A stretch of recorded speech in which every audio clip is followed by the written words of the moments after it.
Audio test. Audio test. Okay, sounds good. Let me move the mic a little bit closer. Mark the Chief, David, how's it going? My sleep schedule is perfectly fine.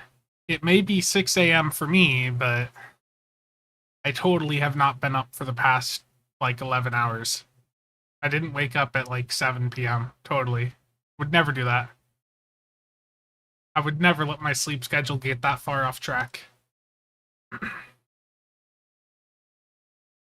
Lord Bane, how's it going? Greg? So first thing here, I've got a little bit of gambling to do, but it's not going to be in Stowe. I'm going to go through and grab a bunch of the super containers over in Warships and just rip them open before I head over to Stowe. So let's head in game here. I think I am wearing the same shirt I wore the last stream, but I promise you, I just grabbed it off the laundry pile. Well, I would gamble over in Stowe, but Tribble's been down for like 2 days now. Hoping for real life gambling? Oh, that's up to my sister, dude. I see what it does to her, and it's like, no way. I am not doing that. So I'm gonna grab all of the rewards that I have here to get the remaining tokens from all the ships that I have. Okay, and now I'm gonna go into the armory and just grab a bunch of super containers.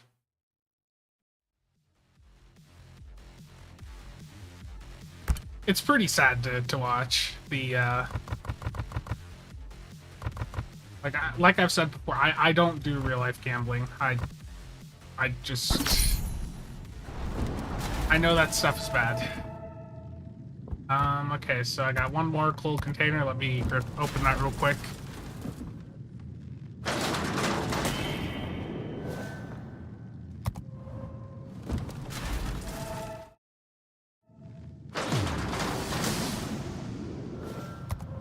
These super containers got nerfed, so most of the drops are really bad now. Like if it's green like that, it's like the equivalent of winning a kit frame from a lockbox in Stowe. And these crates here, these white ones, that's like in nothing.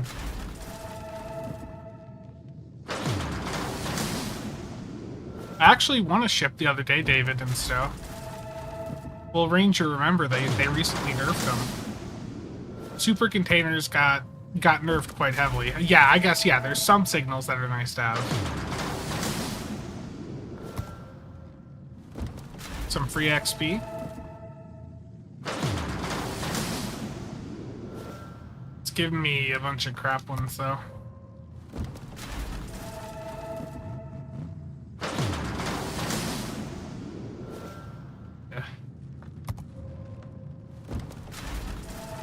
Nice styles. Now, there are some cases with with a phaser build, you might want to do the trilithium console with the Omnier beam instead of an 8th isomag, but the difference is small. And if you already have the 8th one, I'd probably just go with that. Just full invest into it. Yeah, so those did not get me that much, honestly. Unfortunate, but I sort of expected that I was gonna probably get screwed over. Yeah. Okay, over to Stowe. I'll check Tribble, see if that's updated quick. If Tribble's up to date, I mean, well, if Tribble's up to date, the issue is that you can't copy characters over and you can't access it. Let me see if the copy page is up. I have to sign back in for some unknown reason.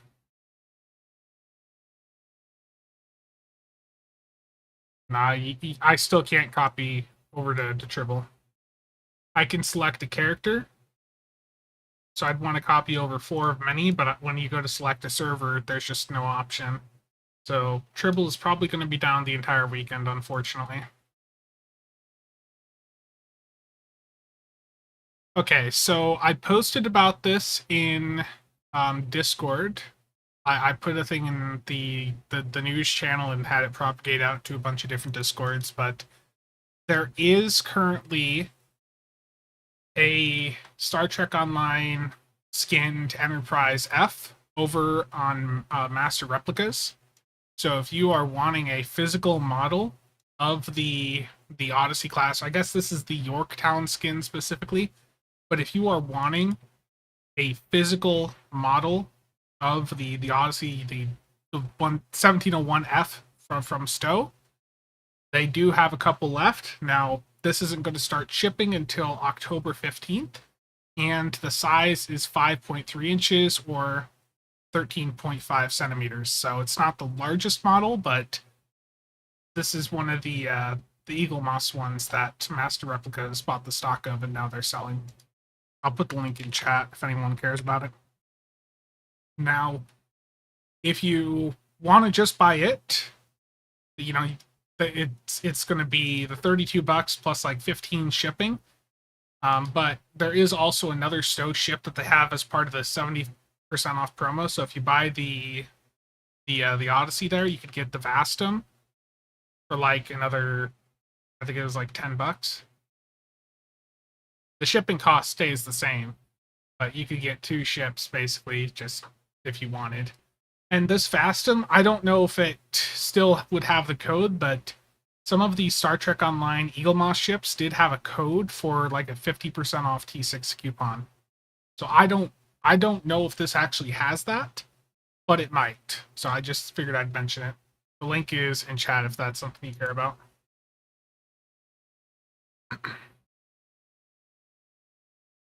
I'm going to move things over so that I can see chat properly.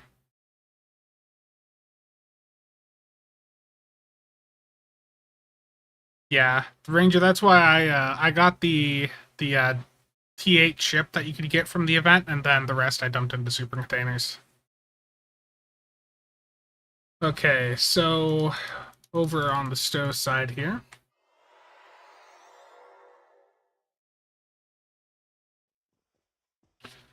Get off and actually do some programming again. I did see that too, Ranger. Yeah, I see you've been active in the Oscar channel, and I have seen a bit of chatter over there.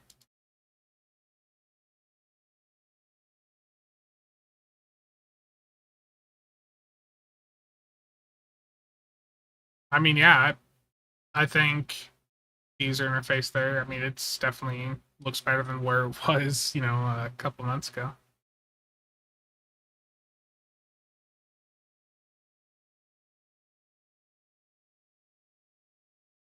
So lost in the code base. Trekkie, I have no idea. If they give us another T6 coupon, it'd probably be like around the anniversary event. And really the reason they would give out a T6 coupon is if they're trying to get as many people as possible to log in. So it's possible, but it's definitely not guaranteed. Top of the morning to you, Spencer. How's it going? Nice night. Yeah, Ranger, that's how I feel with a lot of programming languages. I took classes for Java, C Sharp, and like C++ when I was in college a couple years ago, but those are definitely some skills that have fallen off a little bit. Tickle that like button. Oh no. Jace, how's it going? I'm doing good. My sleep schedule's like majorly screwed up, like I was saying at the start of the stream. I don't foresee that changing anytime soon. My sleep schedule always just naturally goes towards like me being up at night, a third shift type schedule. Well, I do Ranger for that. I have all of that information. Like I think you've already seen. I put in like a layout of how the SQL stuff is all formatted, all that. That is already in the channel. And if you go up to or down to the Oscar Web Components channel, which is right below Oscar Talk Parser, there is a copy of the the server side application for SCM if people wanted to continue using that server. Starfield addiction?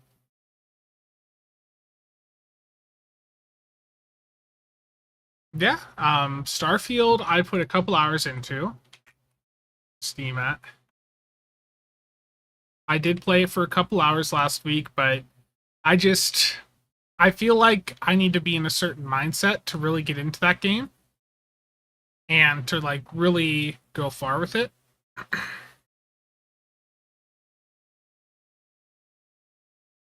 Yeah, so I've played it for like 2 hours. I feel like for Starfield, if I go through and like really play it, I'm gonna full commit, and that's gonna be like the only thing I do for like 2 weeks.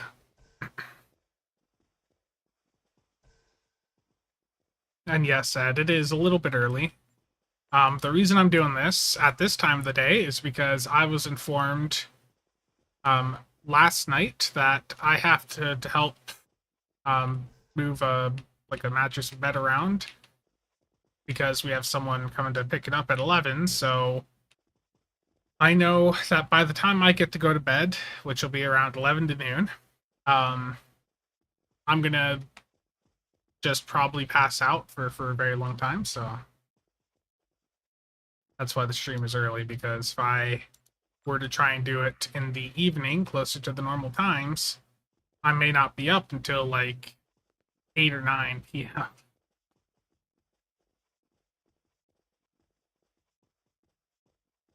Gotcha. So I mean that's probably for the better Ranger to just have a new solution, and I think Sizer was looking at some options for that.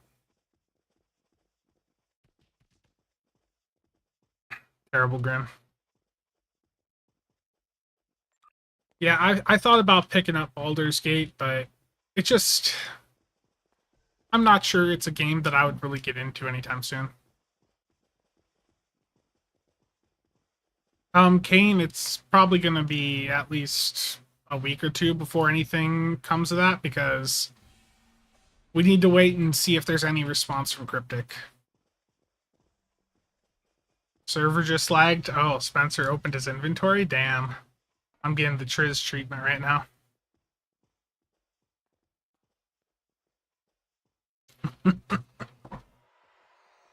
Terrible Grim. I know, I've got a very terrible taste in games, okay? So, the last story game that I went through and, like, spent a ton of time on. Where is it here? What is it? Days Gone? But I didn't even end up actually finishing it. I put a lot of time into it. Legitimately, I put for me, that's a lot of time for a single player game. Almost 28 hours there. Um, I played through it, but it got to a point where it was clear that the story was slowing down.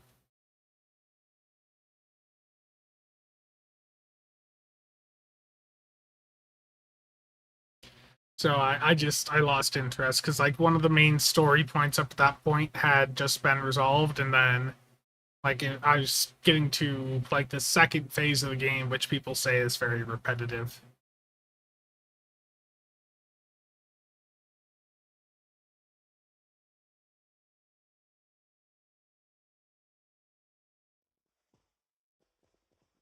What happens if you are like 50 to 100 prize points from the year-long event? Are you able to buy the rest of the points, or is it just a loss? You should be able to. If you are behind, you should have an option in the event buyout, or like there's like an event buyout thing on the C store, that, or there should be a tab there. You can go through and buy that. Like if you see that there's an event in there that gives you progress, then you should be able to go through and pick that up.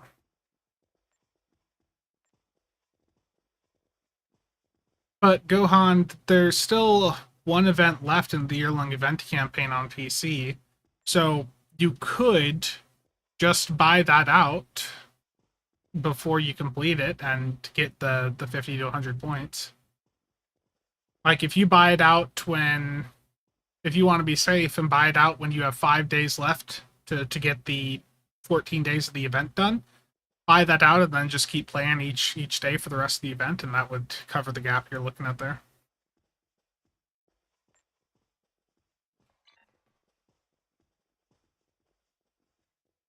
So, and yeah, Kane, there probably will be a table wipe if Cryptic confirms that this change is here to stay. But if they are willing to change things to adapt, to move the stuff around or just put the old cubes back in, then wipe won't be necessary. So it's really, we just have to wait and see what their response is. You're on console. Well, you've got the 4th event in the year-long event campaign up right now, right? You've got the no-win event active on console right now. So I did a run in just a channel run last night. Megala formed up an ISC, and I took the Delkina in, which, yes, is getting a build video soon. I don't know an exact day, but it is getting a build video. But I had, I think, 1-2 something in like a channel run. Almost 1-3. Yeah, the Delkina with that plasma stuff just slams.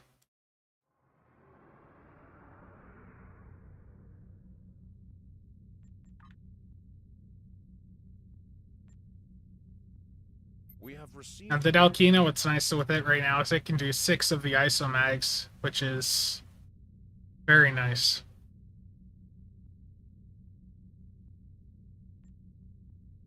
So I just have 6 of the plasma ones on. Billy, how's it going?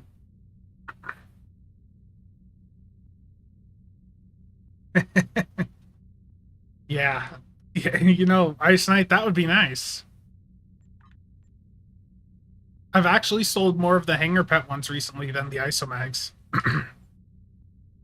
Which is weird. Maelstrom is still a thing.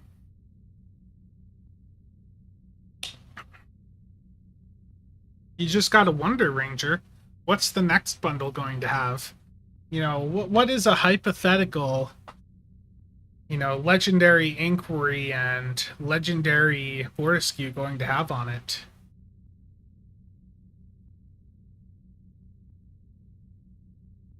The only issue with the Inquiry with the plasma stuff is that the experimental weapon from the Gorn Hunter does slam. Like, it is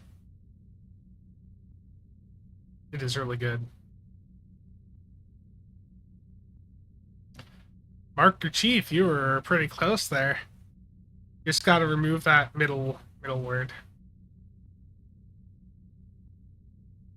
I'm not aware of any new Maelstrom Torps yet, but there are special weapons, which should be interesting.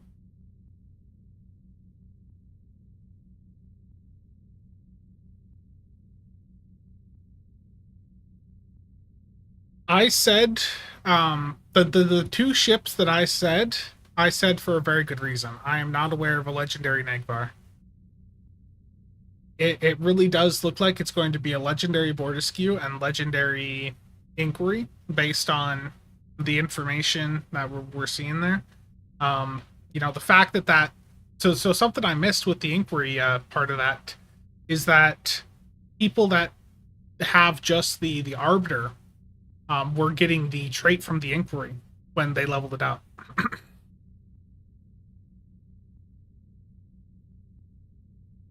You're right, Ranger. It'll be a legendary Arbiter or legendary Avenger. They won't call it Inquiry.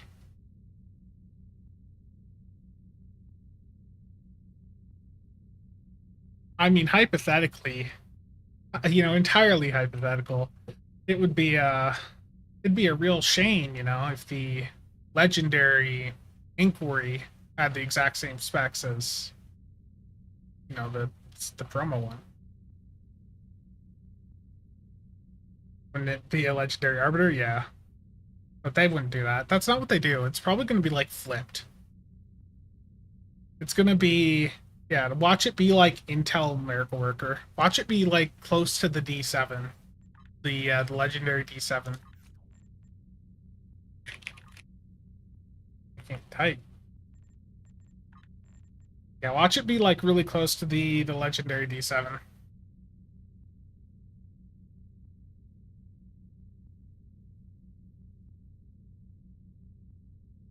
Is that what I hope? I mean, I would just like to have an account-wide inquiry, to be honest. So, I mean, my hope would be that they recognize that the inquiry as is an incredibly strong platform, and my hope would be that a legendary version would be very, very comparable.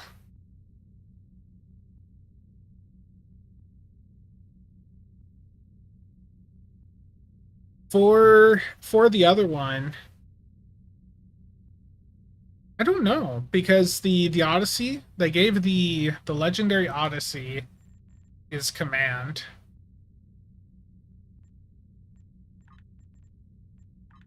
Now the legendary Adi's command, the legendary Scimitar's intel. So what do they do for the Bortisque?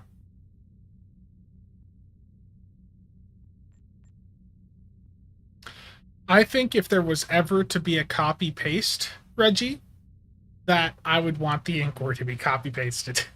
That is my opinion. If they're going to copy paste something, make sure it's a good copy paste.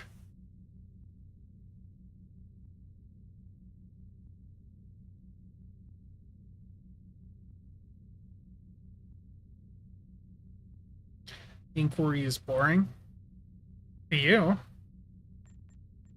All I know is I think people that picked the inquiry from the event campaign are, I don't know how they're going to feel. Just leave it at that. Because Jonathan seems like an intuitive individual. Yeah, yeah.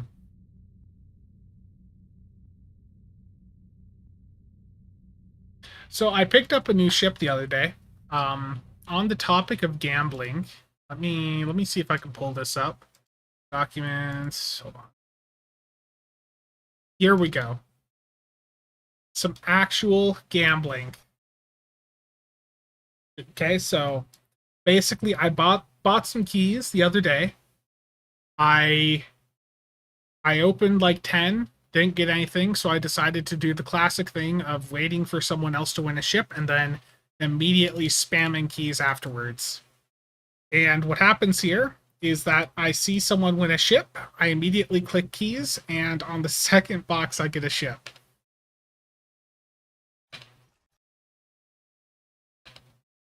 So someone won a it was actually an epic token. As soon as they won that, I started clicking and I got a ship.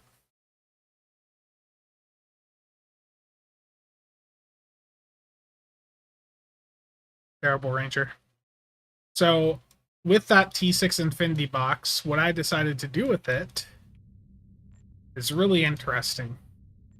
You know, I could have given my Fed Romulan a Goran Hunter, but that would be boring. That would be boring. So what I've done instead, it doesn't always work, Jeff. It always seems like it's more common to win a ship when you open right after someone else.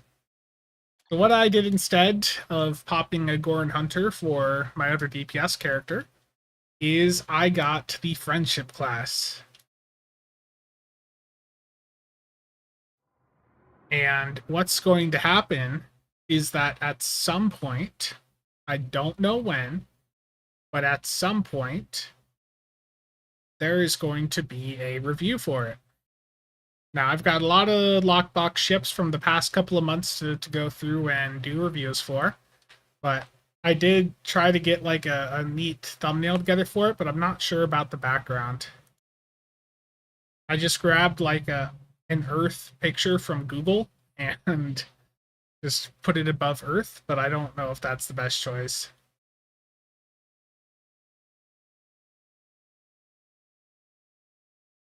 Pizza Cutter V2. No, I knew that I wanted to mess around with this ship, and getting that T6 box gave me an opportunity. Like, I legitimately, like, as soon as I got that T6 box, I double clicked it and popped the friendship glass. Like, not even really thinking. I was like, yep, I'm doing that.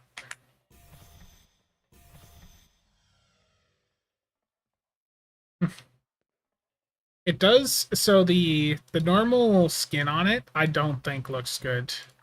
Like the 32nd century, I'm not a big fan of it here. Let me set region FOV ground. Let's do 35. So I'm not too much a fan of the 32nd century material on it. But what I found was really nice was the Janeway material. So here's 32nd century. You know, it's this generic like white texture that you're used to on all the 32nd century ships. And here is the Janeway. I just think that this looks so much better.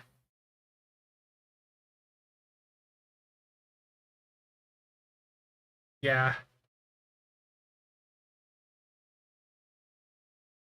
The keyhole isn't very appealing. And it's got the floaty bits. You can see the nacelles, like, okay, they're not really doing it here because it's a static model, but if I go back up to space, what you'll see is they float up and down.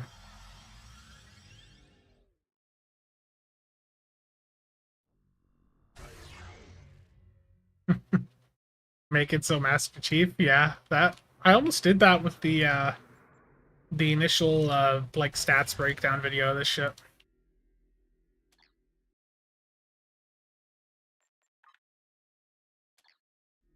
Yeah, I know the like keyhole on it is not everyone's favorite thing. No, if I like, you can see that they're like wobbling a little bit. It's not too obvious, but it's that they are floating up and down. You can see him like wiggling back and forth there. You can see the light is, yeah.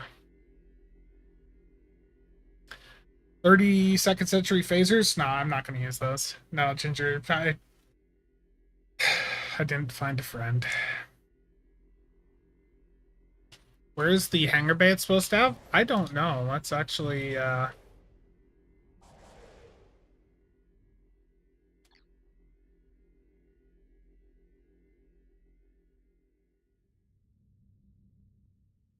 the hangar bay scales with aux power, so get them out a little bit faster. Watch them just appear out of nowhere. Yeah, they just like shot out of the ship.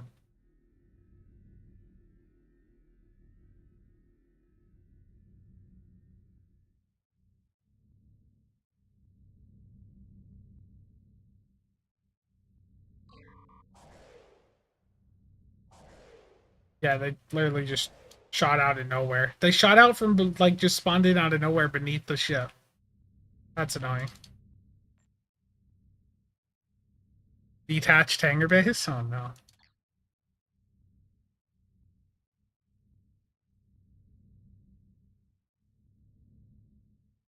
Picard, how's it going? Legendary power creep? Yeah. Um, where's the bridge? I honestly I don't know. I don't know where the bridge would be on this thing. There's lots of windows all around it. You can see some of the windows reflecting there, like there's a glass pane. Yeah, I really don't know because there's like an inner saucer here and an outer saucer. I feel like this ship probably should be much larger than it actually is. The bridge is on the SC, terrible. Um, Triz will be my friend. Yeah. Make a beam overload build on it. Yep, why do you hate me? X2 when? I am out of X2 upgrades. Um, uh, I I had a lot more ships to upgrade than I expected, and yeah.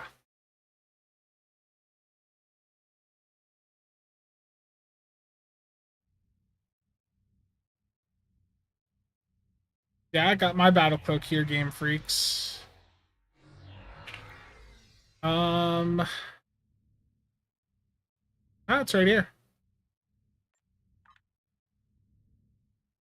It's here, Game Freaks. I can still slot the cloak on this.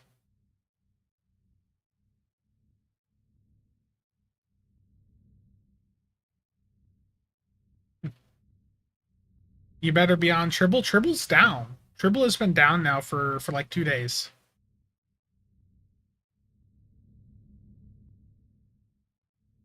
Uh, eliminated, doing good. I mean, sleep schedule's a little bit messed up, but outside of that, doing good. X3 when? I don't know. I think for X3 they need to do something a little bit different. Um, I I know I've already said this numerous times, but I think rather than giving a device slot, they should probably either give us more DOF slots or give us like a lieutenant universal on the ship or something like that. I don't know.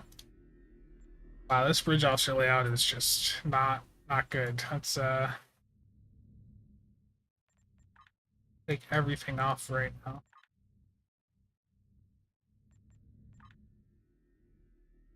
I'll set this ship up. I don't know what type of build I'm going to do with it, but I'll be setting this up at some point in the future.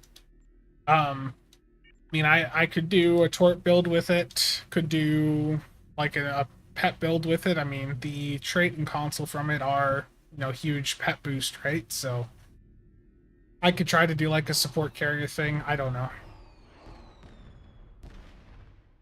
Could buy some terrible warp core.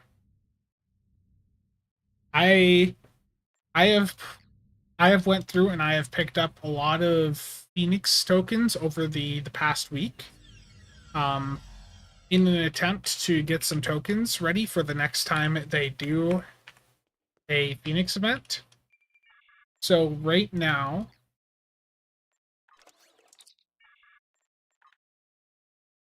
now I have 91 ultra rare tokens, and in the like three, how many packs did I open the other day? I think I did somewhere between 300 to 400 Phoenix packs, and I got 2 epics, which I know some of you are not going to be happy at hearing.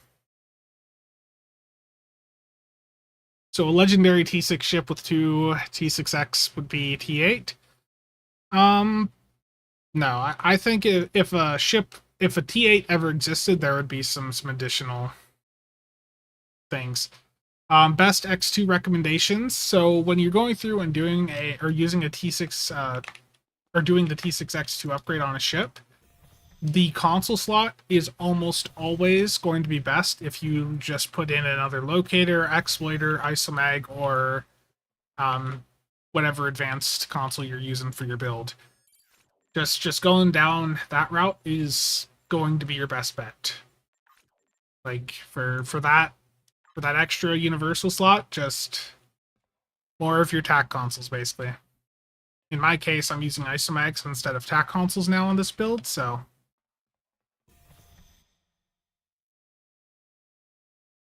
um Reggie, it's just a different visual. Spencer going to take out Romulus. Yeah, I'm behind on chat.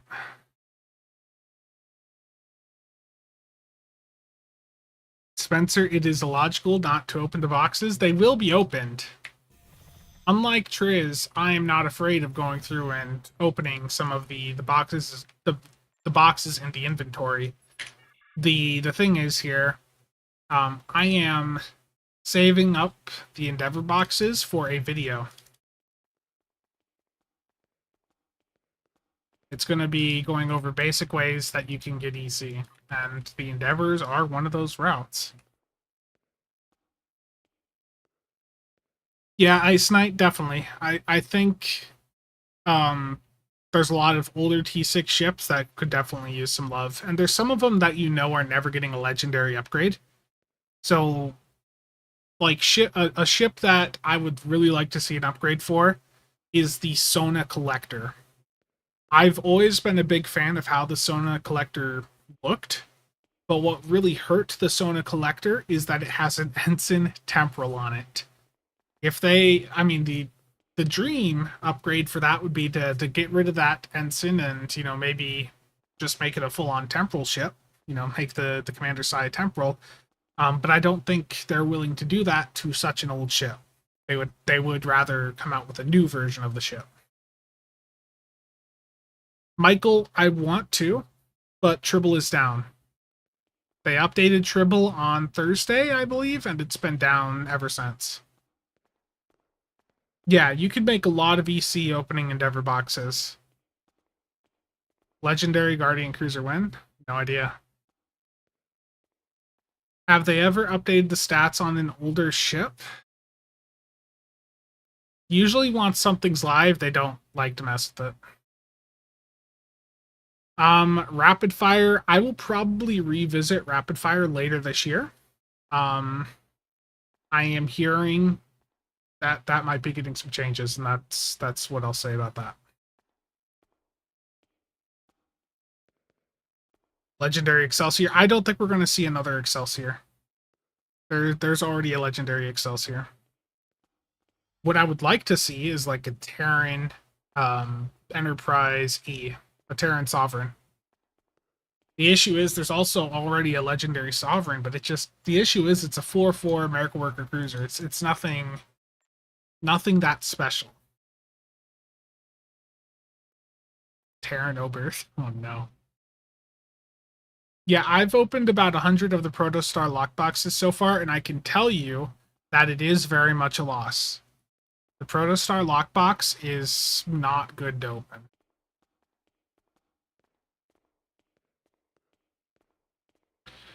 Michael, yes. Yeah. There is everything. So it's not officially confirmed, but it is looking increasingly likely that we're going to see a legendary inquiry, or it'll probably be named like Legendary Arbiter. We'll probably see like a Legendary Arbiter sometime in the next couple of months. Imagine being able to open any lockbox at all. I mean, Ranger, just play elite queues and sell the advanced components.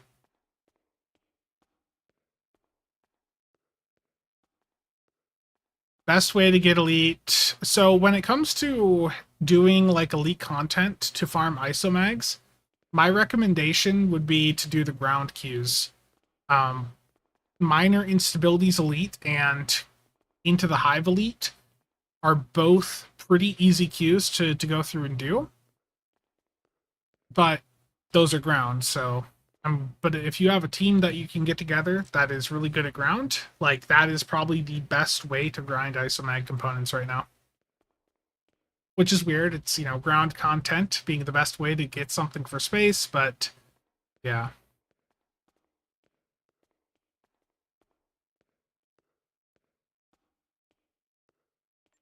The random elite queues were not meant to go live yet. Those will be returning, just not anytime soon, from what it sounds like.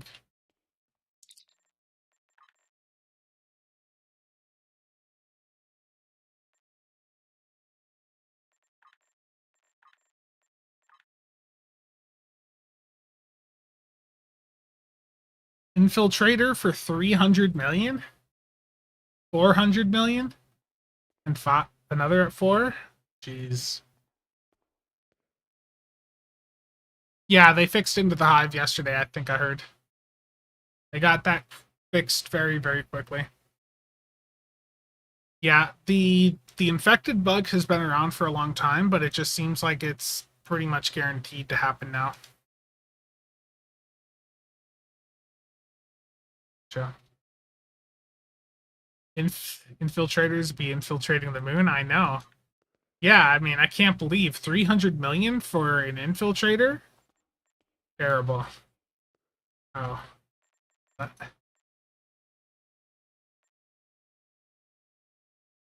Yeah, I mean, yeah, the ground remaster there was just a visual update.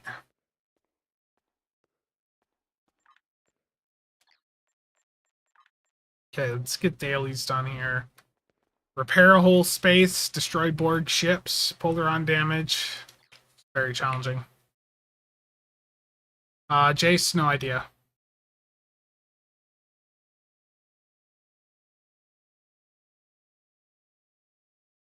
I think Ed, the Protostar kit frame can be re-engineered. I'm pretty sure. Let me go back and check. I'm pretty sure it can be. Infected. The server's terrible.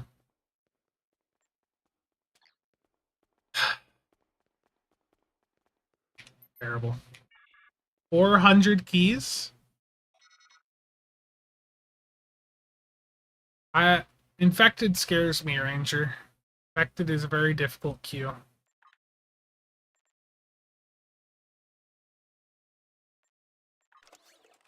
Okay, Protostar. Wait, is this right up at the top? Yeah, they can be re-engineered.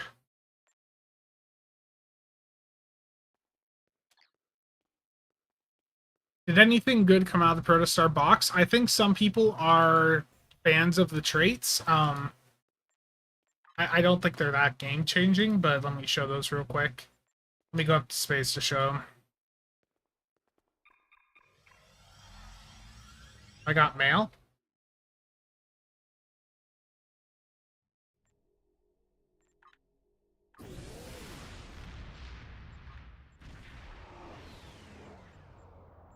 Go fast doesn't actually list the things that it's supposed to do. It says it's got a slipstream speed bonus, but it doesn't actually list the buff.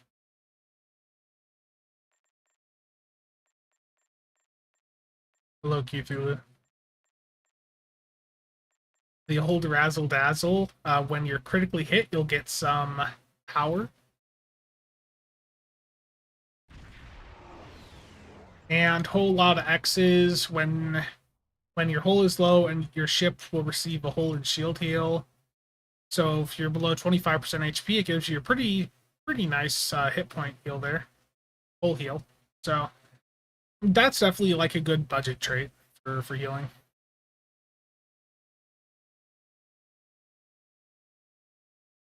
On the duty officer side of things,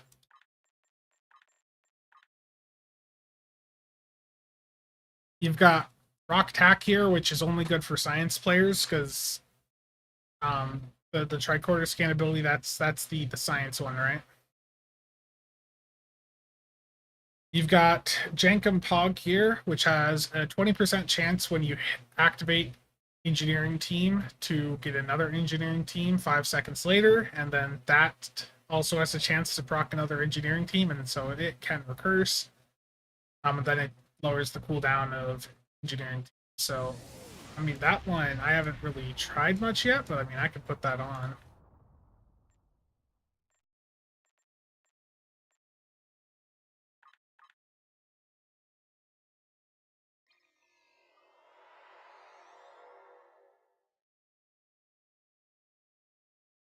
Yeah, I mean, it's a 20% chance, so the chance for it to go off is pretty low.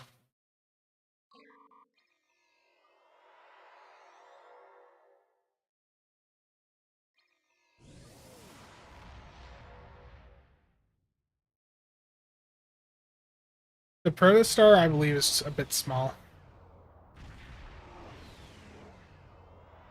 So I've activated the engineering team 3 times now, and not once did it has it went through and applied the second one yet. 20% chance is pretty low, so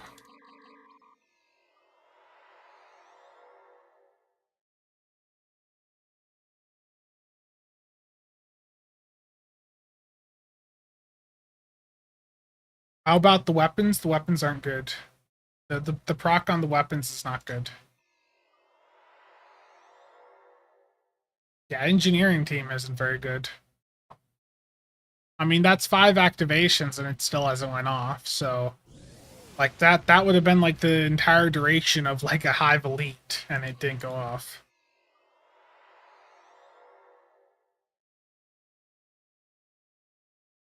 I sort of just want to keep hitting this until I see that the DOF has actually went off.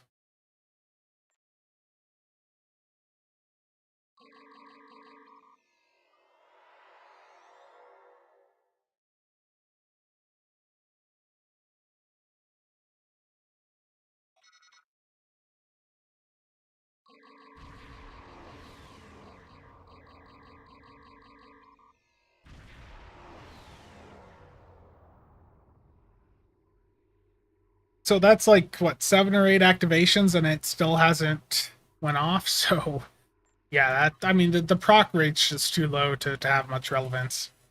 Then you have Gwendala, 20% chance when you hit security escorts, so on attack captain on ground, to also beam down 2 of the Watcher robots.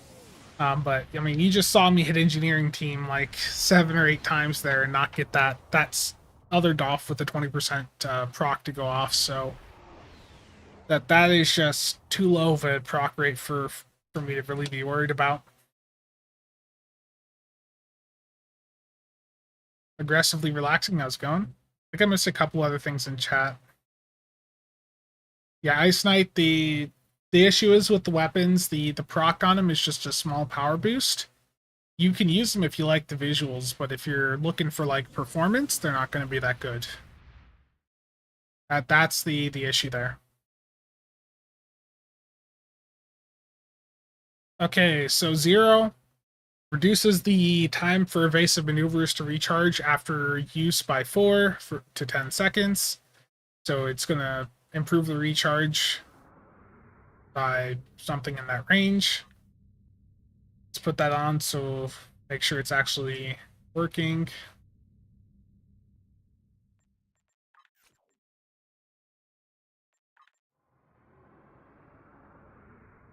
The UI for it does not like updating, apparently.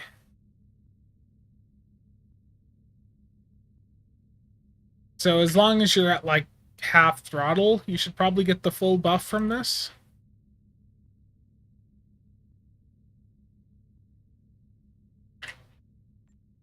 Okay, I'm gonna hit evasive.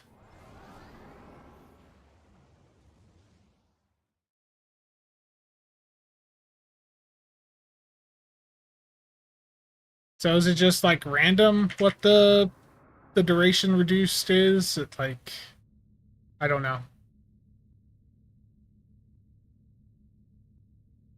Yeah, you cannot roll K-Perf 3. Yeah, if you have a kit that has K-Perf 3, like the Ryza one, as soon as you roll off one of those K-Perfs, you can't even get it back. So I would say this stuff is not really that impressive.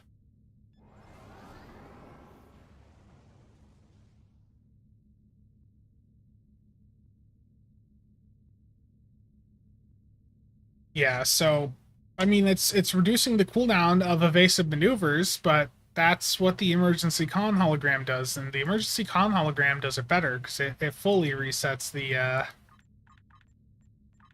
cooldown there. Okay, Ranger. Okay, invite me. Jeez.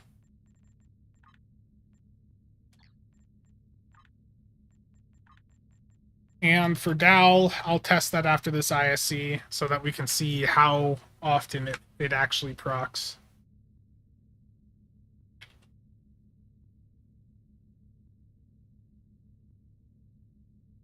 You gonna invite me, Ranger?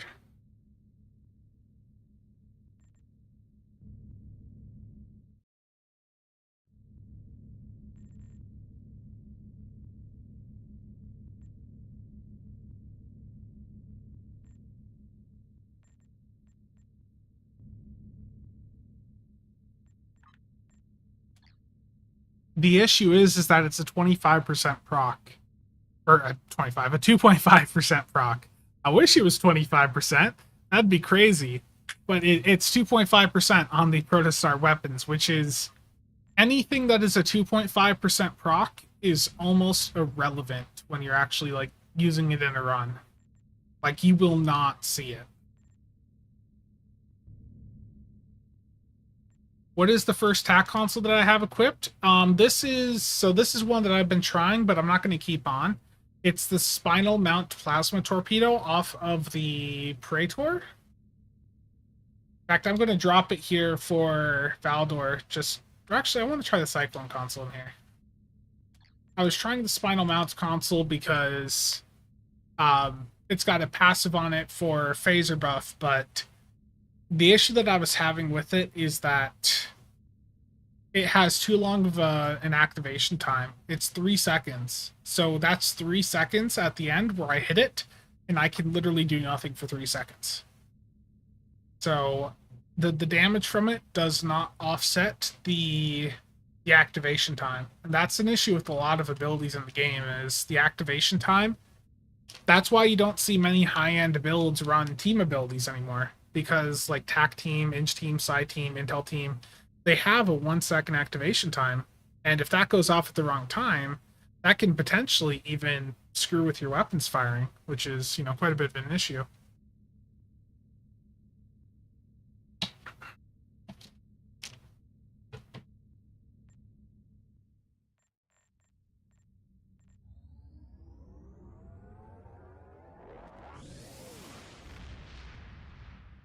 I'll take a look at a tooltip on one of them here in a minute, but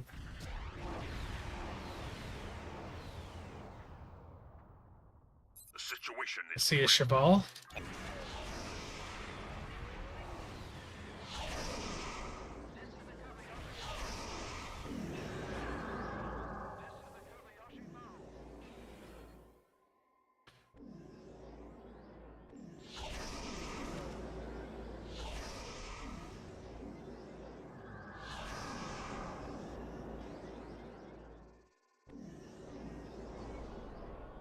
Valdor is pugworthy? Yeah.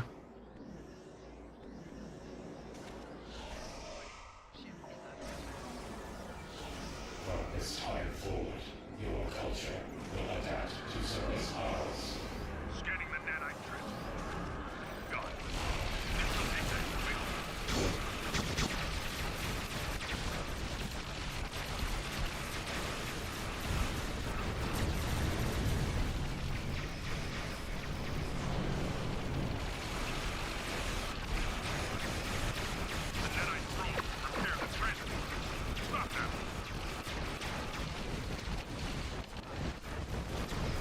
That cube back getting hit by AoE is so annoying.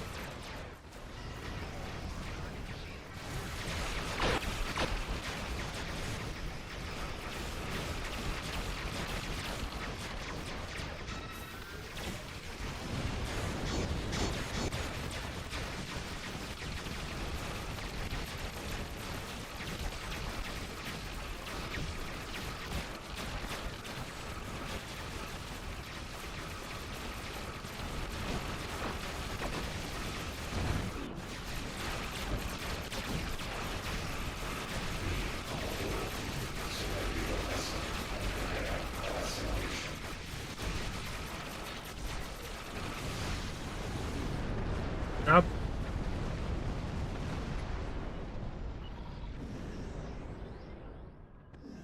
Sensors confirm that the transwarp conduit has been destroyed. Forgot I put REA back on the T6X2.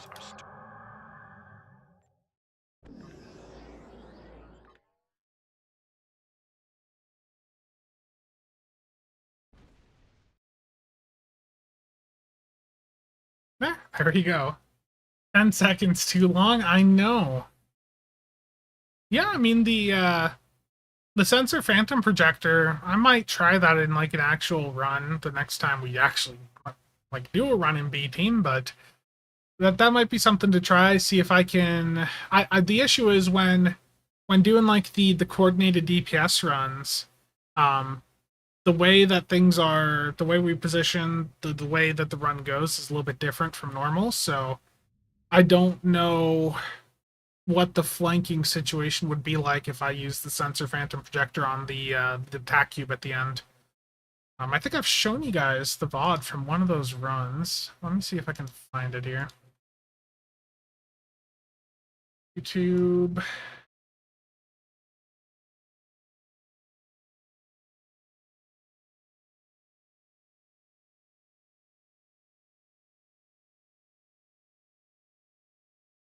Where is it? I don't remember where I saved the file. Here it is. Yeah, Omni beam down.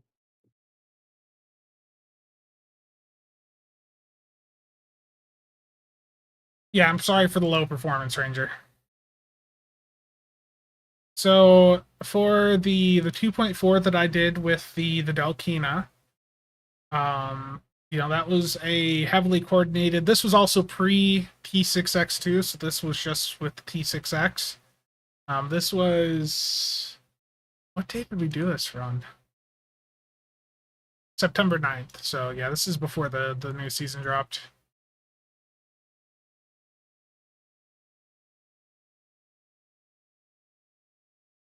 VLC player, that's sus. Oh, I know. So this, yeah, this is with the old cubes in there. The start was a little bit slow. Yeah, 5.3 on the opening. My positioning in this run also was not great. Like, this was not the better, like one of the better runs, but I mean, it was a clean one. I should have positioned like a kilometer or two over to the right so I could hit that back right generator. That thing being left alive is not good. So the issue is if I, like in the type of run that I was doing with the Delkina before the season dropped, and like one of these split runs, I'm going straight from the left side over to the tack cube, which we have an IGW on from the starting tack cube that then sucks all of the spheres into it. If I use the Cyclone console there, I'm not sure what the impact would actually be.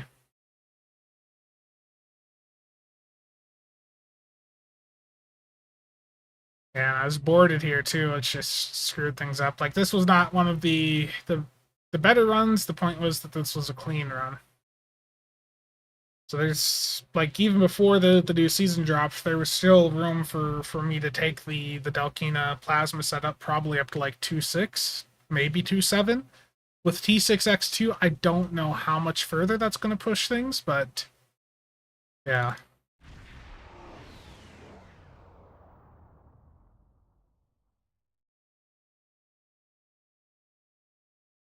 Rogan, I'm glad to hear. Glad to help. You know, the elite content, once you get into it, it could seem, you know, a bit scary at first for sure, but once you get into it, it's pretty nice. Is there a chance that a Lobi sale bigger than 20% will ever happen again? I don't know. I mean, I expected a 50% earlier this year and it just never happened. I don't think they're really caring about the Lobi stuff right now. I mean, we haven't even had a promo or lockbox drop in the Lobi store this year. And in the past couple of years, there had already been like one or two by this point in the year, and there's been none this year. So I feel like the Lobi side is just something they're not caring about as much now.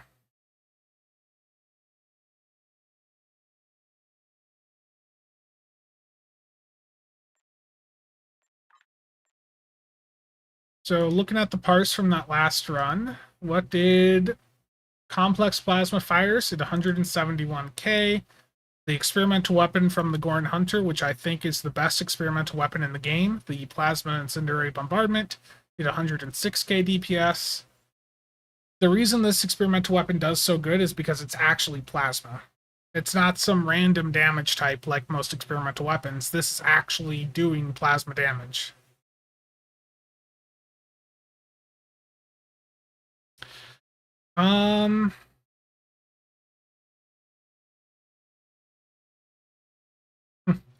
Yeah, Reggie, regarding the Maru sound, I usually just have the game sound off entirely when I play.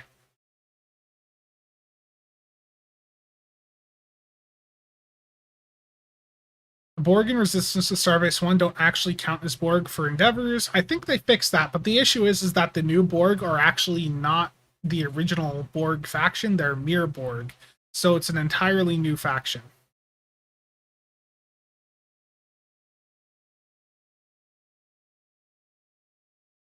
And the TFO, I don't know if they're intending to add it, but I mean, realistically, I don't see why they wouldn't make Resistance to Starbase 1 count as a Borg TFO.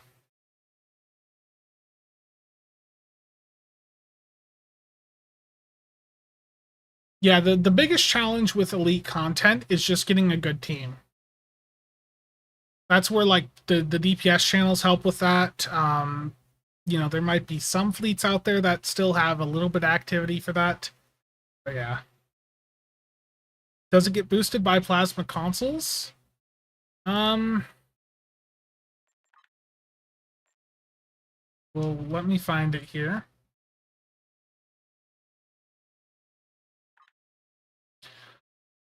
If I go in and I slot a plasma, do I have a plasma?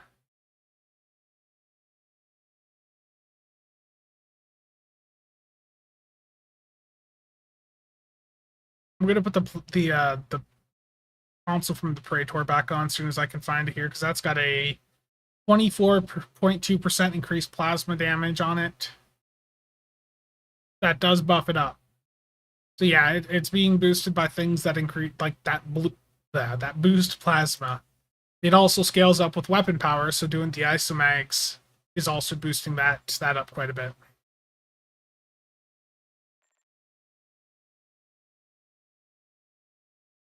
What's a decent low-level build anyone suggest? I mean, the Temporal Raider.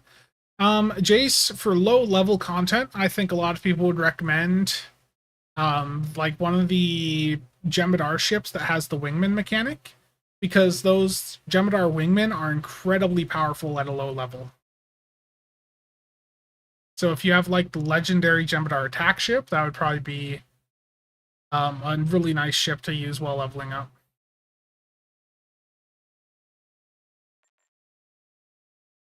So for my 7th slot for the traits on this this build, so this setup here is oriented for like DPS runs, but emergency weapon cycle, withering barrage, complex plasma fire, pairing goodbye, ruin, universal designs, and then for the 7th trait, I could do haste, and that's probably still going to be the better option for me. But I have also been messing around with cultural conquest off of the World Razor. This trait doesn't fully work. It was never fixed. I reported it directly to Cryptic QA because it doesn't actually get triggered by all of the firing modes that should like cause it to activate. It works with torpedoes, cannons, beams, but if you try to use like a mine pattern with it, the mine pattern does not actually work with it. So if I activate mine pattern beta 1 here, the World Razor trait does not go. But if I hit a torp spread, you can now see that there's a stack. If I activate my CSV, there's a second stack. If I activate my beam overload, there's a third stack. So with Cultural Conquest, I can get 3 stacks of it on this build. I should be able to get more, but it has been bugged since launch, and I have like no hope of them actually fixing it.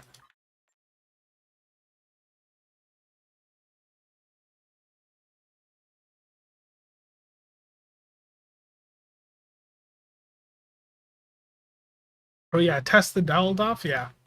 That's probably going to be a video too, is the Prodigy duty officers. I almost worked on it yesterday, but I was just too tired by the point I was going to record. Stuka, how's it going? What is this message that I'm getting? 1 second.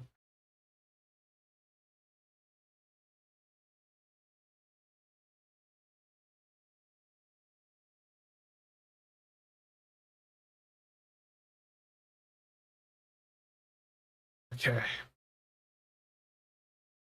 Jem'Hadar starter pack is a super cheap bargain for getting wingmen. Yeah. Legendary Oberth. Yeah. I don't know if that's going to happen anytime soon. They need to focus on giving the other factions legendary ships. Average British Nerd, how's it going? With everyone starting to pop back into, I do want to mention what I mentioned earlier in the stream. So let me pull this up here real quick. So I'm going to put a link to this in chat. Master Replicas has some of the Eagle Moss stock, and right now they last night they put up the 1701F, the Odyssey class from Stowe. Specifically, I believe this is the Yorktown like skin for the Odyssey. But if you've ever wanted like a physical model of the Odyssey class, they have one for $32, and the shipping's like 15. So yeah, if you have any other ships you're interested in, probably pick them up at the same time. And they have the Vastum here, which is another ship from Stowe. Some of the stuff I've seen online indicates that this ship might come with a 50% off T6 coupon code. It's not guaranteed, but I did see one of the reviews of this ship mention it. And if you buy the Odyssey, that Vastum would be 70% off. So just thought I'd mention it. I don't really collect the ship models too much, but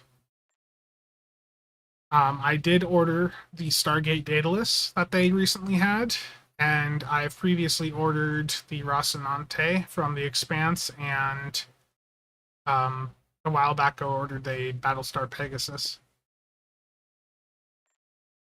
I don't know where I'm going to put them. I need to find somewhere to actually put these things. Okay, test the dolled off. I'm getting off track. I'm just gonna reload this loadout to have everything back on. Grades are fine, okay. So the Del Rel duty officer does a few different things, and it doesn't do any of them perfectly. Let me slot it on the build here. So the first thing it does is it will immediately reduce the recharge time for attack pattern beta by 15%. It will give your attack pattern beta a chance to restore a small portion of your hull when firing energy weapons. This is not a guaranteed effect. It is a chance, so it's not quite like the old Delta Operations one. Vosper, thank you so much. Glad to help.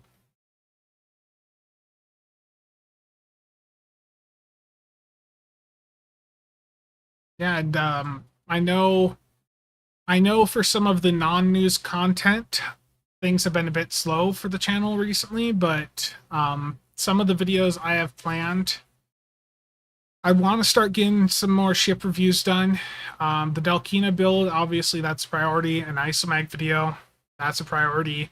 And as soon as Tribble comes back up, some opening footage of the new Lockbox.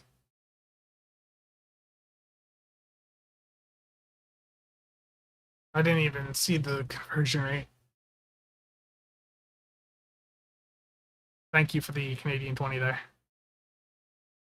This off looks like the definition of meh.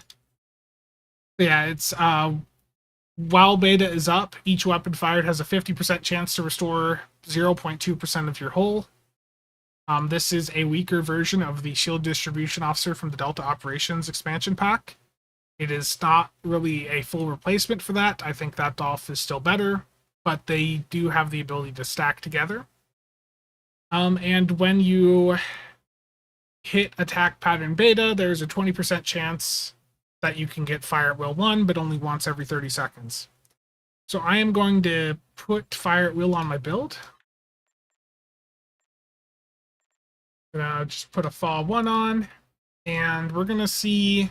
So it doesn't say that Fall can also then trigger beta back, so don't expect that. It's the wording here only indicates that hitting beta would trigger Fall. This off looks like the definition of meh. Terrible. So there's activation number 1. Nothing from the duty officer.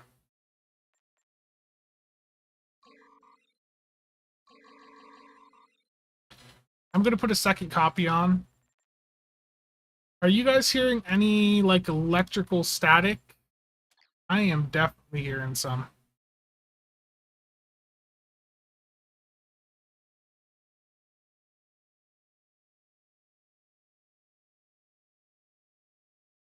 I wonder if the XLR cable's, messing up. Okay, I've hit beam. Wow, I've hit beta twice now, and the DOF has not activated.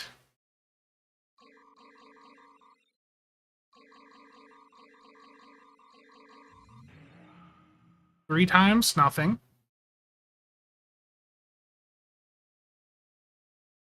I've got my audio cranked up too, so anything that would be going through would be amplified for me.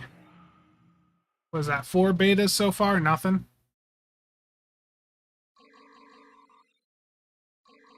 Sleep deprivation? I know. Thaw build when? Eventually there will be a thaw build up on the channel again. But yeah, the proc rate on these DOFs is too low. Is really the summary of them, is that these DOFs have way too low of a proc rate to be worth using. So that time, that triggered the some of the Borg DOFs there.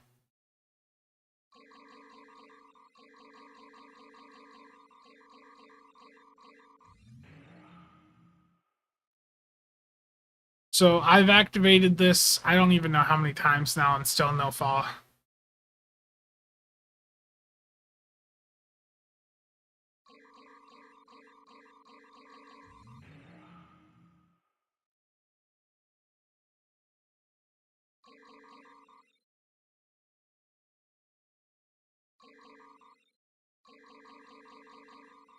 I think if I did a video like reviewing the studio officer, I would just sit here and just say, I'm just going to keep hitting beta until Fire at Will activates. And we'd spend like 5 minutes waiting for it to actually activate a Fire at Will is what it feels like.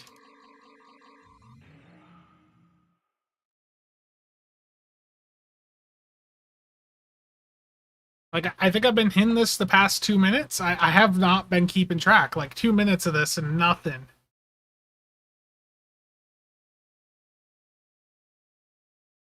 Party's over on Ice Bank pricing. Terrible.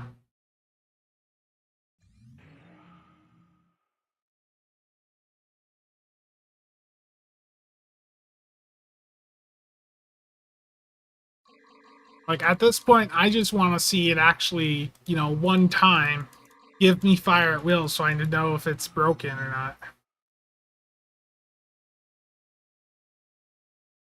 Rip, that's terrible. That's unfortunate. That's 12, you're keeping track? You would have expected with a 20% chance that at least once in like 10 tries.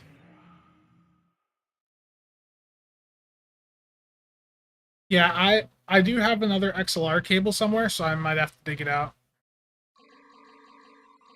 I actually, my room is a disaster. But I've got a bunch of these black storage like crates from Sam's that are like $7 a piece. And I just got a bed frame that is like 18 inches tall, so I can slide them under the bed. I just have to get around to actually organizing things and doing that. Making sure that the crates that I would need most often are the most accessible. Not mean to hit that. Like, yeah, I've been here. I don't know if this even works. Do I have the Dailies model? No, they have not shipped it out yet. How good is the Delkina? I think the Delkina is one of the best ships in the entire game. Beyond, like, that's my personal bias, but I think the Delkina just does a lot of things very well. And for me, it's been one of the most versatile, like, platforms I've used over the past couple of years. I started off using it as a torpedo platform. I've used it as a dew platform. Like, it is a very, very capable platform. How many Delkinas do I have on the exchange? None. Casual has the last Delkina that I stockpiled. I was smart when that lockbox was out. I picked up a handful of them for like 700 mil a piece. back when lockbox ships were that cheap. So I had like 5 of them on me. I sold most of them over time, and then casual ended up getting the last one that I had. I've thought about getting the Muds bundle with it, but it's like I just don't think I'm gonna be investing in more DPS characters at this point. I've got too much committed to SOB and casual to work on others. Yeah, I have to assume that this DOF is just broken at this point.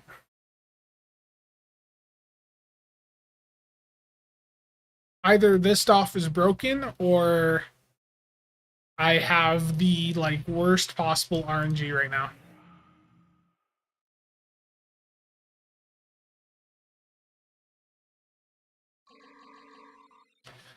While I've got this going, I'm going to test one of the other duty officers also, the one that has a chance to give you a second engineering team that can then recurse multiple times. I'm going to put that on quick.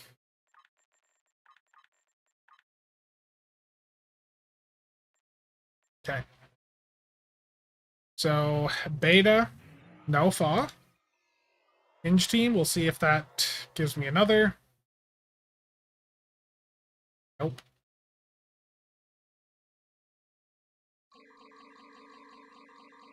I think the point is that these duty officers appear to potentially be broken.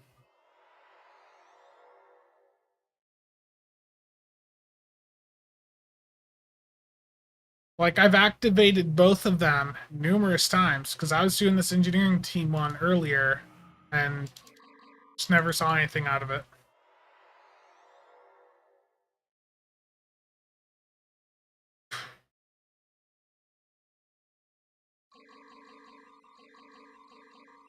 I'm beginning to feel like if I were to do an entire stream just trying to get these duty officers to work, I'd be here for a very, very long time.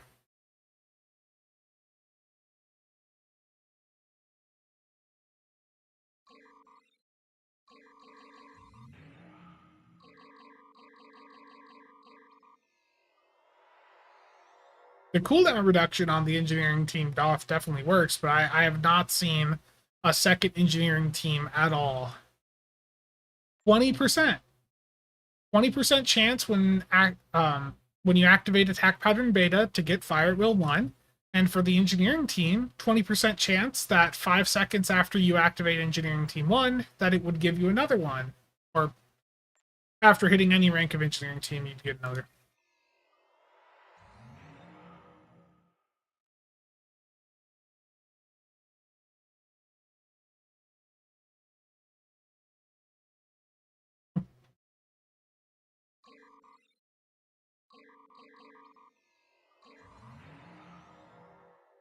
Yeah, so the Del Rel DOF just definitely is just not working. Cheops, I woke up like 12 hours ago.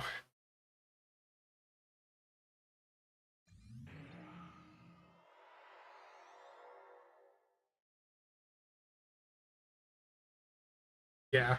I think I can call that there. Like the DOFs just aren't working right now. Like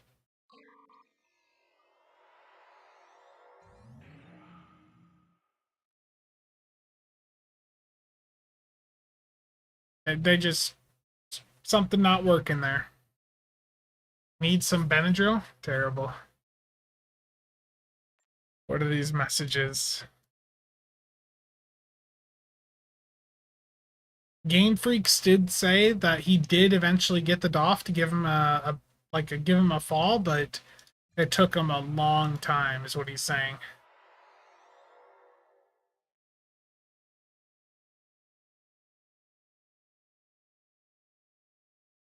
Pest Owl healing, but the thing with the Daldoff is I'd probably want to be over on Tribble for that, and Tribble is still down. I can't get into the test map.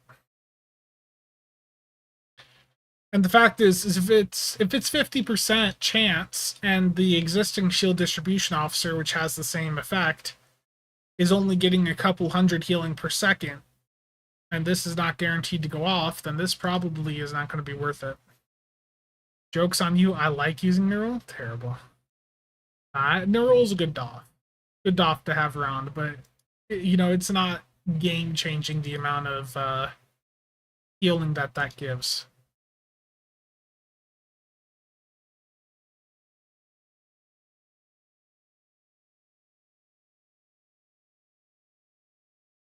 Okay.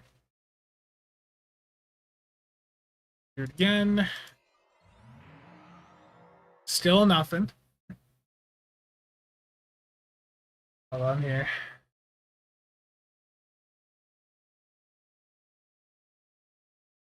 Just irritating.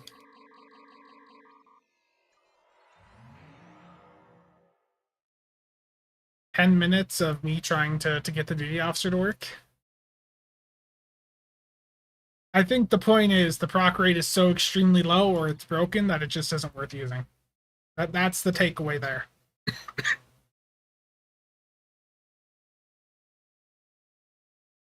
I am in a state that has all of that stuff very much restricted. Us, unfortunately. Okay. Abandoned home.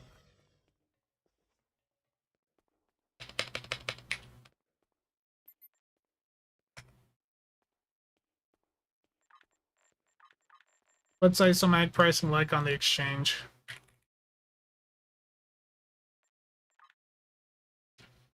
$40 mil?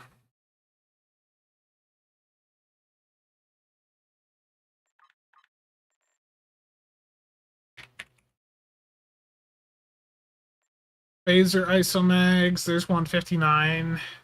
There's one even cheaper. 59's cheapest. On the Epic side, 88 million. Gotta pump them numbers up. Need isomags over 100.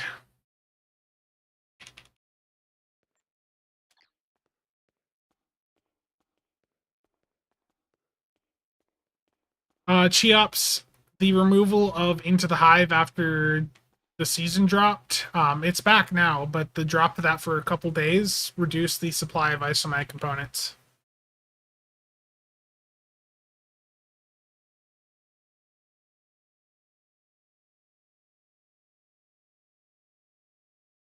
Yeah, that chance is too low, Game Freaks. I just don't think the DOF's worth it. Gotta pump those numbers up.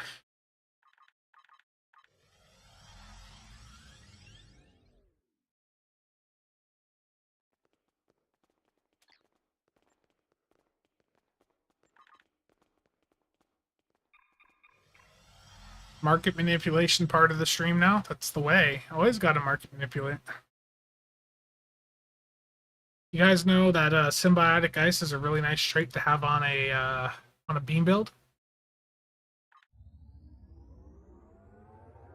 Yeah, I think the atmospheric changes there and the changes to the environment are pretty good, and the stuff for hive or not hive for ground, the stuff for infected that the Humor Boy posted on Twitter the other day, that also looks pretty good.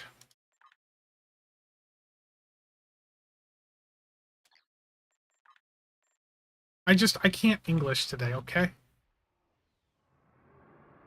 I can't English any day.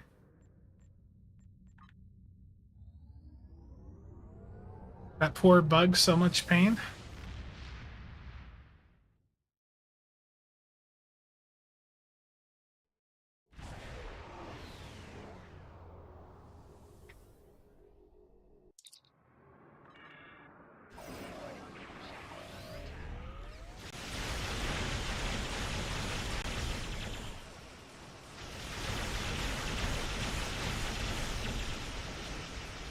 This is a very high-end build.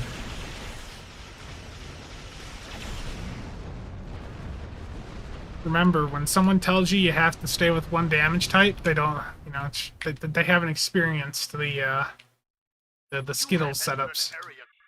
Looks like our fight got them to notice us. Let's go over and ask if their boss might come out of hiding.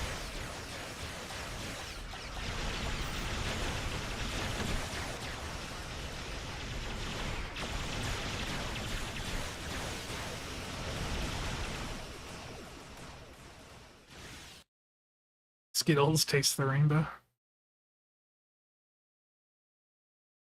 Wings off flies? No, I actually stayed away from flies, David. I'm allergic to them. As weird as that is. Yeah, I am allergic to flies. Fun fact.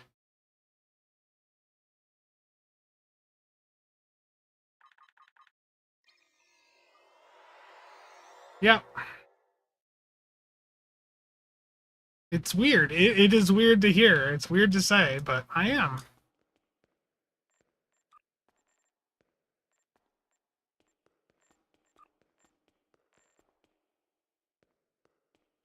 Um, not that severe, but I have. I think it was when I was younger. It was like one of the bigger horse flies, and yeah, it was definitely like a rash or like hives there for a little bit. I don't remember.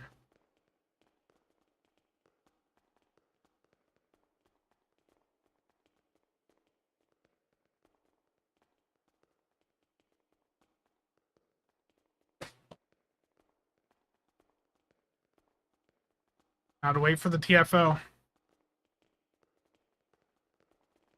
Or core. Anyone wants some Tetron ones? Terrible.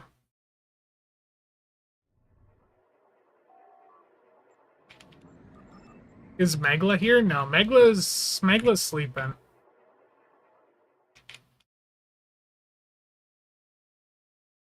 I'm still not. It's gonna take me a long time to get used to the way that this map looks now. It just feels wrong.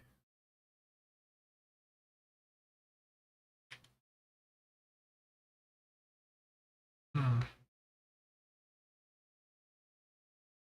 Oh yeah, that sucks. Yep, flies and penicillin. Penicillin, I will just break out into hives everywhere. It's unfortunate.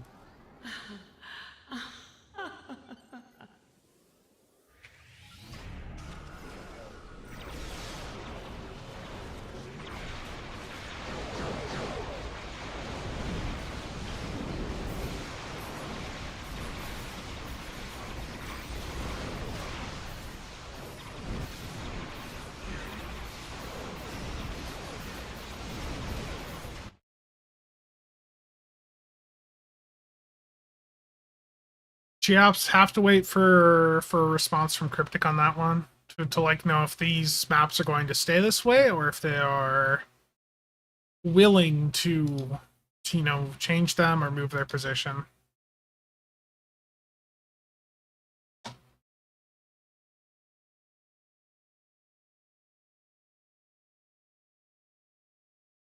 Just looking at some stuff here.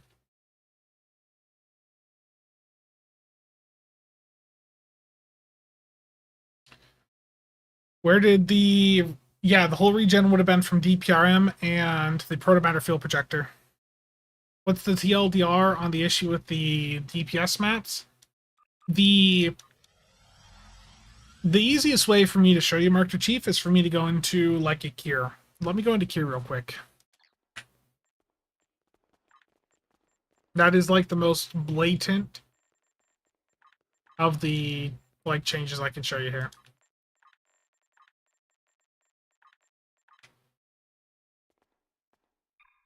But the TLDR is that the hitbox on these assimilator things is significantly smaller than the cubes that they are replacing. So they are sitting so far above the transformer now that your AoE on the transformer cannot hit them. And the other issue is that in Hive, the hitbox being smaller means that if you're on like an AoE science build, you're not able to hit as many of them as you used to be able to hit. So like look at Cure here. Like the hitbox with the old cubes would have, you know, this would have been the bottom of the cube. You know, right where this top green, the top of the green line would be. But you can see that there's that much space between it and the assimilator that has replaced the cube.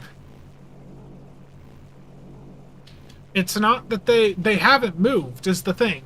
These are in the same position that they were in before.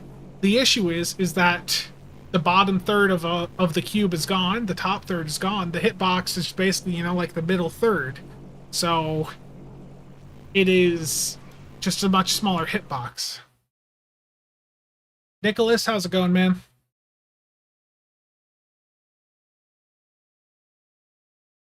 Yeah, it looks like it was an unintended side effect. Playable assimilator? I mean, the assimilator definitely looks like something that would be more possible as a player ship.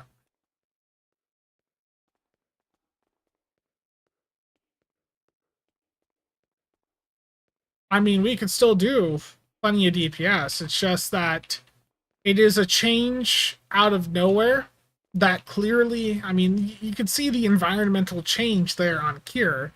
Like, that clearly was unintended. Like, they did not intend for the visuals of the map to, you know, for that green line to no longer connect to the cube. And you'll notice, like, in Infected and in that Cure, they're not actually called cube, or they're not called assimilators. They are still called cubes.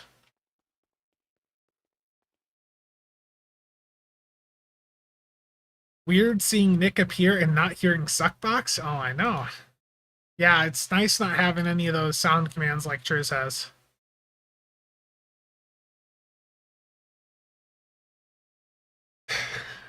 DPS nerf, I mean, still do plenty of DPS, but it's just, it does impact some builds, and whereas, you know, people are saying adapt and all that, and on the forum threads, definitely, Game Freaks was just getting just so many lovely comments over there, but the thing is that the way that it was before, things were close enough that more builds were viable for the content. So with the change here, it's making your non-meta builds, like some of the science stuff that people do, you know, it's making some of the non-meta stuff less effective, and it's just reinforcing that the meta stuff is, you know, the most viable approach there, which it just is removing some of the diversity you have with options on how to deal with the content, I guess is a better way to say it.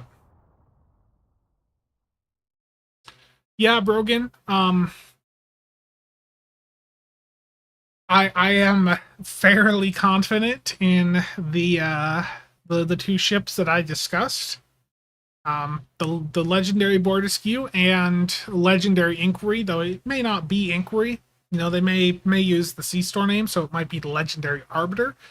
But I think the evidence is very strongly pointing towards those two being, well, I mean, they straight up said the Borderskew legendary, so that's, as far as I'm concerned, that is confirmed.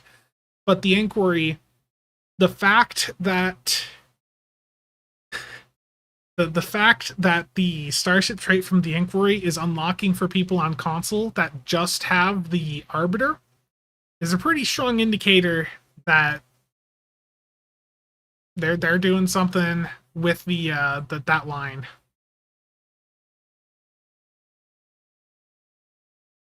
Yeah, the Inquiry is technically part of the line with the Avenger and the Arbiter.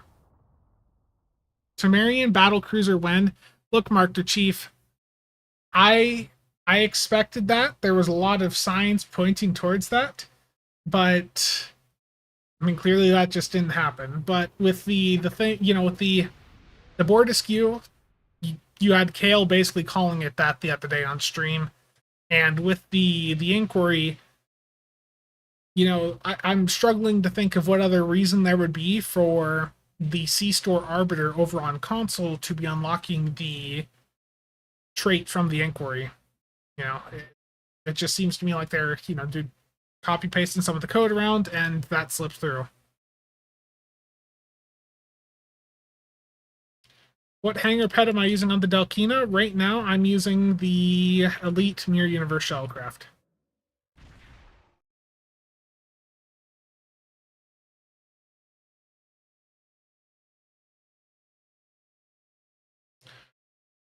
Game Freaks, that's not even what happened, actually. So that's what I thought happened. I thought that people that had the inquiry were getting the trait unlocked account wide, but that is not what happened, actually. It was if you have even just the C-Store Arbiter leveled up on console, you get the trait from the inquiry on account wide unlock.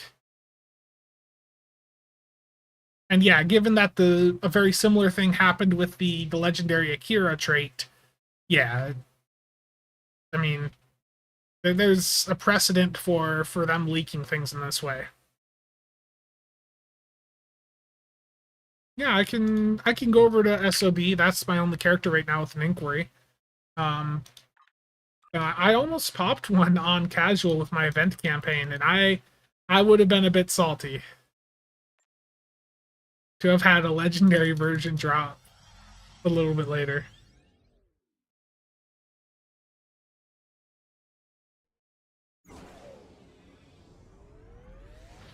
It'll return in muds. I mean, it depends, CW, how many characters do you want it on? That's the big question. If you want it for a single character, then via the exchange or the event campaigns, you're the best way to go. But if you do want it on account-wide unlock, then that's where that muds bundle comes into play. Yeah, I mean, that definitely is not one of the more powerful ships out there, but yeah, I understand why people like the visuals on it.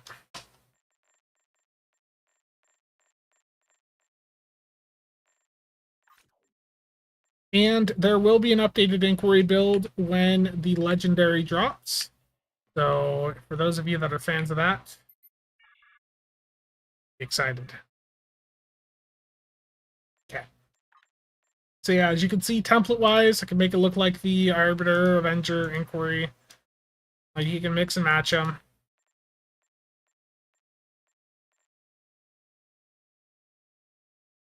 It just not all of the customization options really blend in together that well.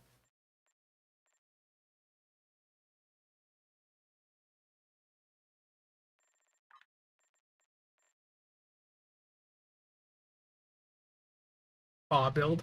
No, it'll be a CSV build and people will not be happy with it. I wonder what they'll do to the seating. You know, I think the inquiry is quite good as is, and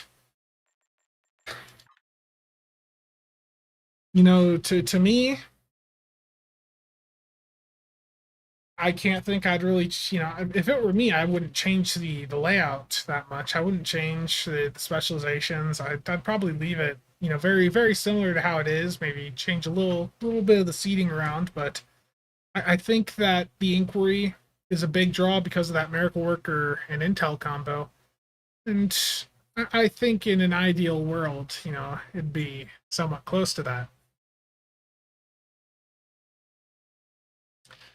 Better be an actual deflector on the new inquiry. I hope so. I mean, that's what was said on 10 Forward a couple months ago. Was something about like updating the inquiry skin to like the season 2 and 3 Picard skin. Thinking command temp ops just because they're silly. That would be really going in a different direction with the ship. I'm hoping that's not what happens. Really want a legendary Mirror Warship. Turtle, how's it going? Dual pilot? Terrible.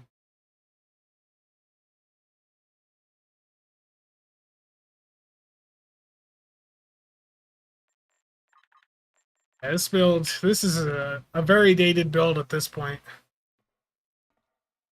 I have not upgraded this ship yet. I need to, like, I need to get more T6X tokens. I need there to be another Phoenix event. Intel Command. I wonder what the border skew is going to be.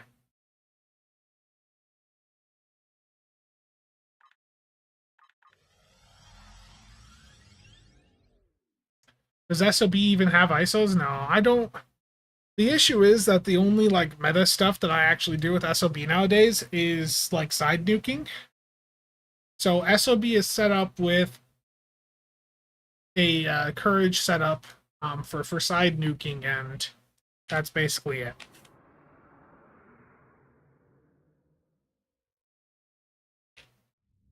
Casual's got all the nice new toys.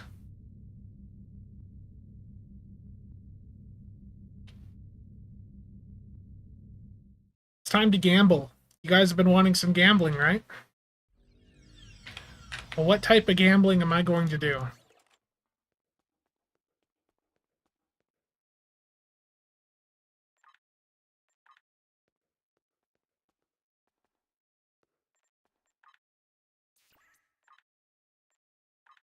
I'm going to do the best type of gambling.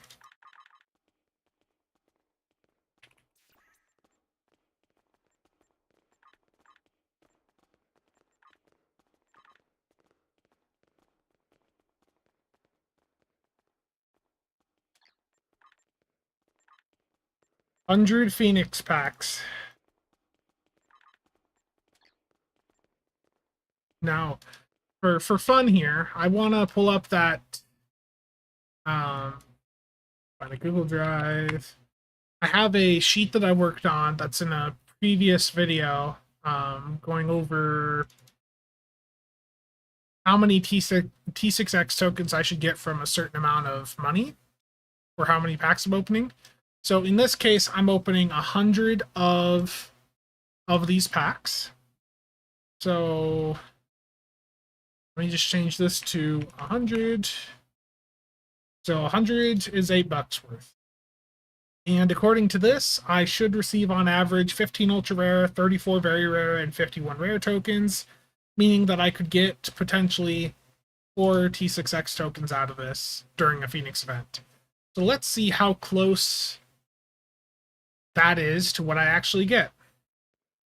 Again, the numbers that are expected are 15 ultra rare, 34 very rare, and 51 rare. Of course, you know, there's always a little bit of variance, but let's see how close this is.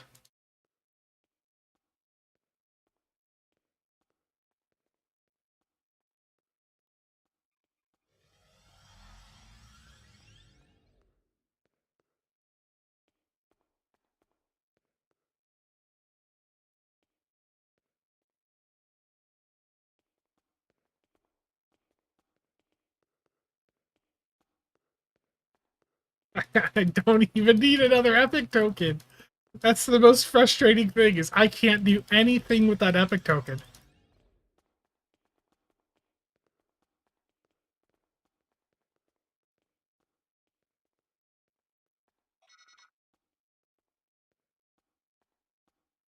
Okay, so I got a bit luckier than the sheet was guessing. So the expected results were 15 ultra rare, 0 epic, 34 very rare, and 51 rare. I got an epic token, so that was some good RNG there. And I got 1 less very rare token than expected, but I got 5 more ultra rares than expected and 7 less of the rares. So that was a pretty good pull, honestly. That was really, really lucky. And with that, I could get 4 T6X upgrades from the 20 ultra rares. I could convert the 20 of the very rares into another, but I'm going to save those and just use those for upgrades.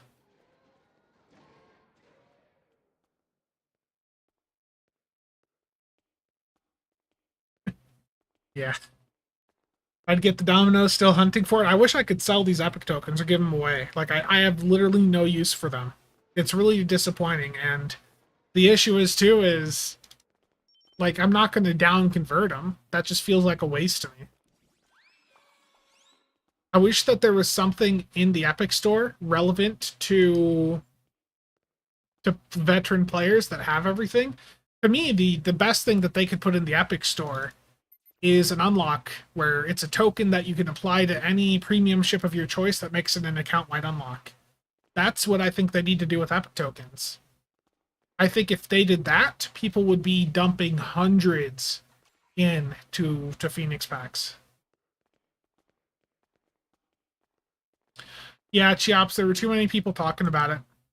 As soon as I saw it pop up in Discord, I was like, well, that is over. I learned about it too late. I did like all of my upgrades on stream, so I did not take advantage of it. Unfortunately, I legitimately burned like 30 something T6X tokens on stream. Yeah. Nah, people started talking about it, and as soon as people talk about things like that, it's over. So there's an epic token, and I now have 111 ultra rares. So when there's another Phoenix event, those will get me another 27 T6X tokens. Or, no, I can't do math. 22. I don't know why I said 26. What was the bug? There was a way to make the upgrade only cost 1 token. People talked about it. It got fixed.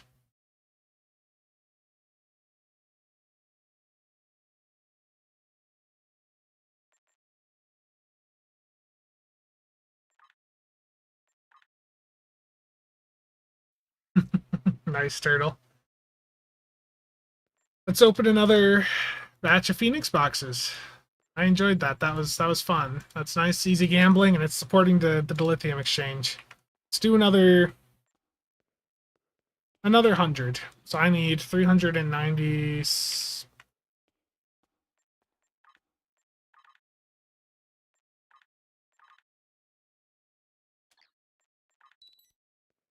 Like, I need a lot of T6X tokens moving forward, so same thing, another batch of 100. Will I get lucky again? If I pull another epic token, I'm just gonna be really sad.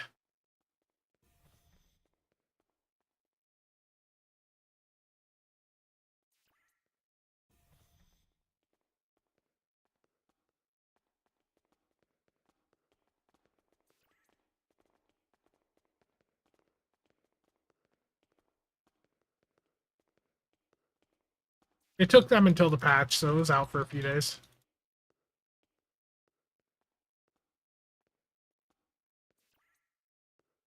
Yeah, I feel like this time I'm gonna get screwed on the ultra rares. Certainly looking that way.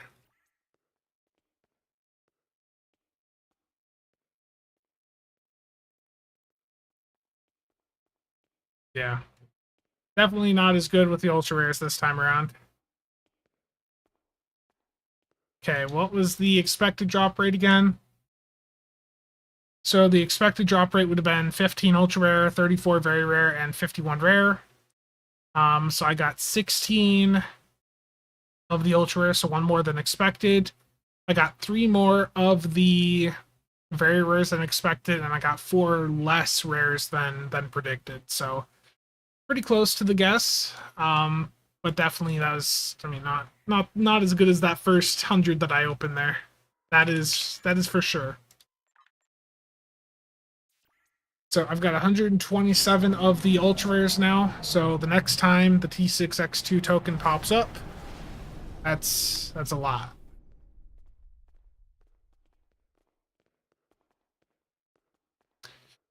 That is not entirely true, Cheops. How am I opening so fast without all the pop-up stuff? You click the box in the inventory. So if you're opening lockboxes, you just double-click the lockbox. You don't hit the pop-up.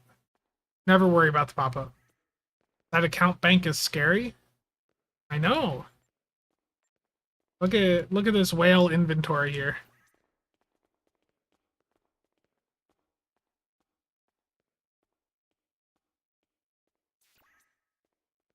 This is the only character on my account that has the entire, like, every bit of inventory space maxed out.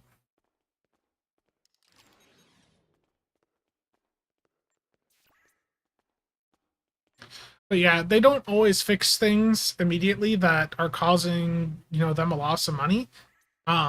When they were doing the when they were doing the overflow changes, well, this would have been 4 or 5 years ago, maybe even longer. But when they were doing the overflow changes, there was a bug found like immediately after the patch where you could set up like an environment that would guarantee that every time you opened a lockbox ship, you got a ship, or every time you opened a lockbox, you got a ship.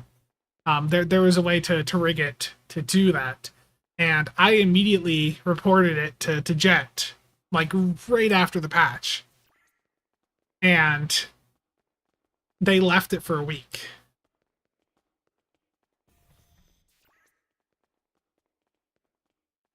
We are the reason for the server lag. Triz is the real reason. We were joking with Triz that the server performance literally is worse when he's online.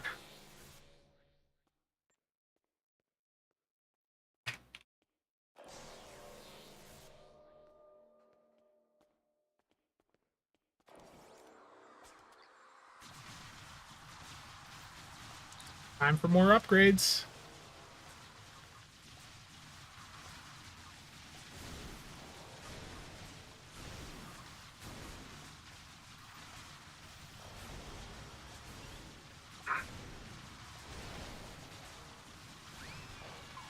That is a good question. Let me check.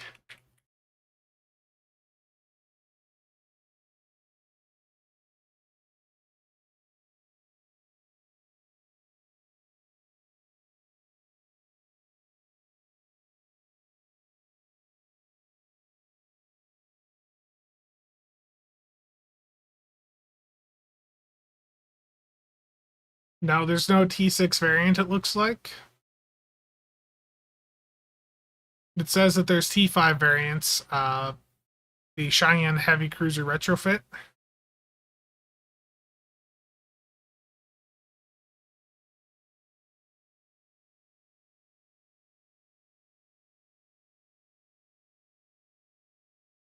There's not many ships there, so fortunately you're out of luck there.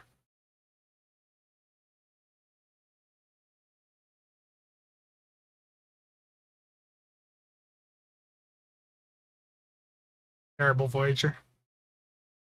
I know, I wish I had a billion EC too. My issue is that as soon as I have more than 12 million, I buy a key. I know, Warp Core. You know, it's funny. After I mispronounced the Justicar on stream last week, I was even getting comments about that. It's like... it's terrible.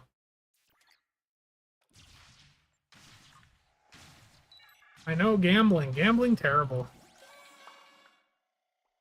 Yeah, I like the Sagan.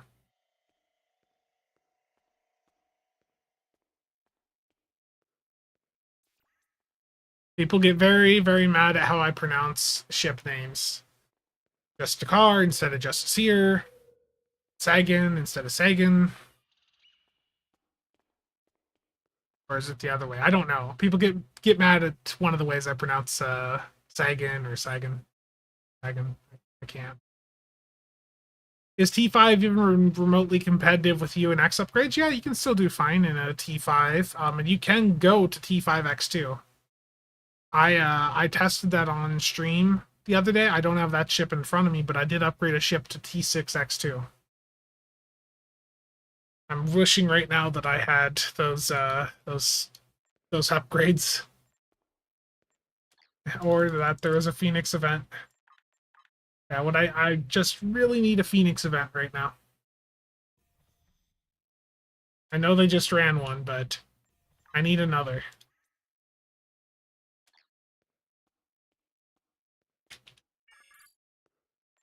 Yeah, MB did 1 million with the mail on, but that was a supported run, so that comes with all the standard disclaimers that any other supported run has, and that it can be done with a coordinated team if you practice it, but if you don't have the same type of team in there, you're not going to have anywhere near the same type of experience.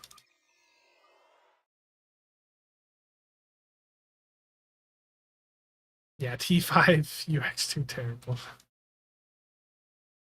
Voyager, you want to buy some ISO mags there, Voyager?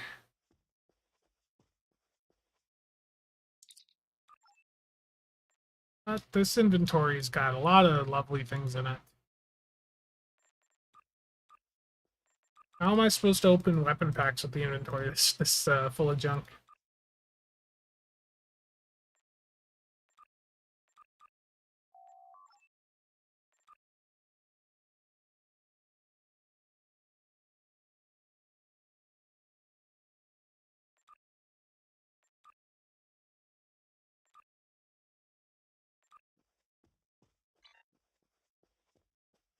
Do I have Polarons? I actually don't.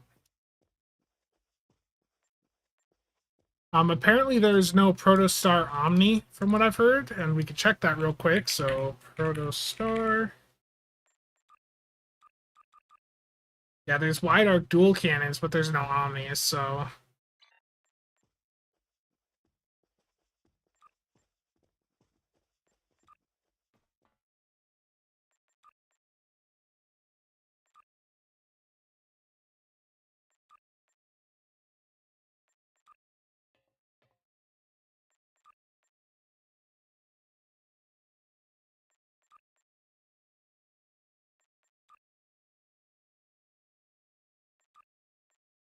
I'd like to get one of the Vanity shields. See, this user interface for opening these sucks. Like, just if I could open them all in one go, that'd be so much better, but... Gotta hit it every time.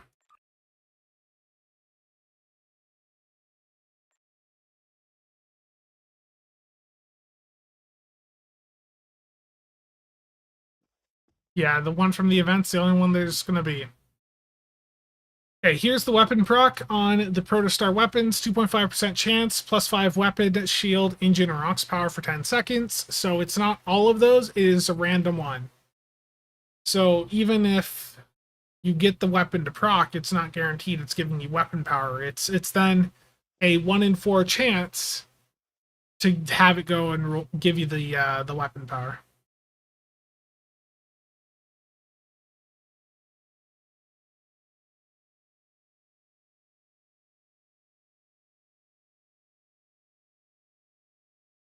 Oh, Resistance to Starbase 1. Game Freaks was doing some testing, and I saw this actually in the one that I did last night. Resistance of Starbase 1, the spheres in there have a detonate ability when they blow up. It replaces their traditional warp core explosion, and it does like 80k damage. And if you have one blow up within a couple kilometers of one of the shuttles trying to escape, it will take the shuttle out. I think if you just look up Protostar, you'll see it.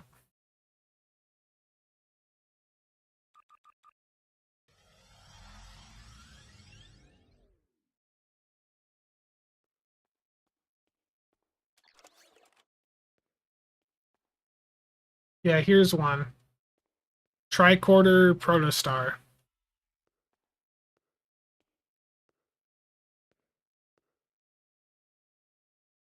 Gotcha.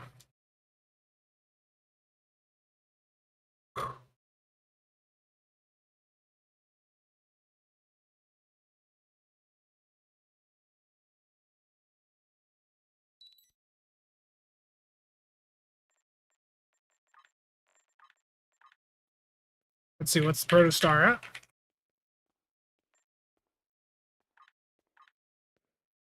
1.46. Yeah, so that's why I saw that I was getting hit further away. So Game Freaks is saying that when you kill the sphere and you're within 5 kilometers of it, when it dies, it will do the damage to you even if you fly 20 kilometers away.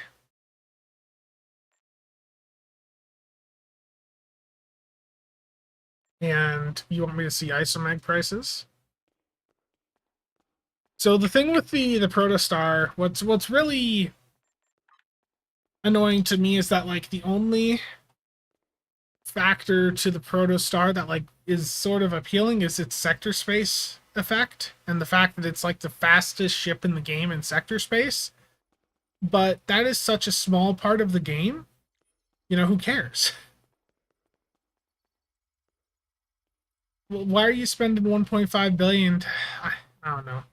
I guess the people going for that are that's the min max they want to do is as fast as possible in sector space. Martin, how's it going? Gamma, I'll get some more. Don't worry.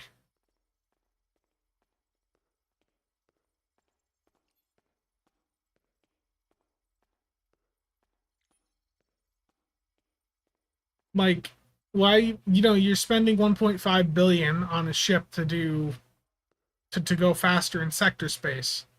You could already do like 130, 140 in sector space before this.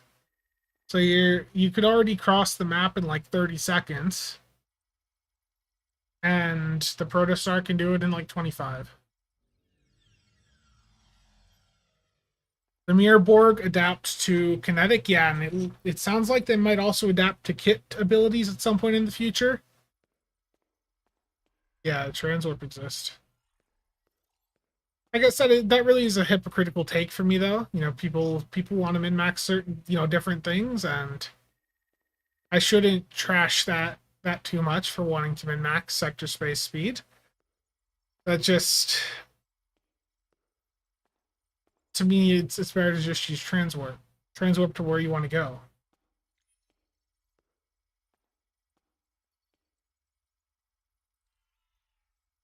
They don't right now, but I think they might in the future. I don't know. Yeah, Gamma, I need them Lobi ship, or that Lobi ship. How goes the grind? I know, Cthulhu. I realized as I was saying that was a hypocritical take. Min-max player says min-maxing another thing is a waste of time. Yeah. One of them looks to be like a good budget trait. The sunlight is really bright. I don't know how this is going through on the camera. Okay, you guys can see that I'm getting blinded right now.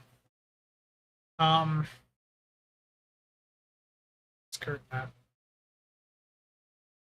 Go. That was really bright.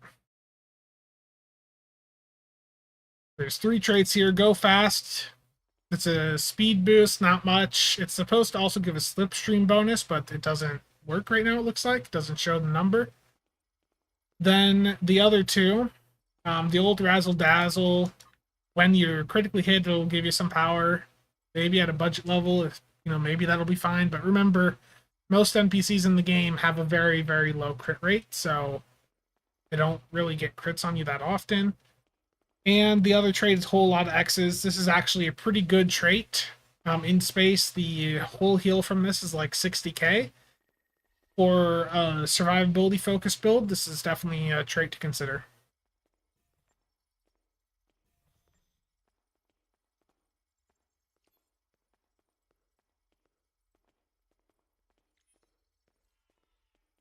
Yeah, when the ship goes to Muds, will be a good one to Farm's End. Yeah, or Pharmacy.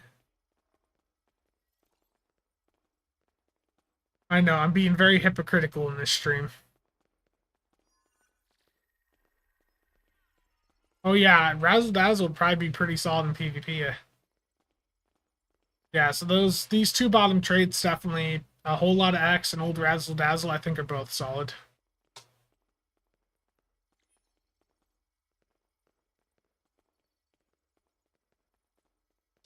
Protostar build stream when? If only we're higher up. It's terrible. I do have some Lobi ships that I want to pick up, but I don't want to actually use my Lobi on them. Is that terrible? I've got more than enough Lobi to buy a ship, but I don't want to use the Lobi to buy a ship.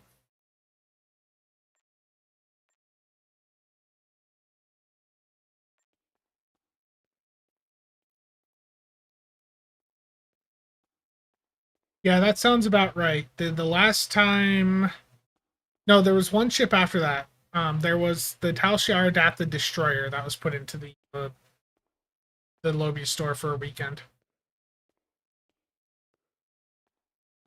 Thinking of getting another promo ship for the yearly. I mean, that is a pretty good option always. Like, there's a lot of really fun promo ships, so.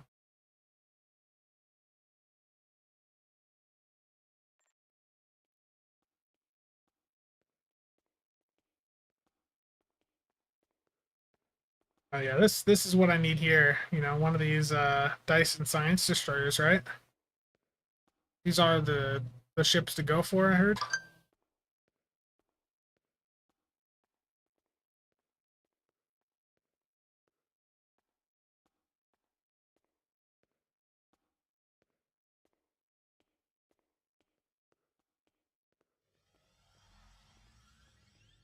Legendary versions of the adapted destroyer and adapted battlecruiser. The thing is, with a lot of the lockbox ships, I don't think we're gonna see legendaries of some of those more niche ships.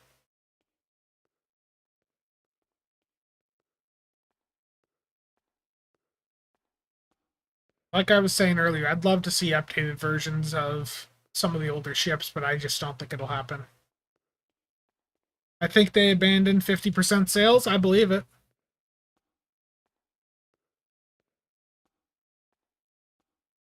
I mean, maybe I'll get a Protostar eventually, but yeah, it's not the priority. I'll get one on Tribble, do what I need to do over there. I already know the trait's not good. Know the console's not good. Legendary Keldon or Galore? Yes, absolutely. I have a Keldon over on SOB. I wish I had one on casual here, but that's another ship that was in the Lobi store at one point. It's not very good. By today's standards, it's not the most amazing ship, but I'd love to have that on this character.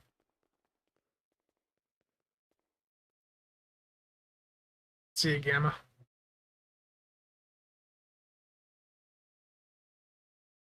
Yeah. I mean, there's lots of things that they could do that I think a lot of us would be willing to fork out money for. One of the main things I think that they need to do, what I was saying before, add in something of value for veteran players into the Epic Phoenix store here. Because if you're someone that played the game in those early days, this Epic Phoenix tab does nothing for you. There needs to be something on here that is relevant for veteran players that already have all of those ships. The fact that there isn't is ridiculous to me, and the conversion down to ultra rare, that's a joke.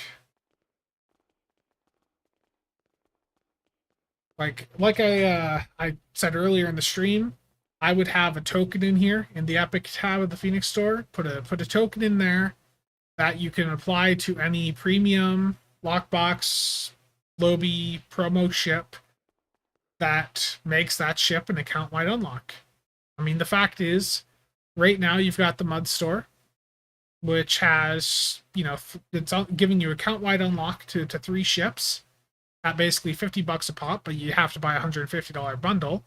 So with the $150 bundle, you're getting 3 premium ships on account-wide unlock. The Epic Phoenix tokens have a drop rate of like 1 every $70 worth of dilithium. And if you're over on console, that's even more expensive. To me, that would be good for the game, you know, for those of us that have some premium ships that we'd like to have on some alts, like that'd be a huge boost. And I understand their concern that it just, you know, that would mean people are buying less ships, but the thing is, with how the system is, with how many different premium ships I need for certain builds, like if I will really want to build them out, I just don't play alts anymore. So rather than, you know, going in and I could be giving them money to make the ships I already have account wide, and then I could invest more into those alts, but as is, I'm not, because I don't want to buy the ships, you know, for a bunch of different characters. I can feel I'm getting a little tired.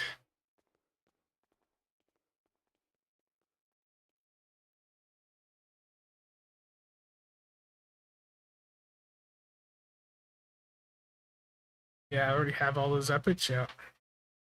About time you got tired? I know.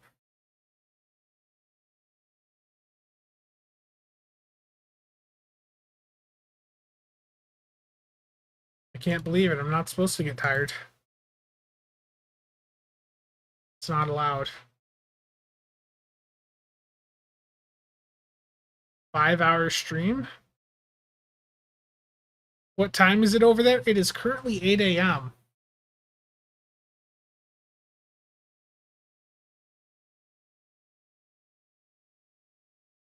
Yep, it is 8 a.m.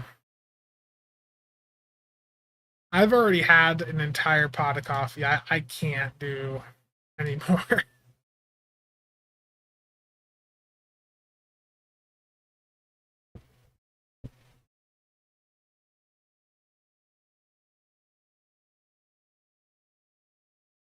Terrible chips. Part of my issue is that I've been trying to fix my sleep schedule, but I keep getting woken up to go deal with a dog that is not mine. And it is making things difficult.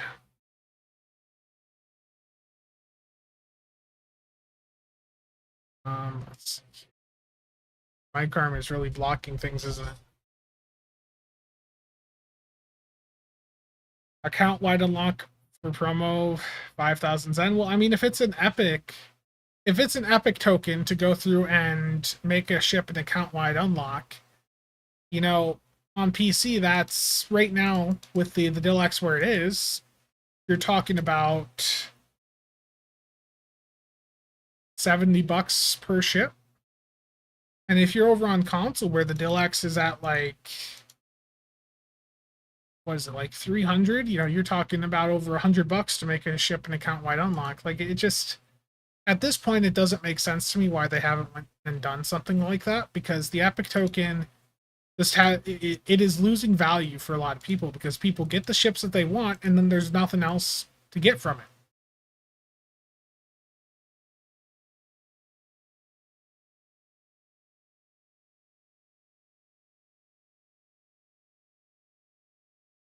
My mom is like severely disabled and can't really walk right now because of her foot, so she can't deal with it. And my sister is working like 12-hour shifts, so it's either I get woken up to deal with it or it'll make a mess.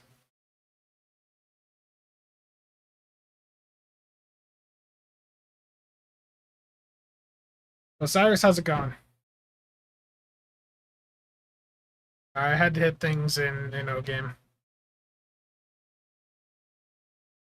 How is the Eagle Moss Audi doing? So there is still stock of the Eagle Moss Enterprise F over on Master Replicas. It's $32 plus like $15 shipping. So if you do pick it up, you might want to consider one of the ships they have for 75 or 70% off. The Vastum here is a Romulan ship from Stowe, and some of the reviews I saw online for this do indicate that it might have a 50% T6 coupon with it. So if you're going through, you know, spending $32 on the Audi here, the Stowe variant. Do I already have them in my cart? I do. Okay, that just bugged out. But if you get both at the same time, you can get the Vastum for like $10, and that may or may not have a 50% off T6 coupon in it. So up to you if you want to go for that too. But if you do want to pick up the Enterprise F, that is still available for limited time. And no, they are not sponsoring me. I would, if Master Replicas ever did sponsor, you know, I wouldn't mind checking out some more of the BSG stuff.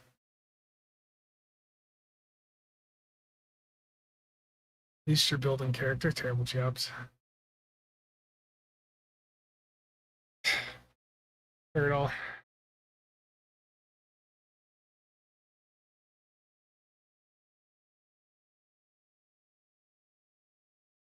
Osiris, I think I said hello, but if I did not, then good morning to you.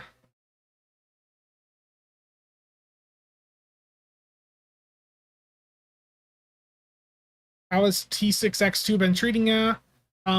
It's been nice so far. I mean, the thing is with the consoles, it doesn't really change much console-wise, because in most situations you're just slotting another isomag, another locator, another exploiter.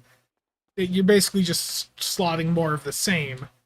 For the starship traits, that's where it's opening up more options. So on my Delkina, I've been trying Cultural Conquest from the World Razor. That's been working fine, but I think a haste trait might be a little bit better for the specific setup I'm using.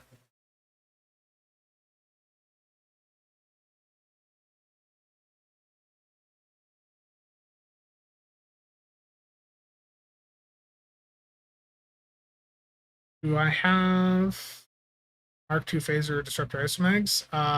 No. Everything I have is Mark 15 Epic. Is Master of Replicas where I got the Daedalus? Yes, the Daedalus was just in stock, but I think the stock ran out like a day ago. But Master Replicas does have the... I hope no picture just showed up on screen there. Okay, I think that picture would have been too small for anyone to see. Damn it, Voyager. My DMs were open with Voyager, and I think the Windows Snap thing just about showed a picture of something that shouldn't have pictures. But yeah, the Master Replicas is where I got the Daedalus, and yeah, I'm pretty sure it's out of stock now.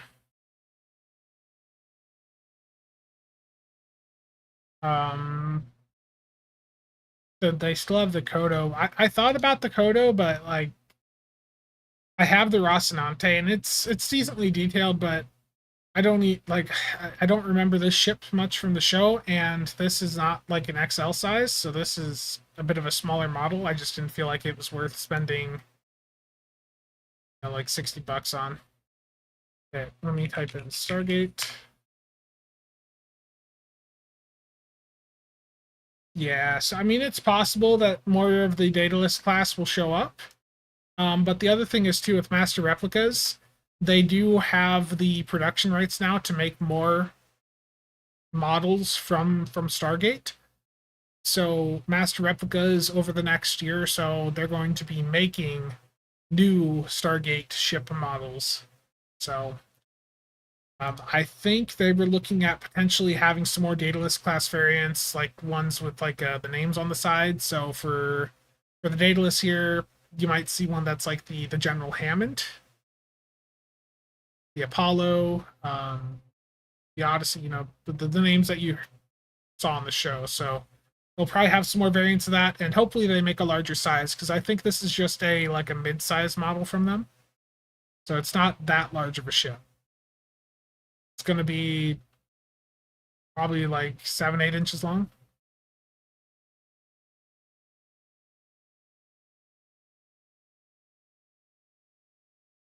I think they said something about the Destiny, Jeff. But yeah, Master Replicas might have more stock. I'd say keep attention, pay attention to the Twitter. I'll link their Twitter. I know not everyone's a fan of Twitter, but I would say with them, following them on Twitter definitely is a good route to go for getting info from them.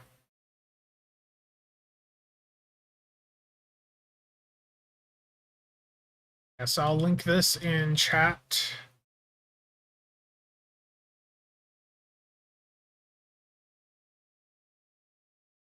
Yeah, they have the rights for Stargate stuff. Yeah, they on the 14th is when they sold out of the Daedalus. It was up a lot longer than people expected. It stayed up in stock for like a week. They even had a small restock of the Death Glider. They previously had the F302. But it's possible there will be some cancellations, and they might put some more supply back up, but it would be like a flash drop some point throughout the week. Yeah, the Twitter thread's definitely the place to keep an eye on to see if stuff comes back into stock.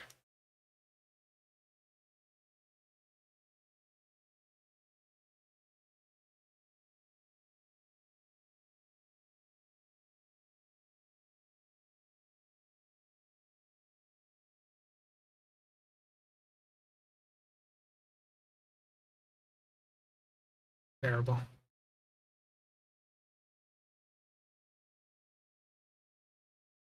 Ordered the NTF yesterday. Very nice, Travis.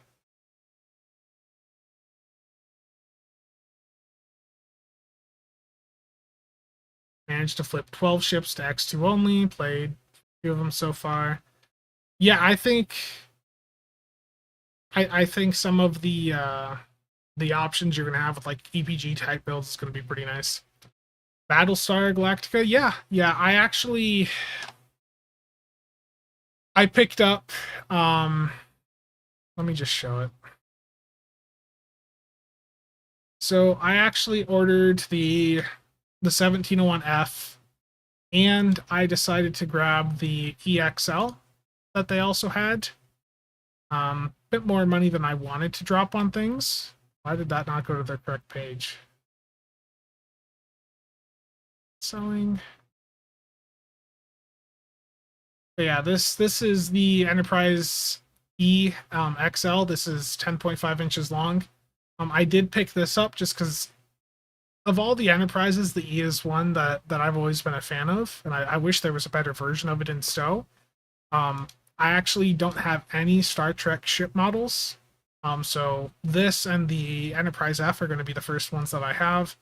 I don't really collect this stuff, but I figured having a model of this would be pretty nice. But alongside picking that up, I did pick up some of the stuff they had 75% off. So they had some Battlestar Galactica ships. So with me grabbing the Enterprise F and the E there, I grabbed the Loki and the Astral Queen. They were like $18 per. More money than I should have spent, but I have a problem.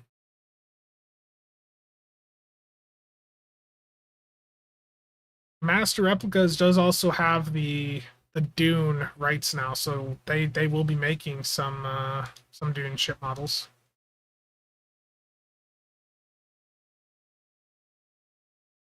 Yeah, I don't think people are seeing that Voyager. Terrible.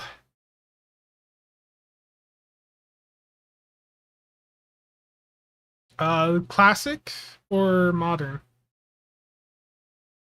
Because they actually had one of those up. They have a page here for BSG stuff, and they did, or they're going to have a restock on the Cylon base stars. They're out right now, but the price will be 64 USD. That's basically the price on like everything from the BSG side.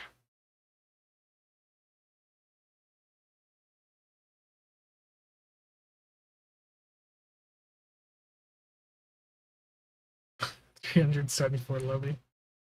Terrible.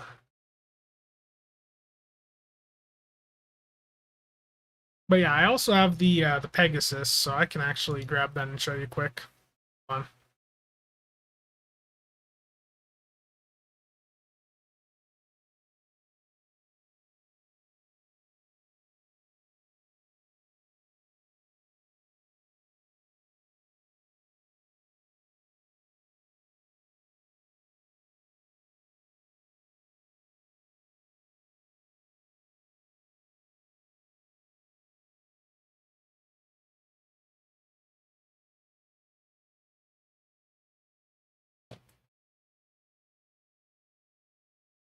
It's decently sized.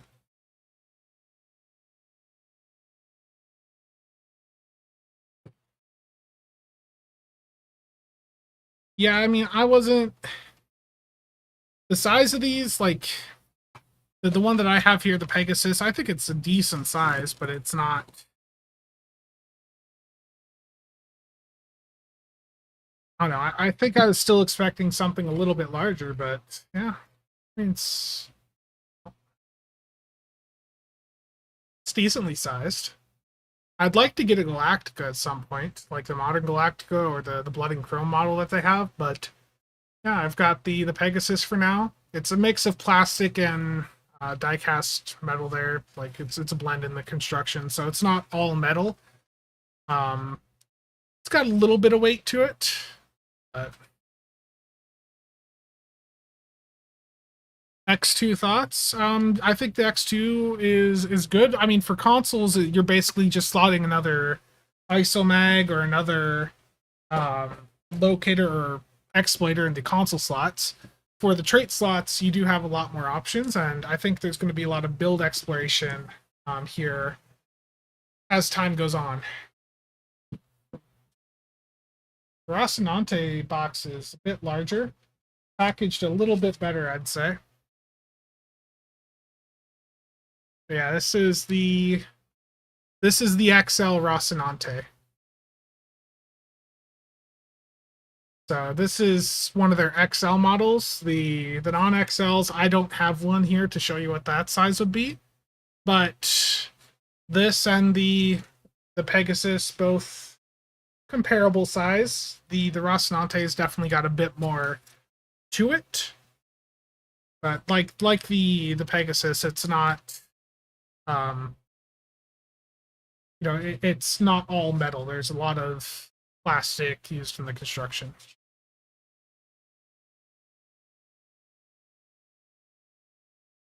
But it's packaged well. Like this is a beefy box for the Rocinante. Full screen? Oh. I'm sorry, I didn't even think of that. I feel like an idiot right now.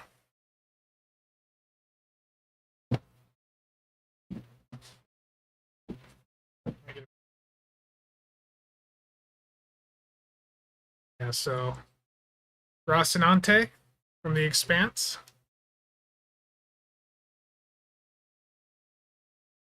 The Enterprise F and the E that I ordered last night are the first Trek ships that I've ordered.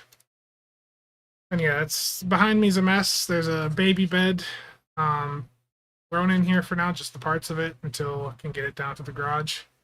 Heavyweight metal. It's a mix of metal and plastic. It's not. I mean, it's not super heavy, but it's also not too lightweight. I don't know, like a pound or two. I don't know what the weight of this is. And then for the Pegasus here, it's the same. It's about the same weight, I'd say. I think the detail on it's fine. I think for me, I would rather collect like the BSG ships than the Star Trek ships. And I don't have a data list yet, but I think the data list will probably be a little bit smaller than this. Why no ESD? I just haven't bought one.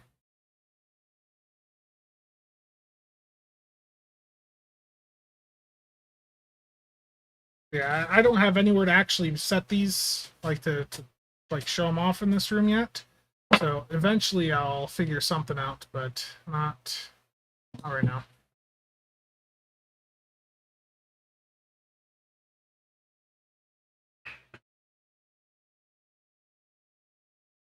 Ever growing 40k pile of shame. Terrible. Yeah, I mean for me, I think for like collecting the models, I really like the Battlestar ships.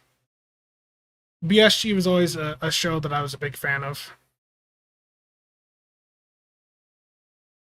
The packaging on the Rocinante XL is definitely a bit better than the Pegasus box here. The Pegasus is just foam, whereas the Rocinante had a bit of a fancier foam to it.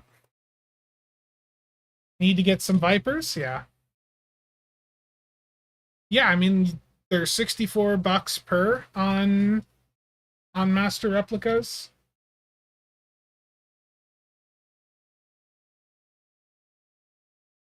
Yeah. That foam sound thankfully did not go through the microphone. That would have been bad. But yeah, I like the Battlestar ships. So I gotta say there. Game. I guess I did also.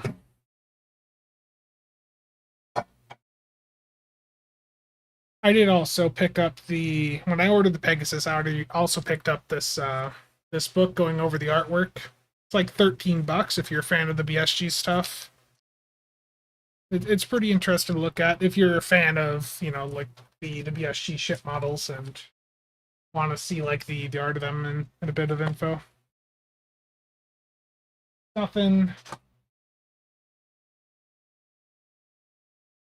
you couldn't see looking at some websites online, but it's neat to have a physical copy.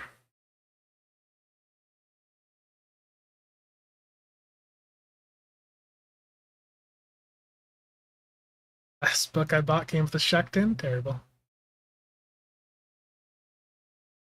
But yeah, the XL models, I think if you're looking for something that actually has a bit of heft to it, a bit of size, the XL ones are definitely the ones to go for. And like all of the BSG models are, from what I understand, are like actually pretty big. Even the like the Vipers and the Raptors, they're like the size of the Battlestar, and some of them I think are even larger. Let's see. Voyager I have is half plastic and half metal.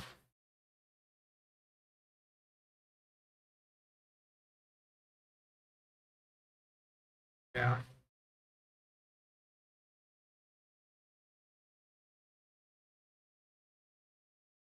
Love corrosive plasma.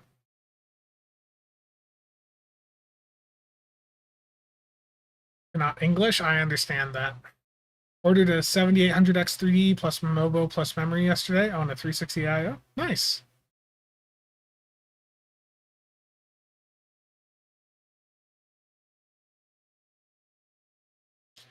Yeah, Travis, definitely the ground TFOs. So mine are instabilities, and Into the Hive are going to be your two best isomag grinding options, in my opinion.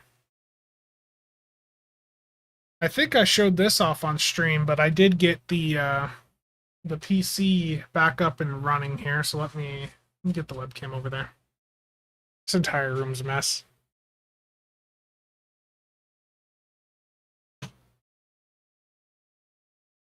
So there's still a bit of work to be done. I still need to top up the reservoir. But I actually have an issue that is really weird and I was not expecting. With this top radiator, there is a hum coming from it. And if I have the other fan off in my room, it can get a bit annoying, and it's amplified by these fans on it. So I'm not sure what I'm going to do there. It's a really weird hum, and in fact, I have the sound like recorded on the computer here. So let me find that.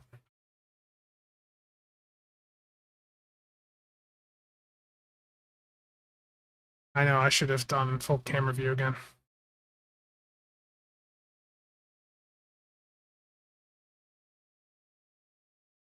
Yeah, I think another option would be move the fan, like flip the fans in the radiator around, because these fans have the like rubber stuff at the corners of them. So if I have the fan set up to pull through the radiator instead, that might be enough of a solution. Or between the screws and the rad, yeah, that's something else I can look into.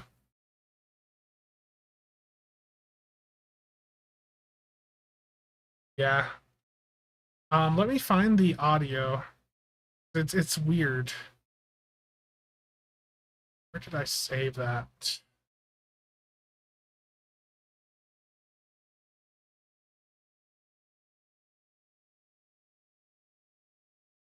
Compiler, just a modern Cylon base star. Terrible.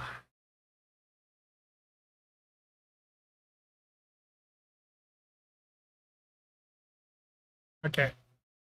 So here's the sound. Hopefully this isn't too loud.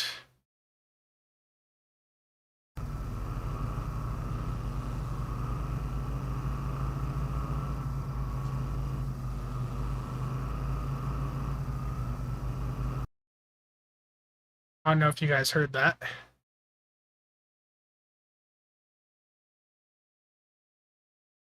The thing is, I unplugged all of the fans on the radiator. So all four of those fans were unplugged, and I still heard that. So I unplugged all the fans in the system, and it remained.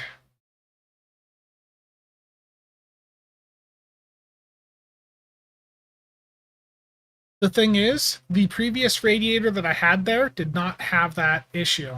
I'm thinking it's something also maybe with the design of this radiator, because this is a really old radiator up top.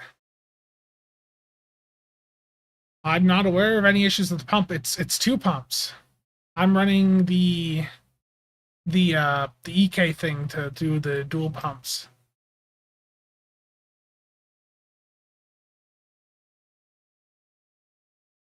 Is the rad flat or slightly warped? No.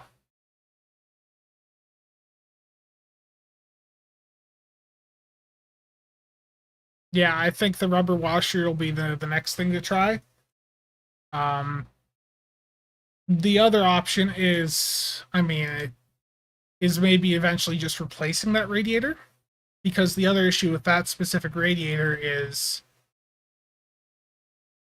it could be, it could be error,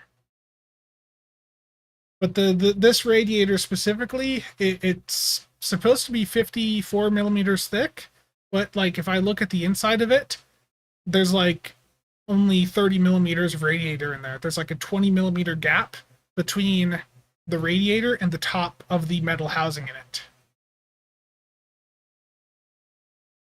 Rubber washers will at least tell you it's a vibration issue. Yeah. Is there a link that details which Elite TFOs provide which isomag components? Yes. So STO Wiki, Advanced Consoles. Just had it. I have tried with the pump speed adjusted. I tried it at the minimum. I went into BIOS, set the two pumps to like 20%, which is as low as they could go, and I still heard the noise. I don't know. It's just weird. The previous radiator didn't have that issue.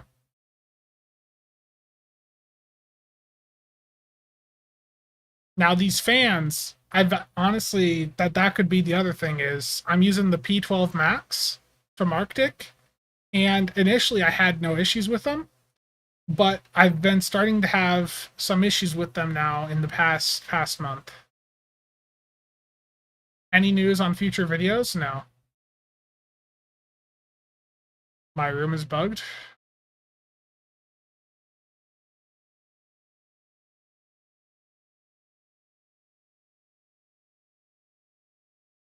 It's certainly possible, but it's the fans.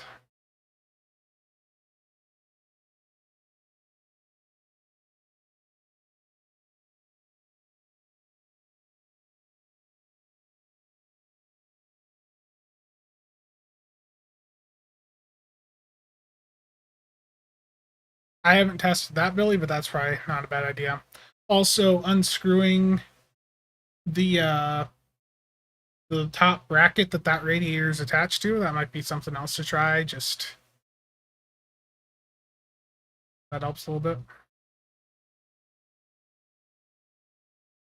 Yeah. Gale is seeking revenge. Terrible. Okay. Back into Stowe. So for my 7th trait, like I was saying before, I've been messing around with Cultural Conquest, but I might try like OPOG or Calm Before the Storm there.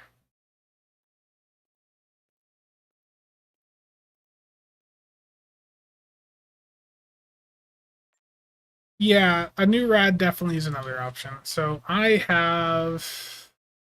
figured that the radiator that I have, I thought it wouldn't really have issues, but it is a pretty old model, and let me see if I can find it here.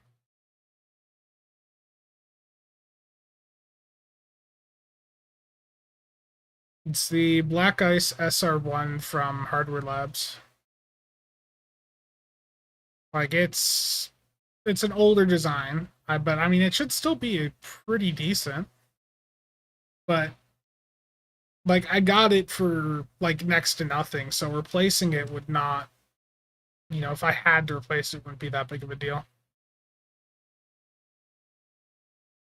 Yeah, it's the one I have. I wish there was another picture of it. I got it through frozen CPU, and like one side of it, just the radiator fins are really far away from the rest of the metal of the like chassis. It's like a 30 millimeter radiator stuffed into a 54 millimeter housing is what it's like.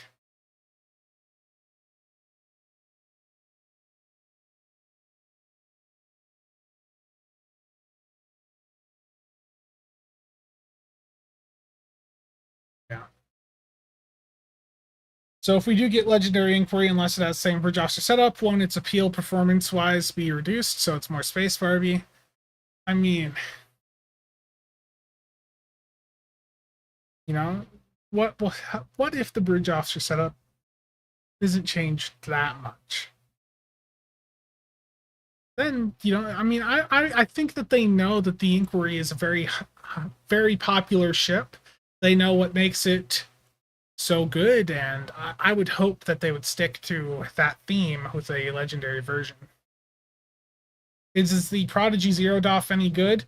I tried the Prodigy DOFs earlier and sat here for like 10 minutes trying to activate them, and they like just would not activate.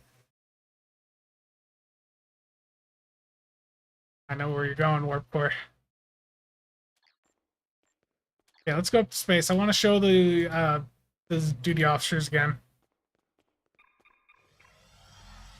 Zero is the one for emergency powered engines, right?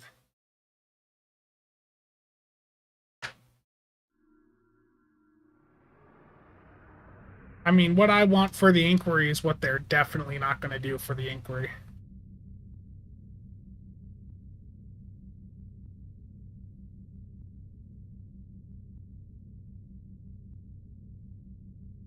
Okay, I'm going to pull up Notepad, but I do not know what's on my Notepad, so I'm going to turn display capture off for a minute. And let's go Notepad. Let's get that far off the screen. Okay. So if I could like just design a ship, like any ship right now, it'd be 5-2-1, so that's with a 5-2 setup with an experimental weapon.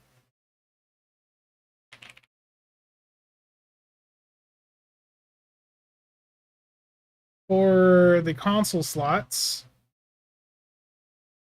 well, I guess let's do bridge officers first. I would want a commander, miracle worker, TAC, lieutenant commander. What's my Delkina look like? I want a Delkina that's got a miracle worker commander instead of attack. That's my dream. Okay. Stations. I'm gonna be very creative here. Lieutenant Commander Uni / Intel.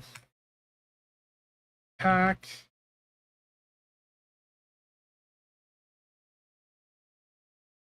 I could do a Lieutenant Commander Engineer still.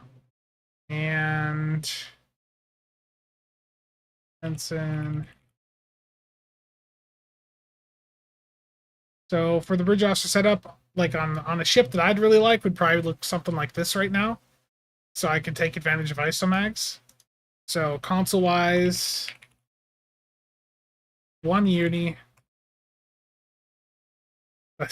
I know this is ridiculous. 5 engineer, 1 psi, 5 tac. Am I missing a console there? Mia, how's it going?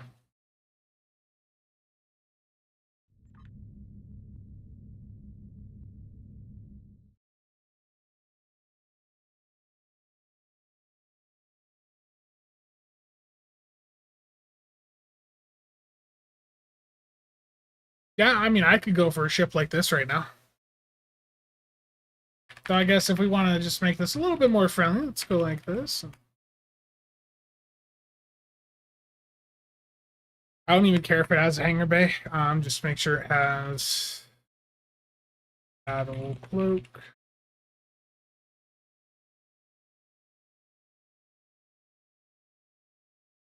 There we go.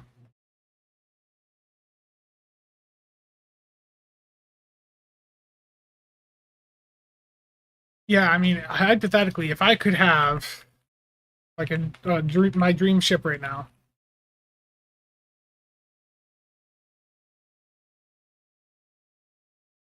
this is what it'd be like.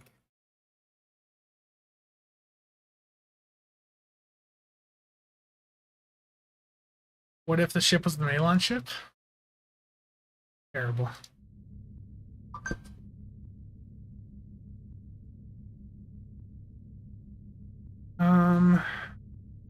Yeah, zero worked. Zero worked. Okay.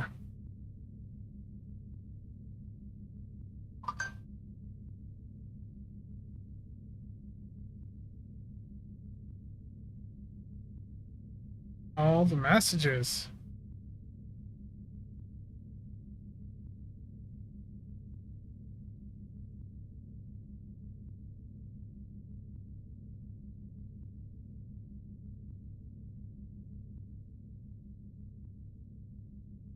No dual commander for the ultimate power creep? I mean, that is true, John. That could be an option. Could definitely do that, but the issue with the dual commander ships is they do have trade-offs elsewhere. One of the big ones typically is that they do lose a bridge officer seat to get that.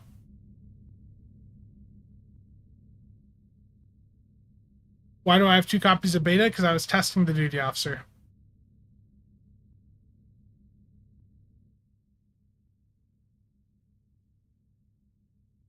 Yeah, it's yeah, basically give me America Worker Delkina that has 5 engineering consoles. But still has a commander tech. There's precedent. They did it with the Gorn.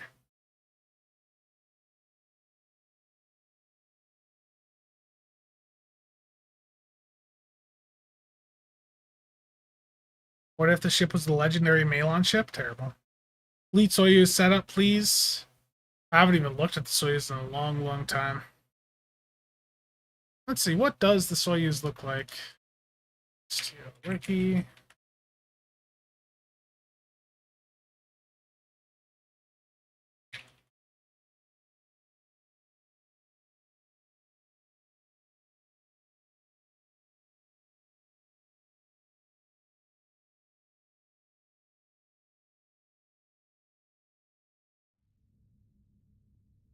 Do that.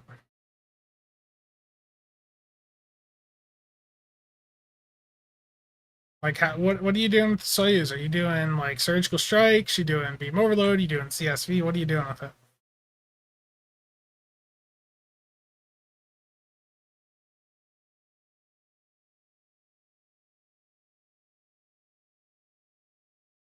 NG tank build stream soon? Terrible.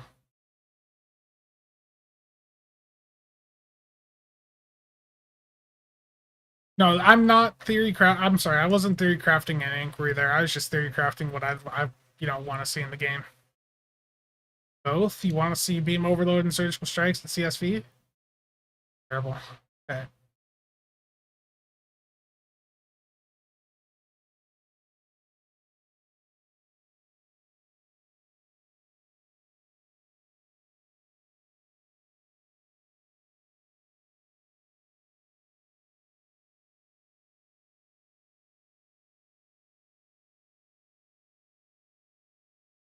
We've got a commander, intel. I assume you'd probably do, with surgical strikes, you'd probably be doing, I imagine you'd probably do on con all the haste stuff like you typically see. Is the microphone blocking the screen right now, or the camera?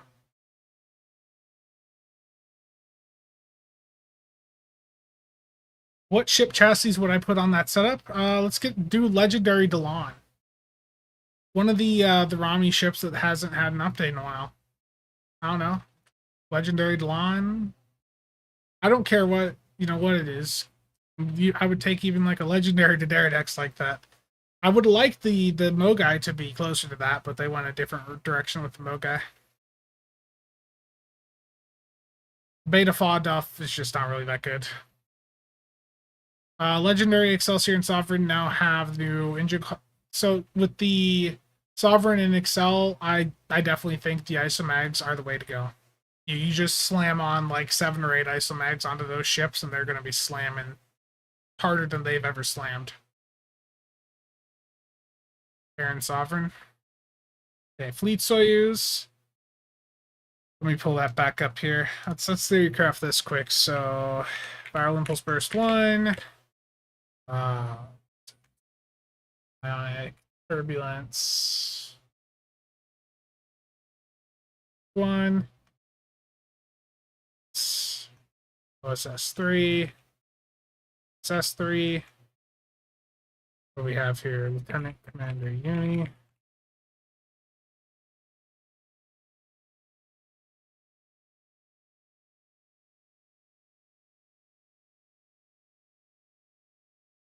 And Ensign.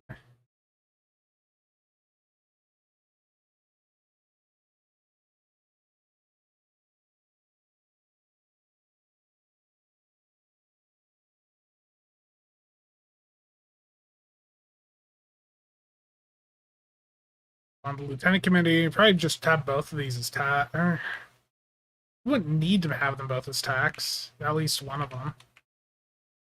Do Emo 1, Beta 1. Are you doing like a spread 3? Yes, 3. This, I mean, I guess you could just make this a psi. You could do another tack, but with the SS3, they don't really need it. So you could do Tractor Beam 1.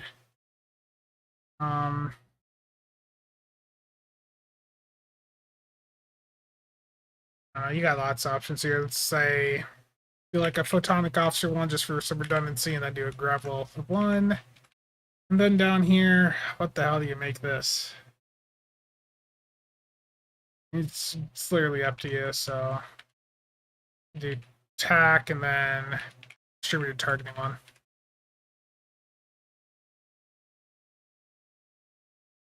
I don't know, probably something like that for SS3.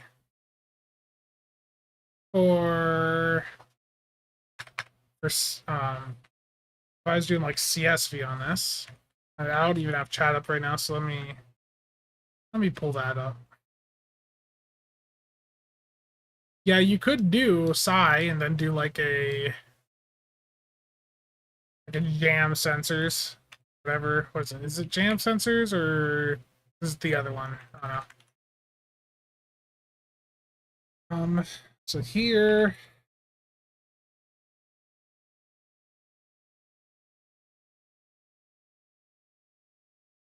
I don't know, you change this, I don't know, like an EMP probe?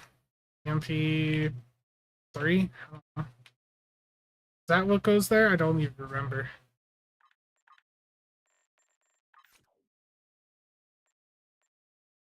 Yeah, EMP 3 can go there. I don't know what the hell else you'd slot there. I mean, you could do DM1, Ostasif 3, doesn't really matter. The thing with engineer, like a commander engineer, is that if you're stuck using just engineer abilities, like outside of emergency power subsystem abilities, everything's a dud. Terrible.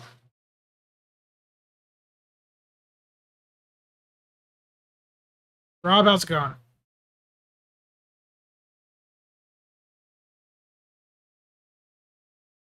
Have I slept? No, Rob.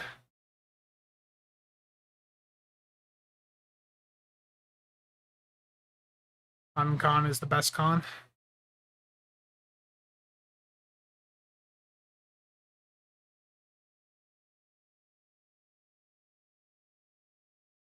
One VO1 2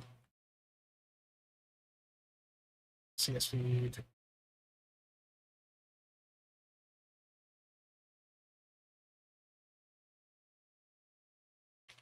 I don't know, price up so something like that.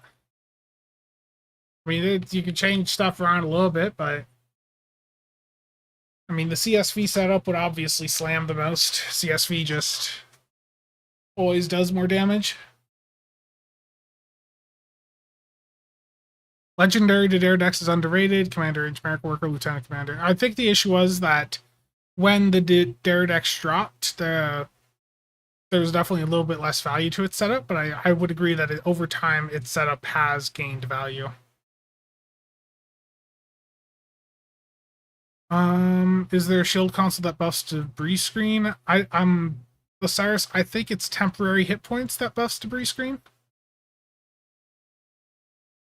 With the Fleet Soyuz, I mean, the thing is the Bozeman, the C-store version of the Soyuz there does have a really good console on it for general play. The Starship trait from the Bozeman's also not the worst thing ever. But the point is that ship does have some utility to it, so I would say grab the C-store one if it's within budget. But if you can't, I mean, the fleet version still be a good ship.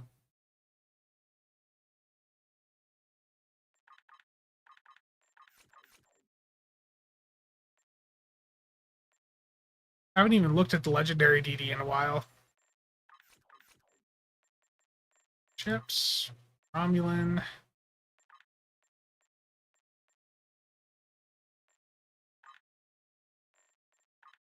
Yes, thank you, game. Okay.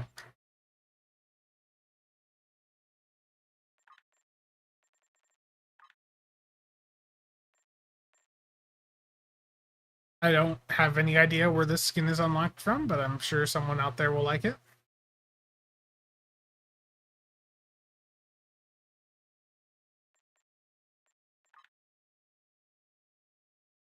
So yeah, Commander Engineer Merc Worker, Lieutenant Commander TAC Temporal, Lieutenant Commander Science, Lieutenant Uni. The issue is, I would say, looking at this though again, is that Lieutenant Commander TAC Temporal does mean that you're stuck choosing between recursive and like a beam overload, a fall, a CSV, you know, that you'd be putting in that slot.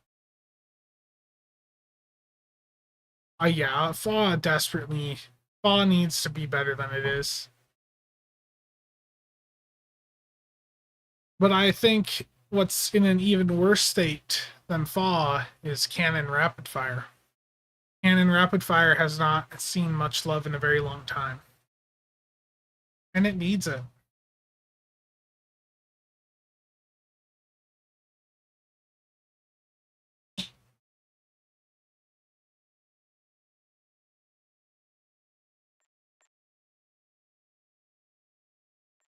You know what needs more legendary ships? Jemadar. It really is crazy. Like, look at, here's all the Fed legendary ships. Like, look at that. Like, there's so many of them.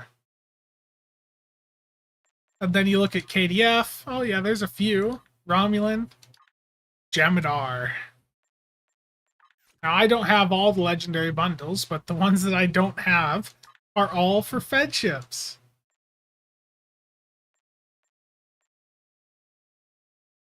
There needs to be more non-federation legendaries. Non-aligned? Did I miss one? Am I an idiot?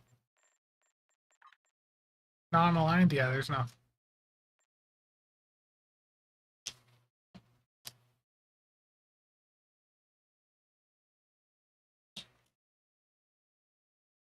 Spencer, what are your expectations about the legendary Bortesque? A great torp boat, a tank, or a great dem platform? What about all of the above? What about all of the above?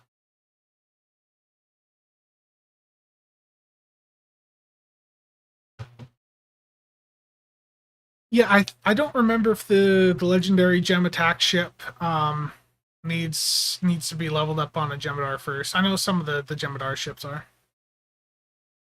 But look, what I'll say, I'm not saying, you know, that the ships are going to be super amazing. But I would just say that if it is within your budget to get Zen for a legendary bundle, that I would highly recommend you take advantage of the Zen charge bonus so that when this pack hypothetically drops in the next 1 to 2 months, you have the ability to grab it, because I think that we got to support, you know, legendaries that are not of the Federation faction.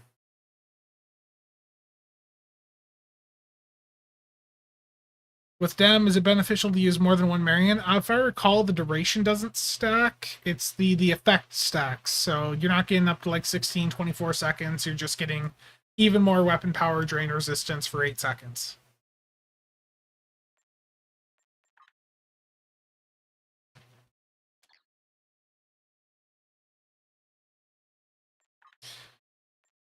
You know, there's another ship I know that works well as a tank, port boat, and do platform. There's a couple. Try the DOF proc again? Oh, yes, I was going to do that. If we had more DOF slots, that'd be great. Okay. I'm going to hit Beta and Engineering Team to try and trigger these DOFs again. When I did this earlier, I tried for like 5 minutes and literally neither of them procced.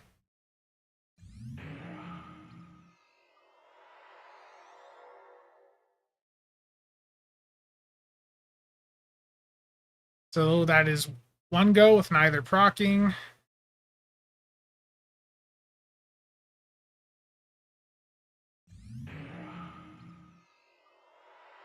Still nothing.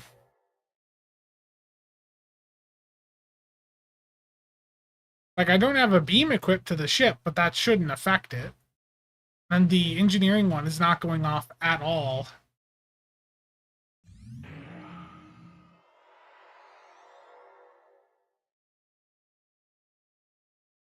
Engineering team again did not go off. Beta, nothing.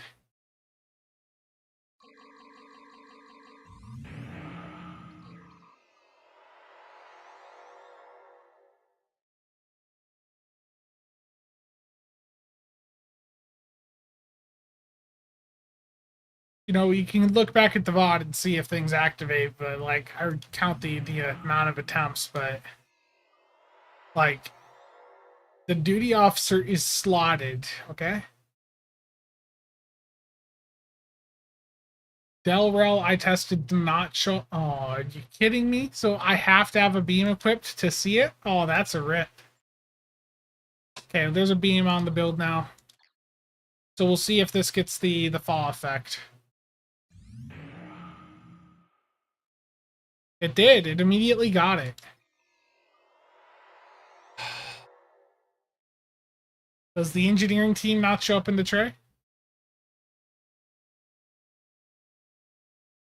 Do I need to like look at the stats window here? Because this engineering team, when it activates, would also give +5 to Starship Hull Restoration.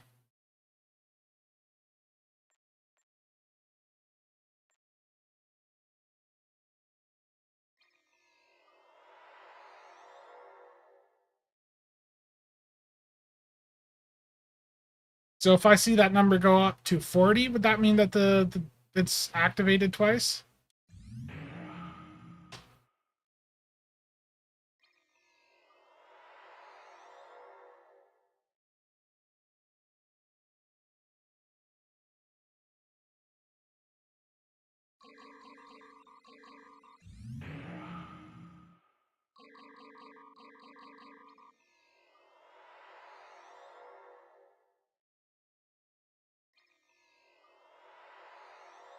So that, I think it actually went off there.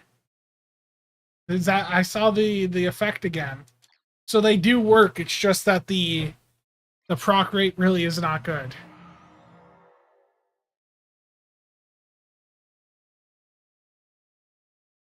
Unless that was someone else trolling me and putting one on me.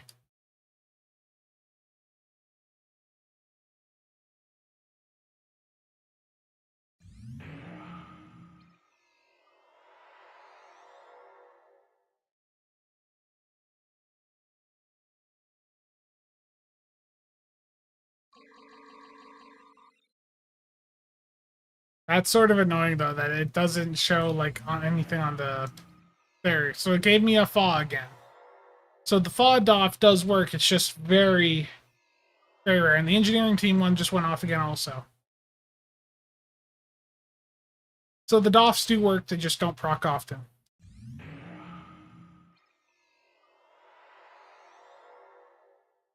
Yeah, but that was from one activation. So with the engineering team, if it goes off, you see it does another engineering team above you, but it doesn't show anything in the tray.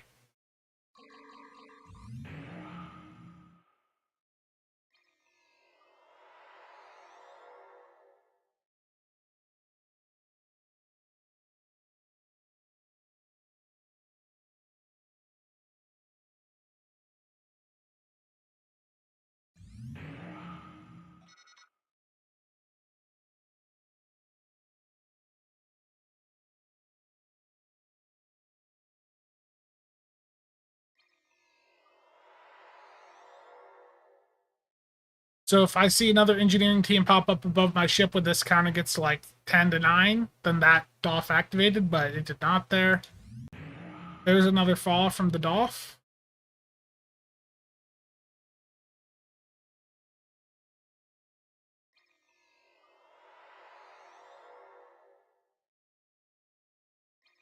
So you see there's another one of the engineering teams I got. So these things do work, just not that often.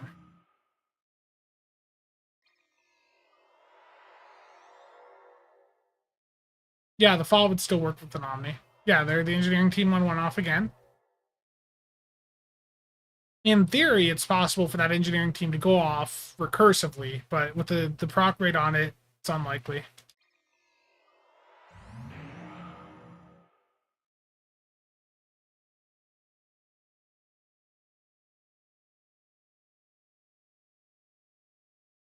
Yeah, it's really not that frequent.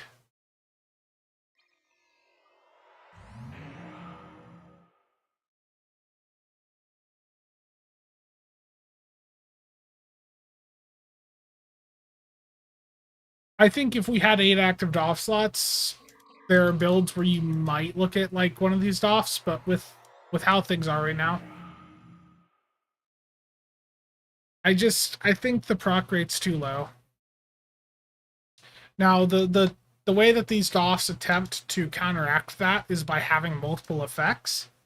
Like Del Rel, alongside having the chance to give you a fire at will once every 30 seconds, does also have a 50% chance for each shot on you fire while attack pattern beta is up to heal you for 0.2% of your hold capacity, and it does impact the cooldown reduction time of beta, but that shouldn't be much of an issue on endgame builds. So they're trying to get around to the low proc rate by having multiple effects on the duty officer, but I don't know. I don't know. Like, we just don't have enough room to slot things that are not that reliable. The beam overload DOFs, the shield pen ones, those got like nuked a long time ago. I mean, you can still do something with them, but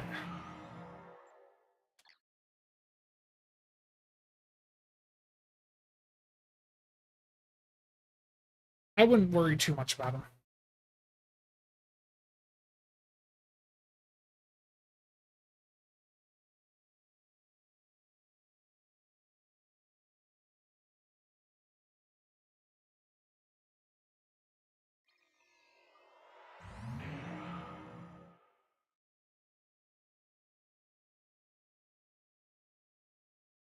Yeah.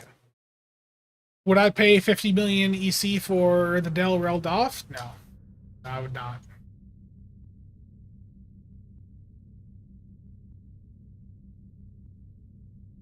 Bird Drain is making a comeback. Terrible, Rob. Terrible. How could you say such a terrible thing?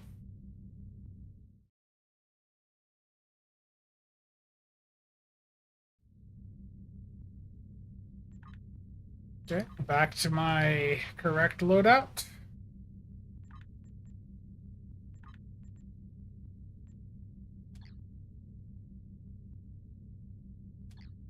Another thing too I forgot to mention, you can now solo most of the TFOs in the game. Even Corfez. Like, you could go into Corfez solo if you wanted. You could go into Crystalline Catastrophe solo and see if you can nuke it. That might be fun to try, actually. I wonder, do I still have...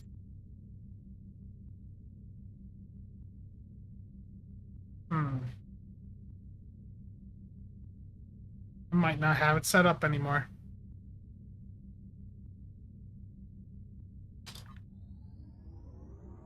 PvP match when? Never. I did PvP for a very long time in this game. And I just do not have any interest in doing that anymore.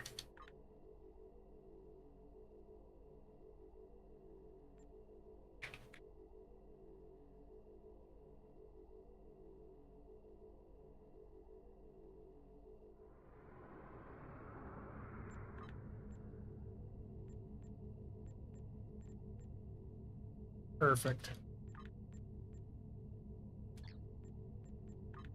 What's going to happen is I'm going to go into Crystalline and I'm going to do too much damage too fast.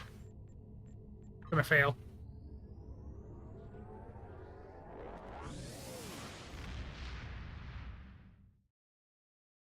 Yeah, I know. I know, Darth. I know you want me to do a drain build also. The issue is that you invest all this in, like, you invest all the stuff into drain, and then you finish it and you realize you could have just slapped the Tachyon Netron's console.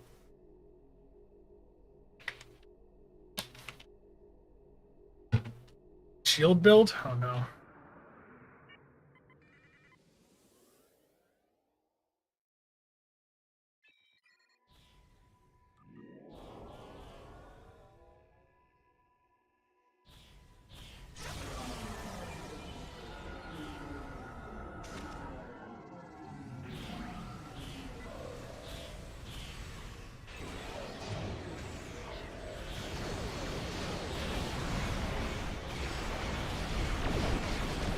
Yeah, the immunity phases, I knew we were going to just screw with it.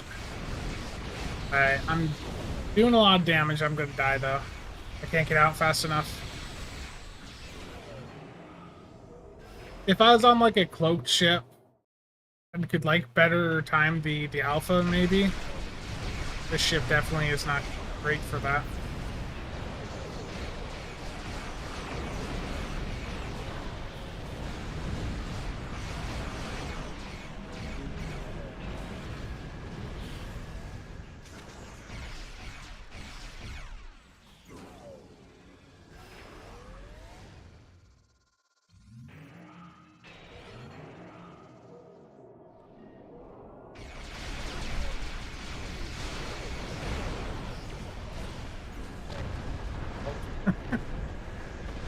I killed myself with REA.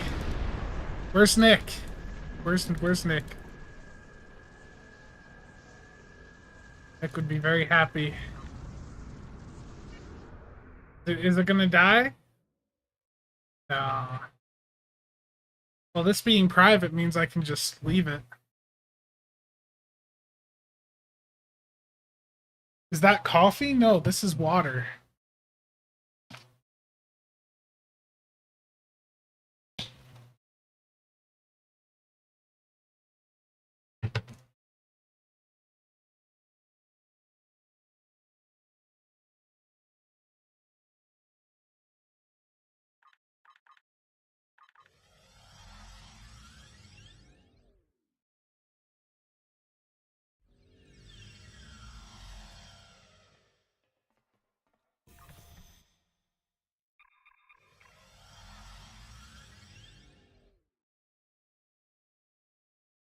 Go to a nebula and get some coffee? Terrible.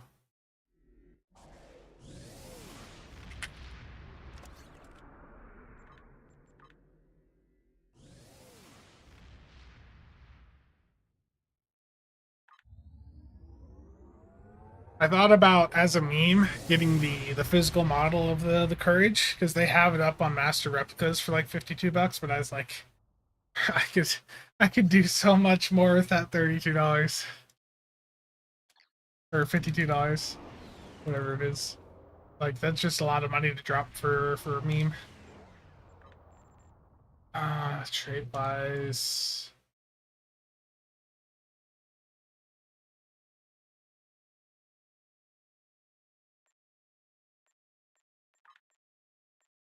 Sad, I guess. What the hell did what just got slotted there? I don't know.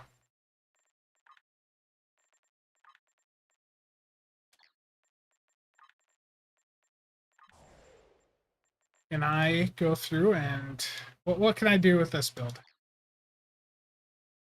Did I get the XL Sovereign? Yes. Yes, I did, Bridger. So I picked up the Enterprise E, the Sovereign XL, and I picked up the Audi.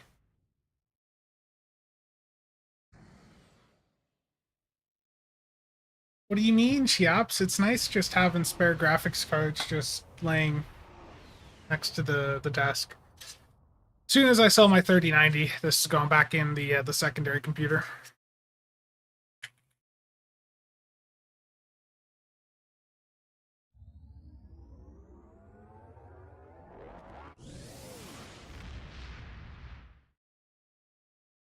Voyager, nice.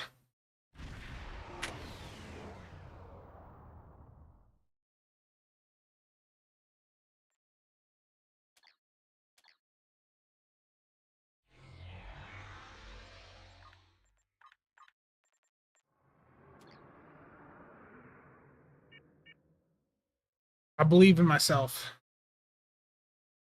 Nice, Voyager. Mirror warship, very nice.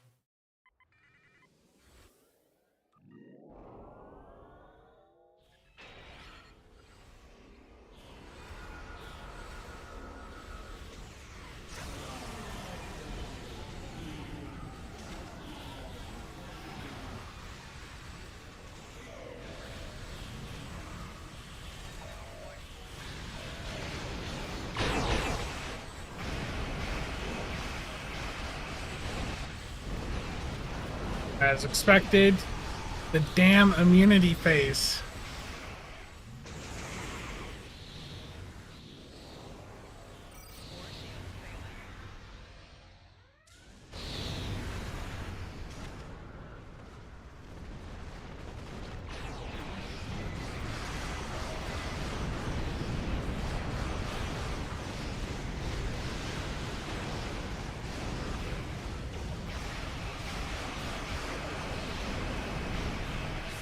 Oh, I'm dead. Yeah. REA. REA skill issue.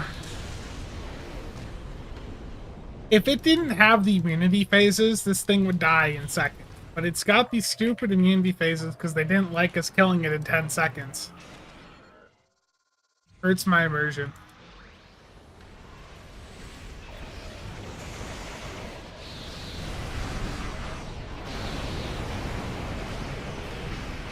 Not again, no. Oh, sometimes REA is just... REA is such a powerful starship trait, but at the same time, you get too close and it just takes you out with it. I got first place, though.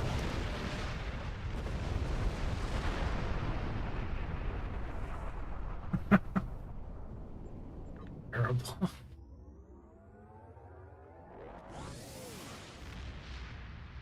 What a noob, I know. Nice, Voyager. I know you've been wanting that ship for a while. I'm glad you finally got it. REA, rapid emitting rapid emitting armaments, REA, is the trade-off of the legendary Dailies.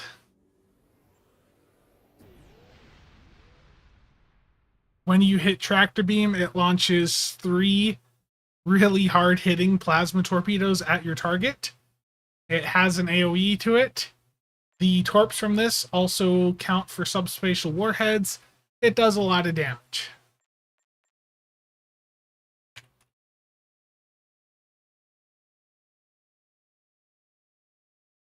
Yeah, I was just getting too close and I messed up.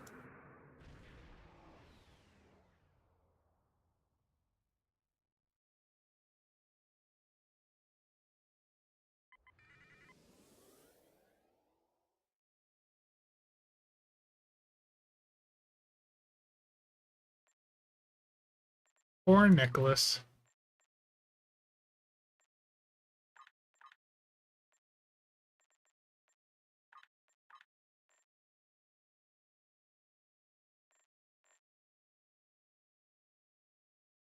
I'm thinking what to do next. Is it time for more Phoenix packs? Got 206 Zen that I could do.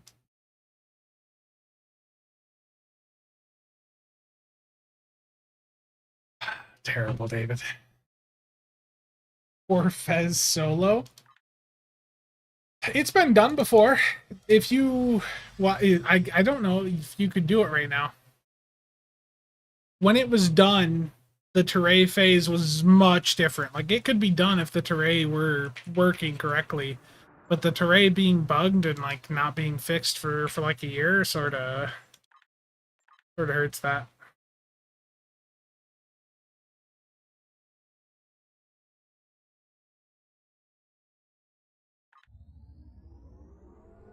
Need more gambling? I need Tribble to be up. The issue is with Tribble is you go to if you go to the copy page, damn thing doesn't even work. Like, no server to select, just bugged.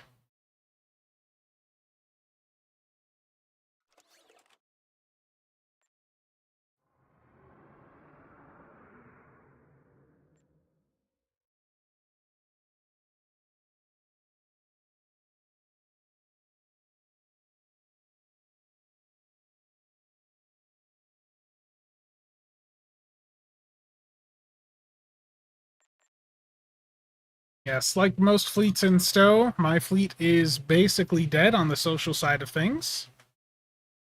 And that is how most fleets in this game are. You go on Reddit, you see a lot of people due to the game, they're like, I want to join an active fleet. And it's hard because people are really hoping that the social side of this game is, active. But the reality is that like every fleet is a ghost fleet at this point.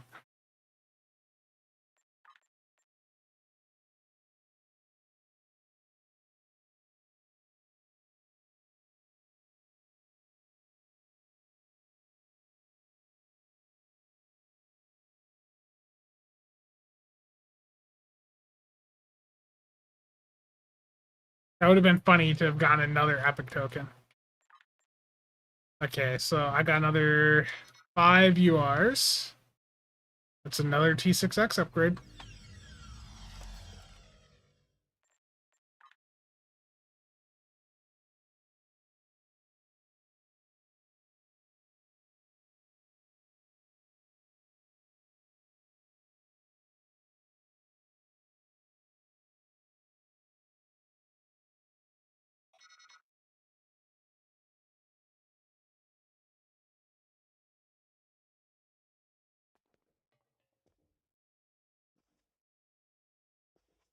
My recommendation is to anyone actually wanting social activity in Stowe, you can't go and try to get it from a fleet. If you try to get if your entire focus socially in the game is to just find a fleet, you are setting yourself up for failure. Because eventually, even if you manage to find a fleet that has activity right now, 6 months to a year from now, it's very common for fleets to get to that point where a lot of people have experienced the game and they've moved on. Fleets die out, and you just can't get enough people in a fleet to have long-term activity. What are my thoughts on the new Guillotine TFO? I think it's interesting. It legitimately is an interesting TFO, but it needs a harder difficulty.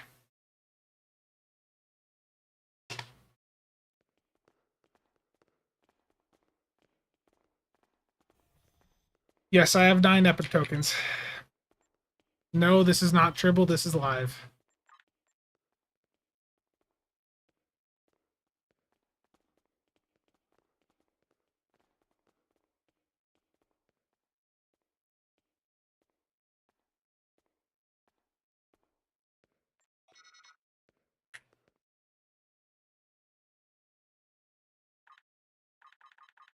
Did this just become a gambling stream? When isn't it a gambling stream?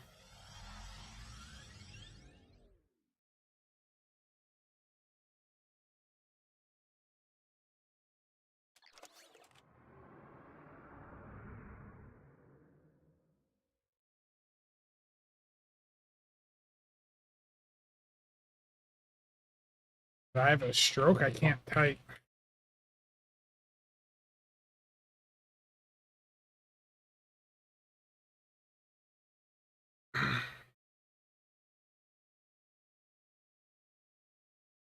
Solo endgame for funsies storage, yeah.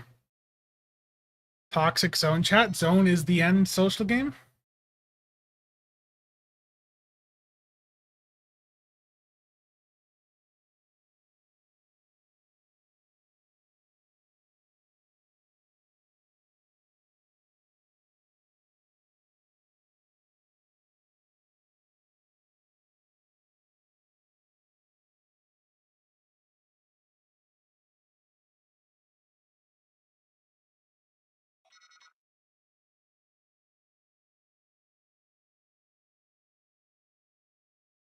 Um,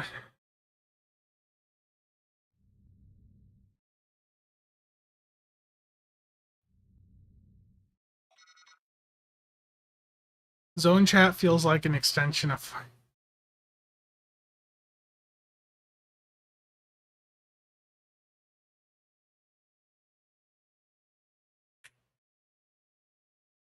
With the removal of cubes, tack cubes from Borg TFOs, do you think they actively tried to make them easier for the normal person? I mean, the HP is still the same. The HP is still the same. It's just that the model of the enemies has changed.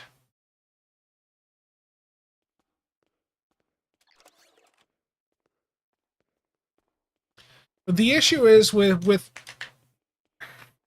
the issue is with like social activity and fleets is that there's a 500 member cap to a fleet. That seems like a lot, but soon as people start to bring in alts, that starts to shrink drastically. So I'm in a fleet that right now, how many people are here? 420. Okay, let's check a more active fleet. Let's check a more active fleet, okay? Let's go to the mixed stew fleet.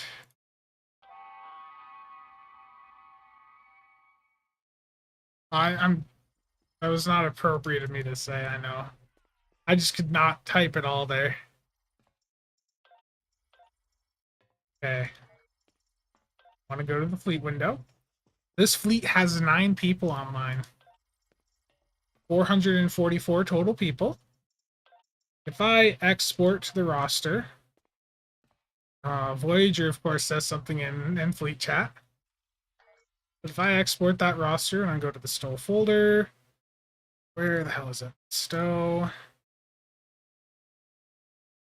live.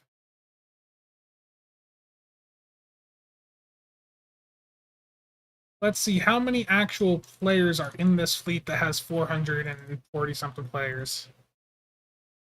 So the cap is 500 characters in a fleet, and yeah, the issue is that a lot of people will bring in like several characters, and that just drastically drags down how many actually here what I need to do, how many people are actually in the fleet. Let's remove character name. Just remove all this. So I need to go here and just have it remove duplicates, and we can just see. Data, duplicates.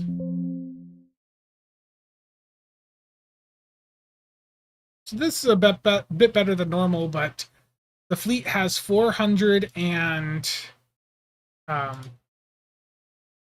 there's 440 characters in the fleet. The cap is 500.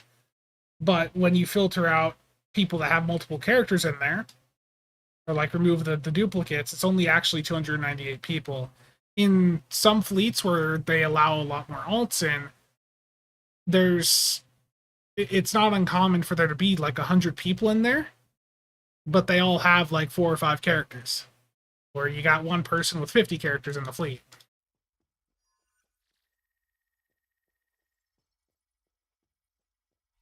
Neverwinter's Own chat.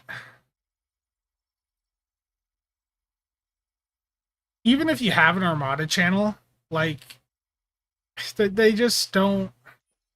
Long term, the best route to get social activity is via external means like Discord.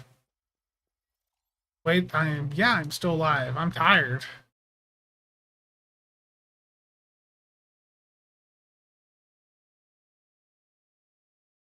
Like, here's an extreme example. Let me go back to TBC KDF.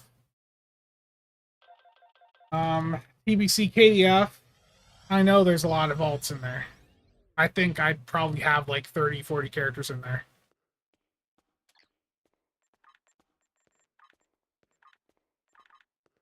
We have 420 characters in the fleet, but when I open up Excel,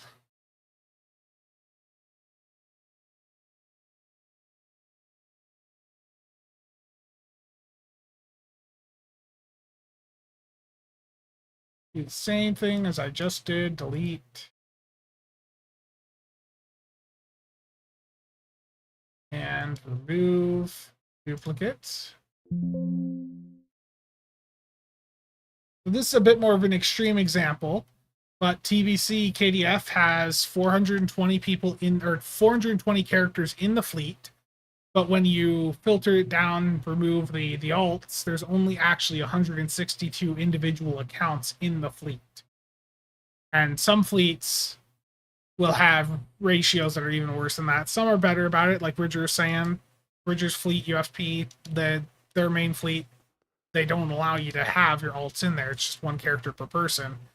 And that can help to try and get more activity in the fleet. But even then, just the social side of this game, if you really want to interact with a ton of people, Discord is pretty much essential. If you're not using something like Discord and getting in some of the public chats like the builds Discord, the Stowe Wiki Discord, the Reddit Discord, the various CC Discords, like if you're not getting involved in those types of places, like, your social experience in this game is going to suck. If you restrict yourself to just in the game, it can be brutal. I am missing some questions here.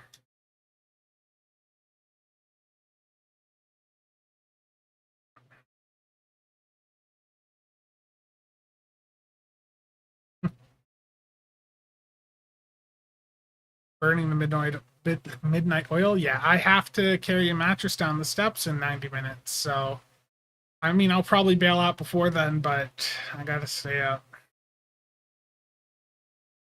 How long have I been going? 3.5 hours? Delta Rising killed a lot. We never got the activity back we once had. Yeah, basically every fleet died with Delta Rising. The game has never been the same since Delta Rising socially. Why Delta Rising specifically? Genuine question.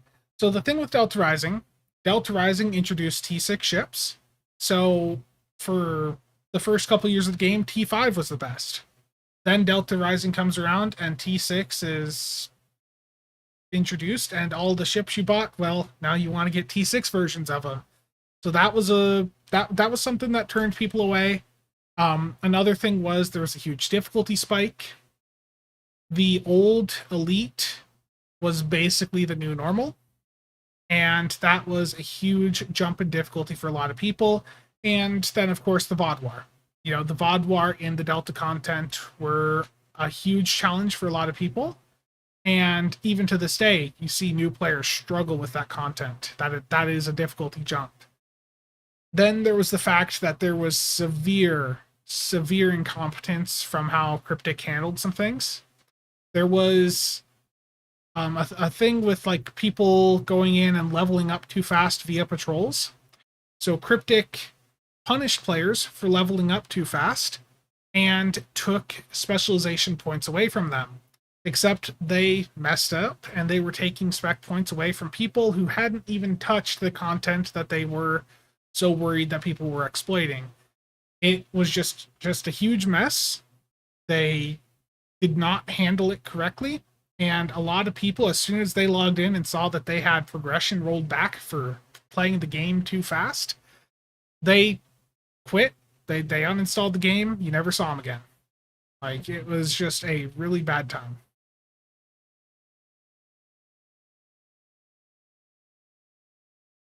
Emit Unstable Warp Bubble 3. I mean, neither of them are good choices.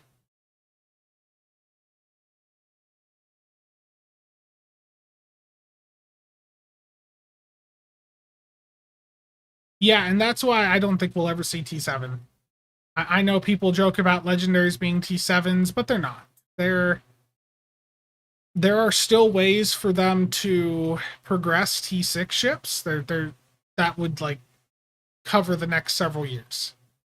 Like there's no need to do T7. What they could do instead is something that they haven't even done yet, is a third specialization seat on ships. That's something they haven't even tried yet.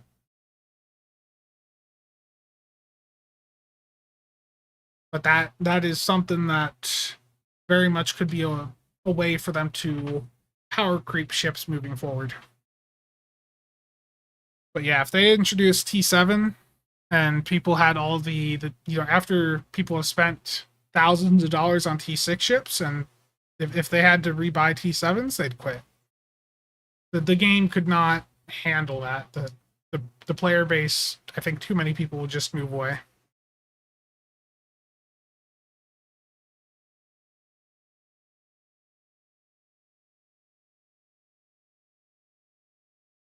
Balder, how's it going?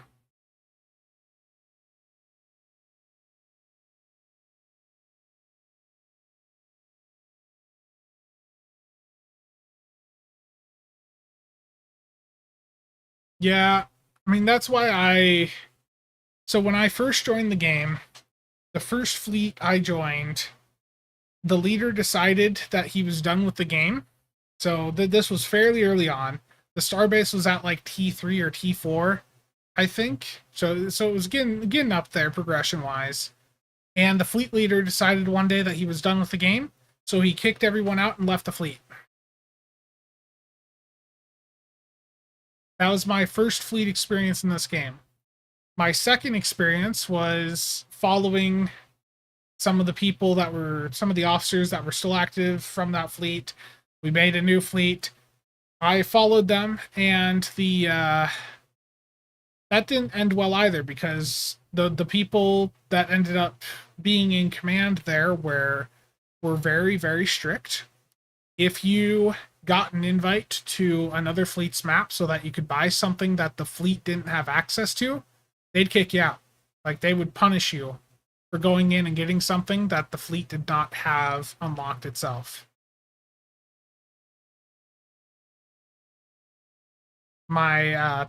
So after that, I pretty much knew that if I was going to continue being in a fleet, I needed to be in a position where I had power in the fleet. So then the Breakfast Club happened, and eventually I got to rank 7, and now I'm the only rank 7.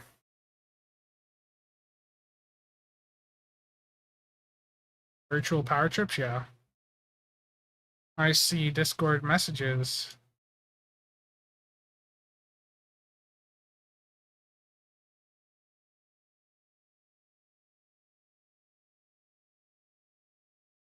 No, the one thing too with TBC, one thing I've learned too over the years is that you never give someone power that asks for it. If someone asks for rank 6 in TBC, they basically have guaranteed that they will never get promoted to that rank. I basically just, if someone comes up to me and is like, I want to be like an officer in the fleet, No, it's not going to happen.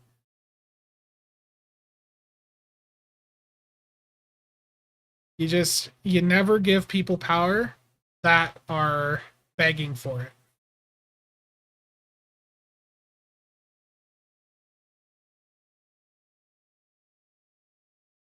Endeavors that can be done in the same TFO, nice.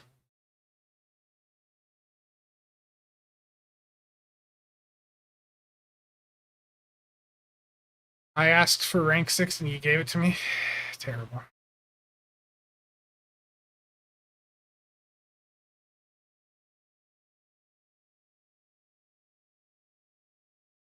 I mean, I'll have to fix that real quick, won't I?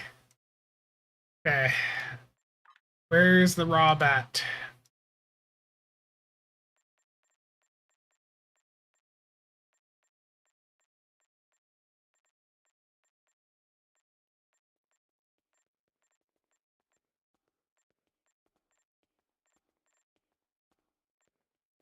You don't have a rank 6 on the KDF side.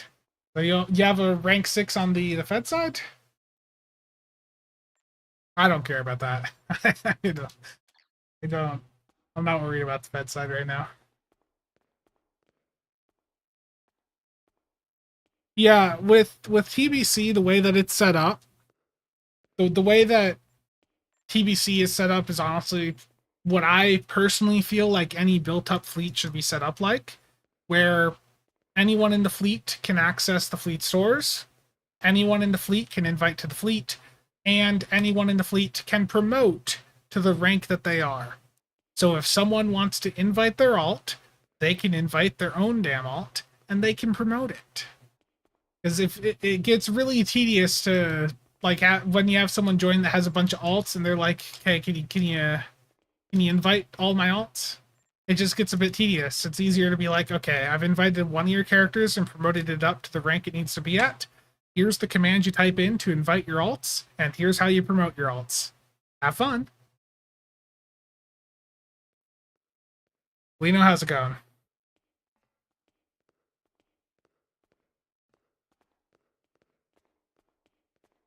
You give people the ability to access the stores right off the bat, especially most of these fleets that are built out got, thousands upon thousands of provisions. Like, this is my KDF fleet, and like, I mean, the lowest provision here is that there's only 576 TAC consoles available from the Spire. Like, there's 910 ships available. There's thousands for these other things. And if I go to my Fed fleet, the Fed side is much, much better position. Like, it's a joke just how many provisions it has.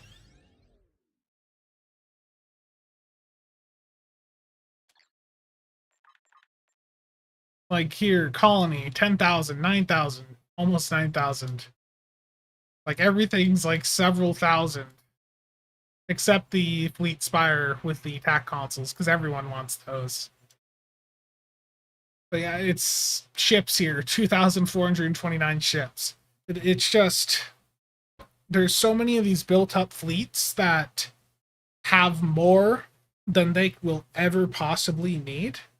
So it just makes sense, like, when you're built up and you got everything over provisioned, like, there's not really much harm in just giving people instant access. Yeah, I mean, TBC is always welcoming more people if you want in. It's not really that socially active. I mean, we do have the mixed stud fleet and the Armada.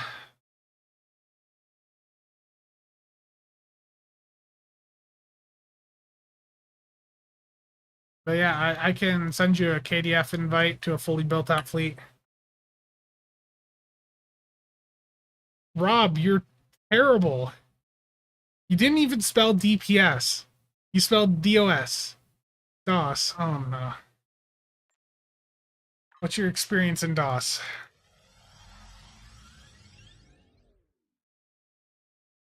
Yeah, everything you buy from a fleet requires a provision from the fleet. So every ship you buy needs one of these ship provisions from the starbase.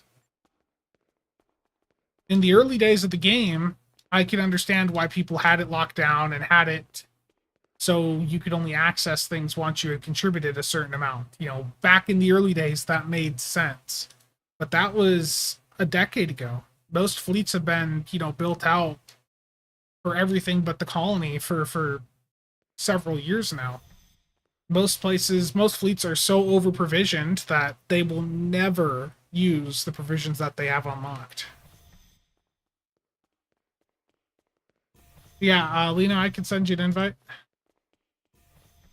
If you're in game right now, just send a DM to Casual Sap.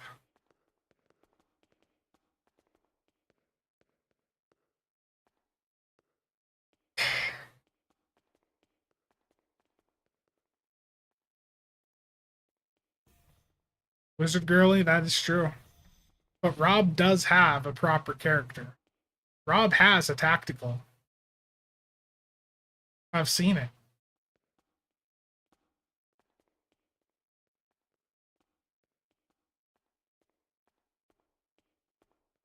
Yeah, and like you don't want to give in a fleet, you don't want to give away access to slot stuff to everyone. That ends up being a very bad thing because people like to troll.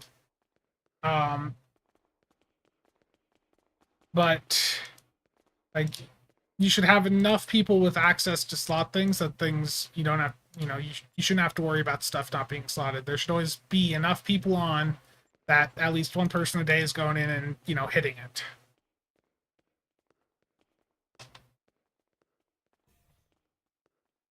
I mean, the benefit to being in a fleet is if you're in one that is active enough where, I mean, the thing is, there's still a lot of fleets, like dead fleets, that have people in them.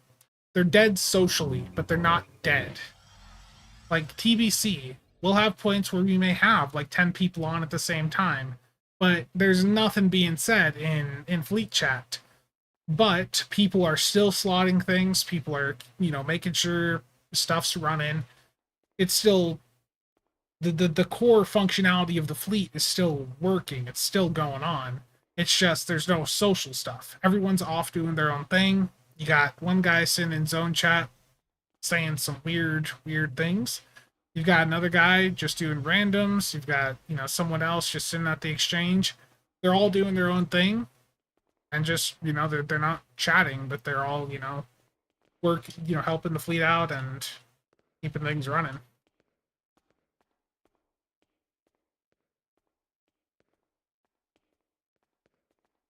Armadas do have a benefit. You know, the dill discount for fleets in the Gamma slot is still pretty big. The other benefit, the experience point bonus, that's debatable how valuable that is long term. You know, if you're working on a character and you're having a hard time getting spec points, then sure. But keep in mind this dilithium discount is only for fleet projects. It's not actually for you.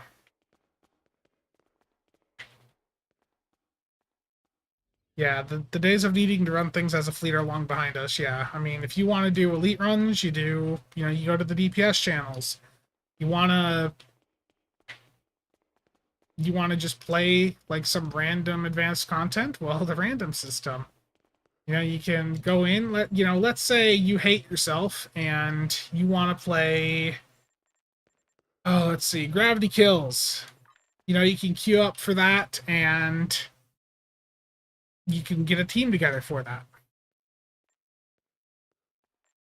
I'm not actually going to queue for that. I just realized I could have unintentionally dragged some poorer people into that queue.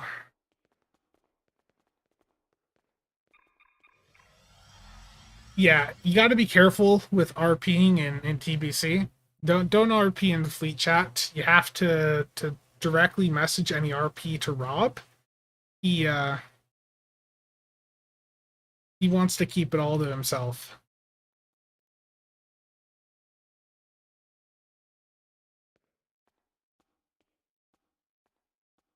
Those players saying weird things, yeah. Some people are different. We've had people in TBC that RP in zone chat. I look at them and I leave the instance. Not that there's anything wrong with, people doing RP, but some of the things I've seen typed, it's like, okay, I'm not gonna be seen in the same instance.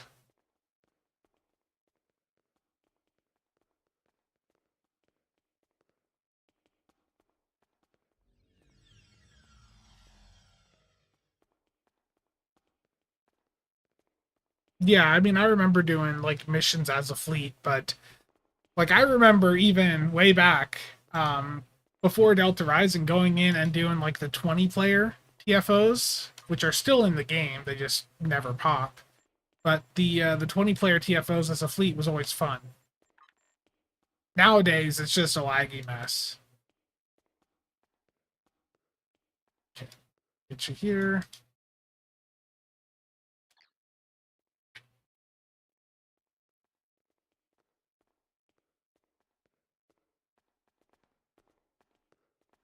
Yeah, there is still 20-player TFOs, but they are not part of the random system. And they're broken on um, Lighting 2.0.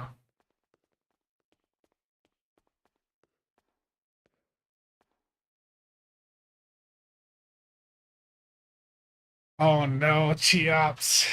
Cheops, no.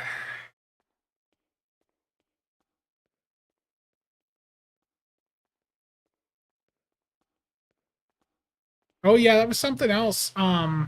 They've stated that Lighting 1.0 is no longer going to be supported, or like they're not going to be any new content they do. It's not going to be built with Lighting 1.0 in mind. So if you don't like Lighting 2.0, just be aware of that with new content.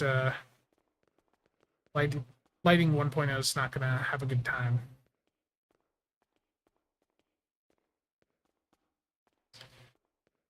Salt vampires on the 20-player TFO. Yeah, I mean, we got 80 people here. Let's do the Fed one. Let me swap over.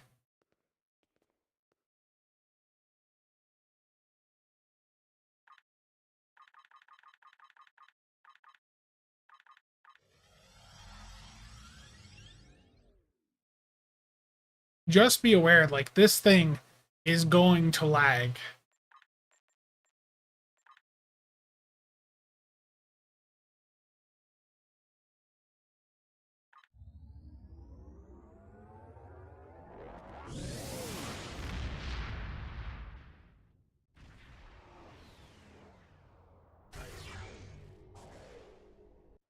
The 20-man TFOs are a complete joke. Like, they are probably the easiest content in the game currently. You're not doing them for the challenge. My loadout is completely ruined on this thing again. Okay. So go to your TFO window, be on a Fed character. Fed character, and what we're gonna do is the Starbase Fleet Defense TFO. It's near the bottom here. Starbase Fleet Defense. This is a 20-player TFO. It is Federation or Federation aligned only. Unfortunately, this is from the early days of the game, so there's a Fed version and a KDF one. And you can only queue for them if you're on the corresponding faction. So, Starbase Fleet Defense, 20-player TFO, if you want to join in and experience it, then public queue is here. And yeah, go to your options and change your lighting over to 1.0. So under graphics in the options, set lighting 2.0 to off. Hit apply. Otherwise, the map is going to look very bad for you.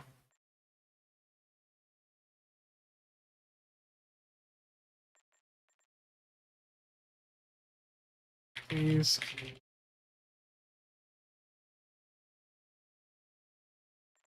What's the name of it? Starbase Fleet Defense.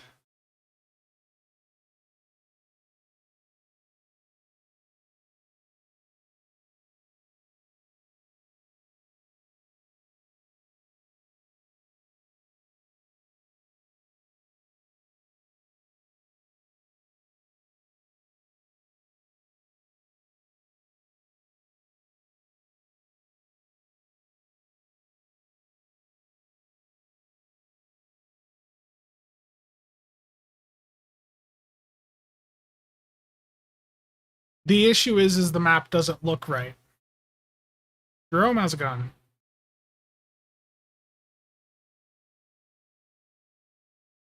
Yeah, it's only available in normal. Public queue, Starbase Fleet Defense, if anyone wants to join. This is a Federation-only queue. So Fed or Fed-aligned. It is a 20-player TFO. Was that a meta build that you saw? No. Fake news. I don't know what meta is.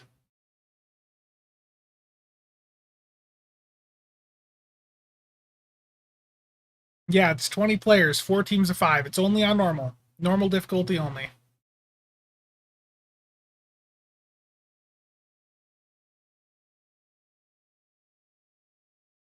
Normal only. It's a complete joke difficulty-wise. Especially with the builds we're going to be bringing in. But it's just letting you guys experience this legacy content. Zach.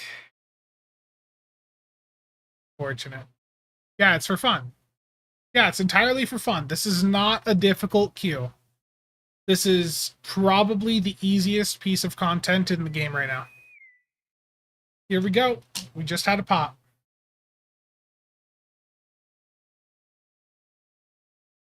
I don't know if there's a full list of all the visuals. Yeah, I'm on a very outdated build right now. I'm gonna stretch out the parser here.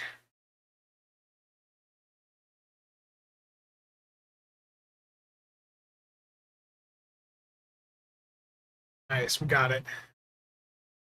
Just gotta wait for the map to load. I believe. Someone canceled? Oh no. Someone declined?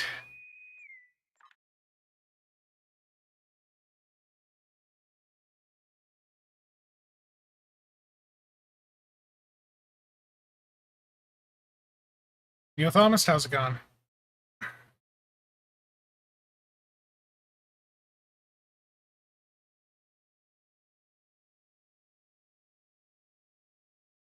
Oh no. Yeah, someone declined.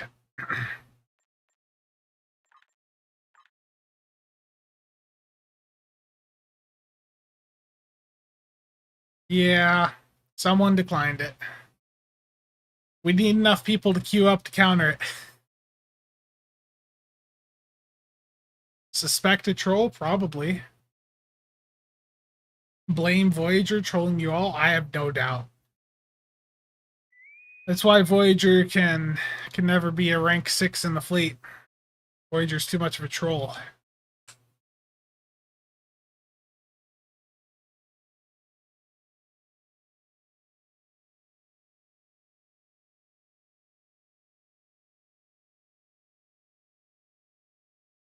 Terrible.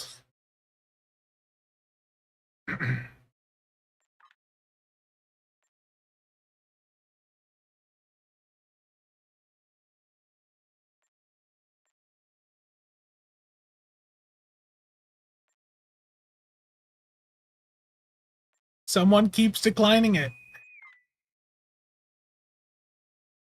Someone's trolling us. Oh no. Someone's having some fun. There we go. It's loading. We're in. It's gonna go. It's actually gonna go. Yeah, definitely Voyager.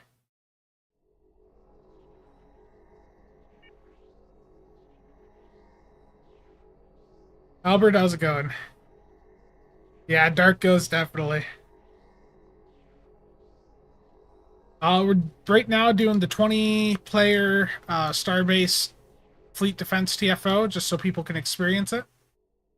That poor bug. This Jem'Hadar attack ship is beautiful. You need to stop hating it.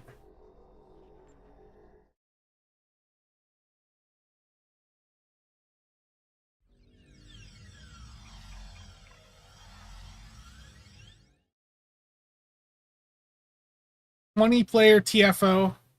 We got this. It's going to be wonderful.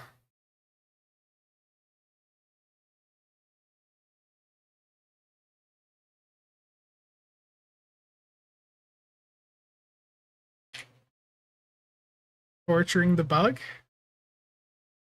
I would never do that. What makes you think? This map is taking a while to load.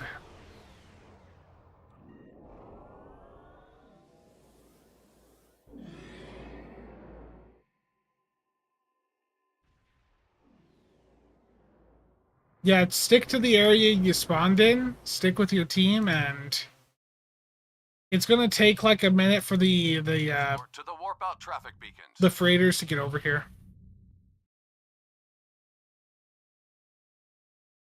It's just a queue right in the thing. You have to just manually queue for it. It's down near the bottom of the list, Starbase Fleet Defense, but with it requiring 20 people, it does not pop often. Stick with your team, yeah, stick to the area. Oh, there's a nice Cheval. That's the Cheval? Yes. The Cheval is a great ship.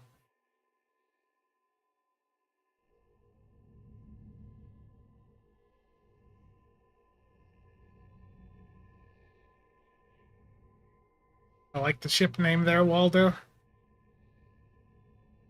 I think my tooth is still on casual. I still have the United Earth Defense Force vessel named like Slava Ukraini or something.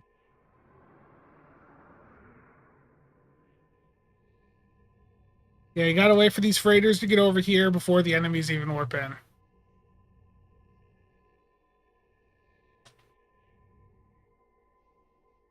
So you have to turn lighting 2.0 off in your graphics settings. So go to your options, go to the graphics tab, and light for lighting 2.0, set that to off. If you have that on, the map has issues.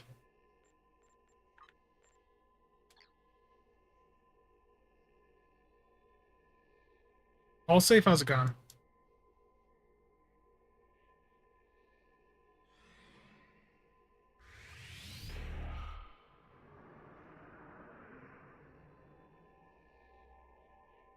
Part of the reason this queue doesn't get played as much also is because of the wait time.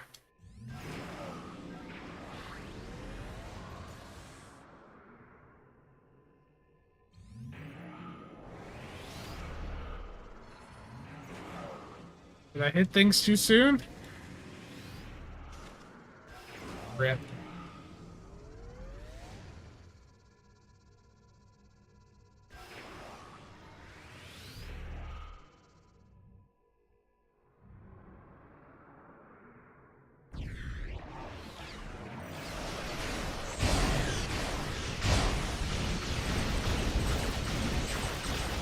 Unfortunate. Yeah, I hit things way too early.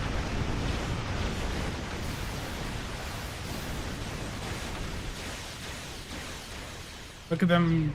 So when you're flying around and you see the Z in space, that's server lag.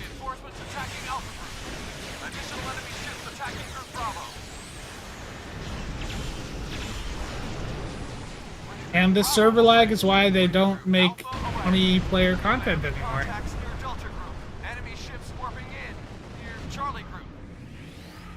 Okay, this side's done. Just remember what part of the map you're on. Oh, look at that lag.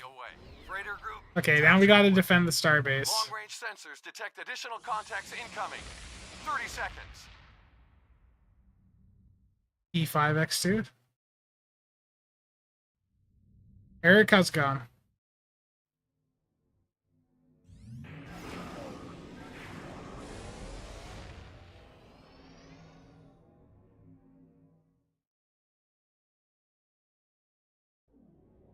Large enemy fleet inbound.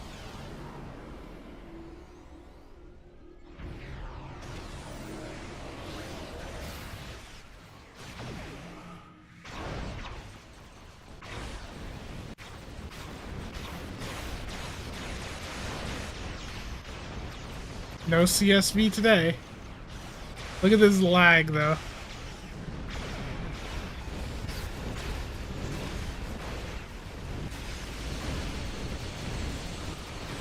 It's fun to get this many people into a map too, just to let them experience the lag that the game can have.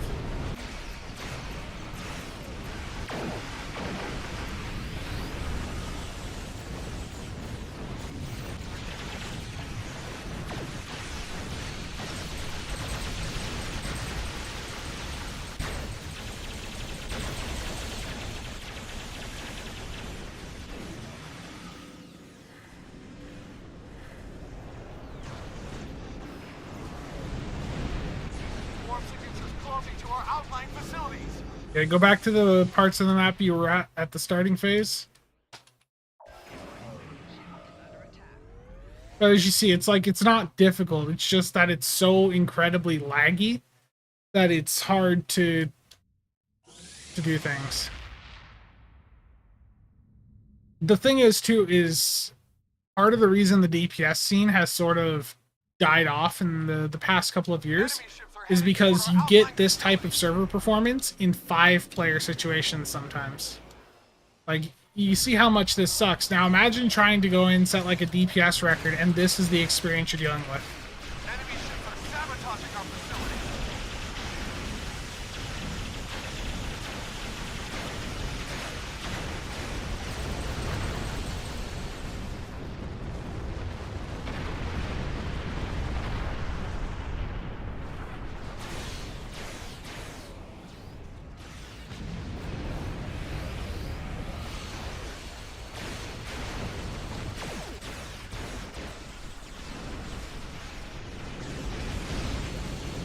Heavy vessels detected. Enemy Now ships back to the online. starbase. 30 seconds to contact. Yeah. A lot of people don't experience this type of lag in normal gameplay, so letting people experience it is it can be quite eye-opening.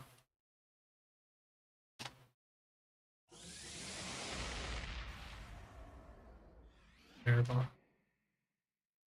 Large group of enemy contacts incoming. Warning, ship is under attack.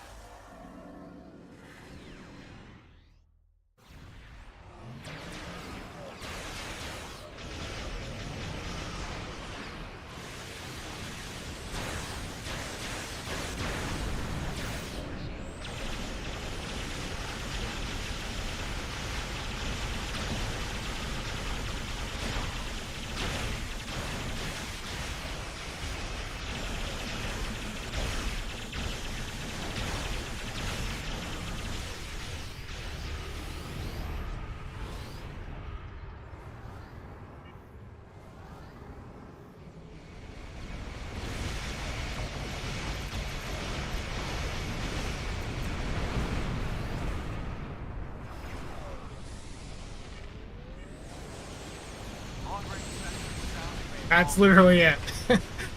That is legitimately that is it right there.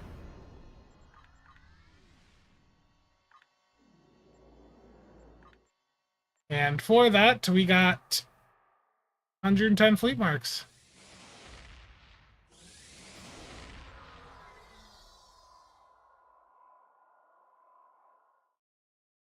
Terrible TFs.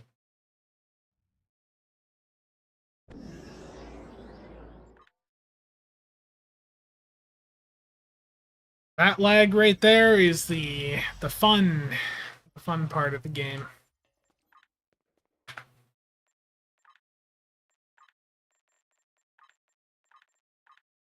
And remember to turn lighting 2.0 back on.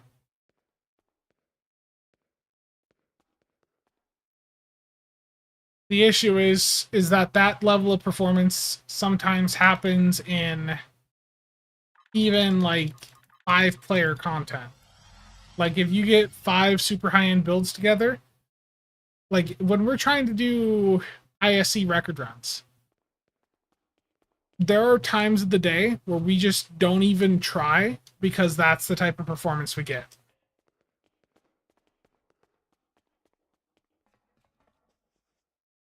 So I have something else I want to test, if people don't mind. Heading over to the Dyson battle zone. There was a bug over on Tribble, and I'm just curious to see if it made it live. Basically, just need enough people in the allied battle, like the allied part of the zone, to see if when you swap the instance, if your camera doesn't follow your ship.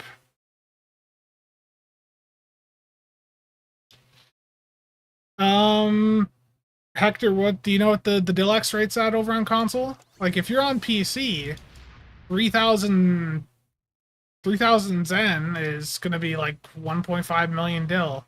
If you're over on the console, it's going to be different.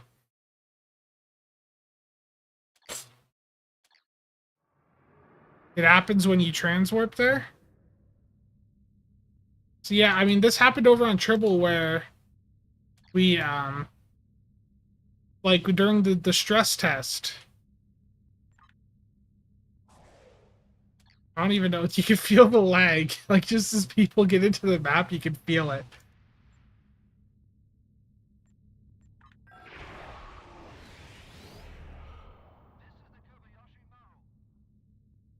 Your camera is stuck. So this is actually a bug with this map. Okay. So you say you got to transwarp into here? Yeah, I'm gonna leave and just transwarp in and see if that does it.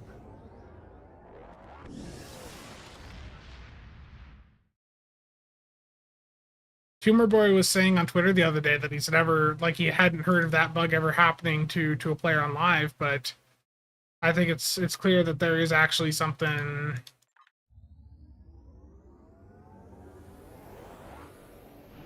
Yeah, Hector, I don't know what the Deluxe is at over there. So my guess is you're probably going to need somewhere around $1 million to like a mil 5 to lithium to get $30 worth of Zen. Yeah, okay, so here's the broken camera. You can see my ship is right, like my Delkina here.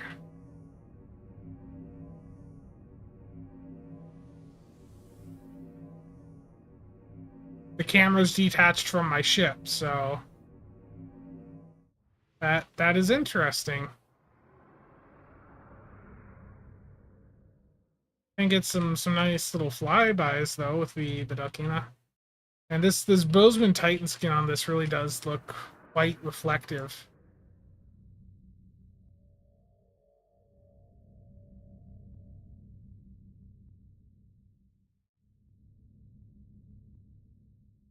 I mean, it's not a good bug to have in the game, but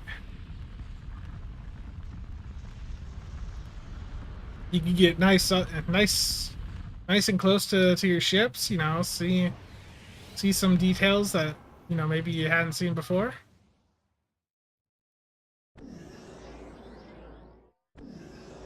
Also on ground.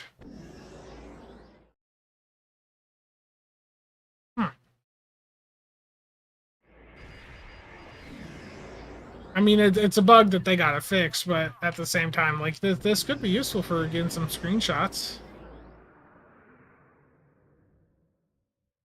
Until you lose your ship. Brogan, are you on Fed or KDF? I think I lost my ship.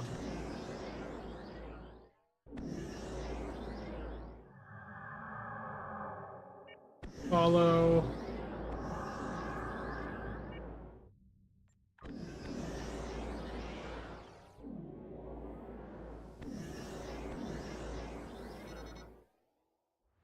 Fed? Okay. Inch Captain went. Well, thank you. I guess that answers the question, though, with this map. Thank you all for helping fill the instance there. Yeah, Brogan, let me swap characters to Fed quick. So the map is bugged. You just have to be careful. Apparently, there's a command you can type in to reset your camera.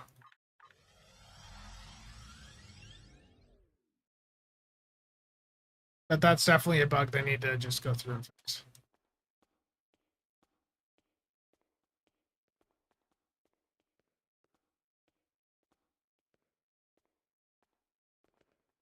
Yep. Got camera back by typing in the chat box. Gotcha. Yeah, I know a ship that I'd like to see up closer a little bit. Where's the friendship at? Yeah, no problem. I gotta leave the map to bring in the friendship. Terrible.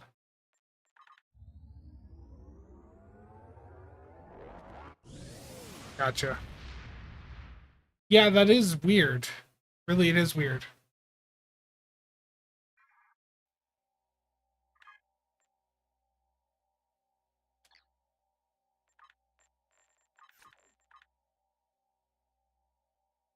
Get a close-up of the friendship here.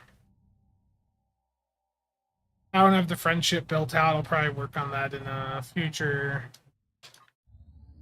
stream or something, but let's see if I can get a close-up of it.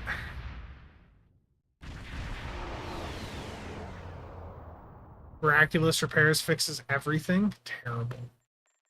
Absolutely terrible.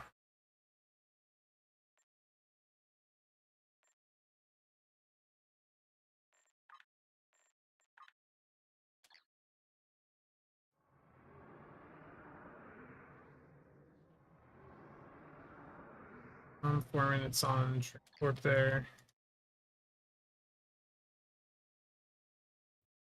I mean, I just got the ship last night. I like how it looks.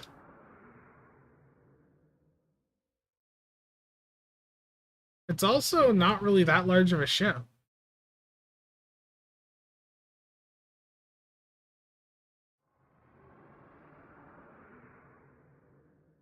Here's an Anorax. Yeah, I mean it's a long ship, but it. Oh, sorry.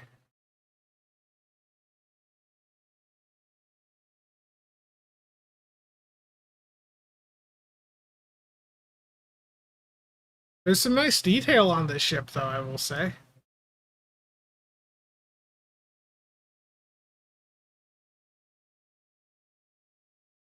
Even on the inner saucer, they have some windows there.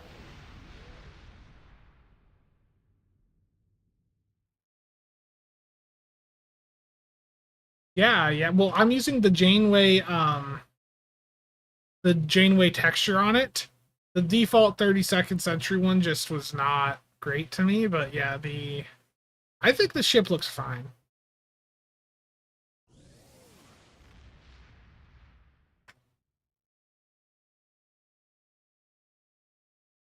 And I think this ship is like a supporty carrier, like I guess like a support tank carrier is what it's like designed to be. So that might be interesting to mess around with.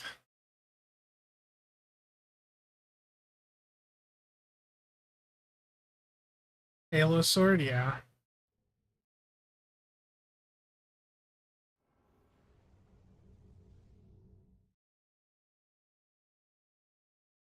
And I guess it's a decent size.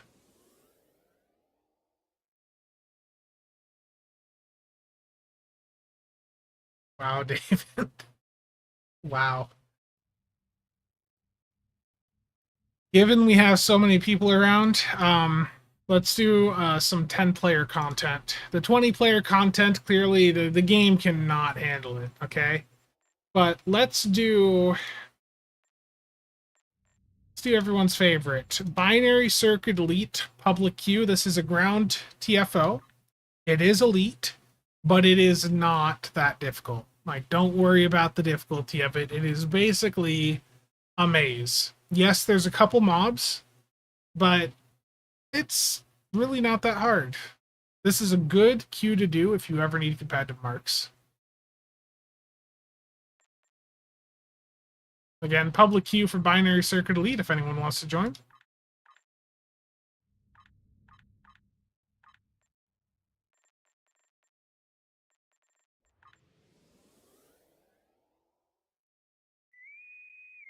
There we go.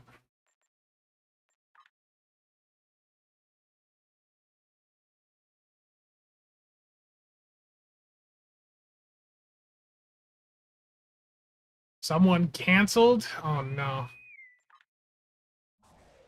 Voyager, what have I done to deserve this hatred?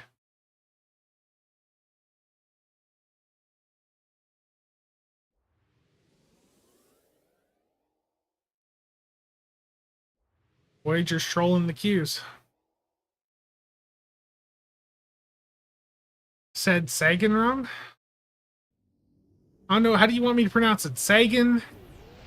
Sagan? Why? The Protostar has been a pretty fun ship so far. Sagan? I just hate people in general. That Welcome is to Board Cooperative that is the way. Designate.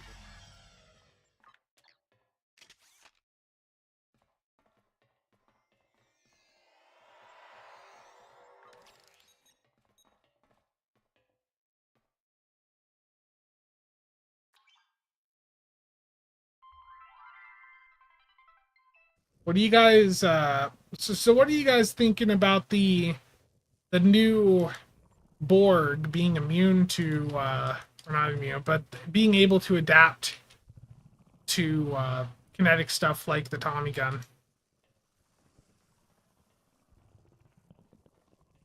I'm gonna think that this new door. I think this is a new door. I think it might have some technical issues. Training simulation initiated. Begin.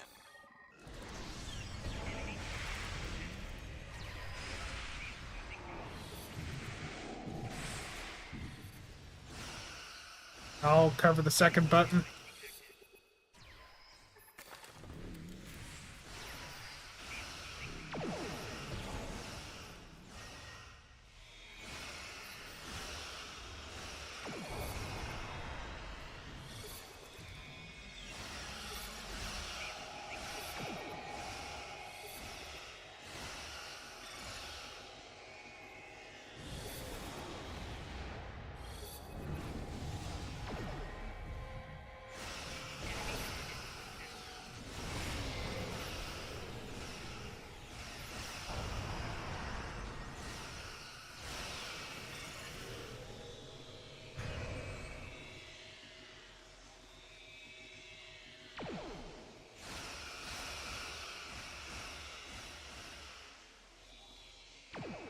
The red team beat the first challenge.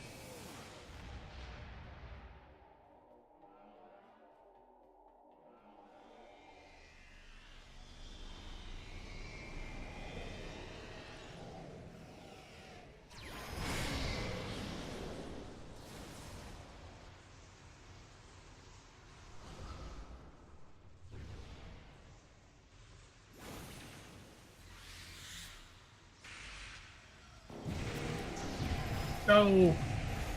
I thought I had it. Oh no.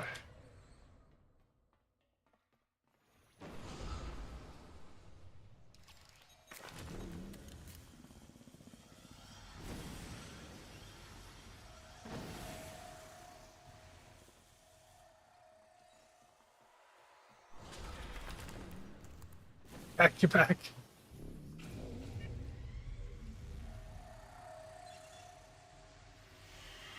Yeah, I'll Shamfire. I'll swap over to Feds after this.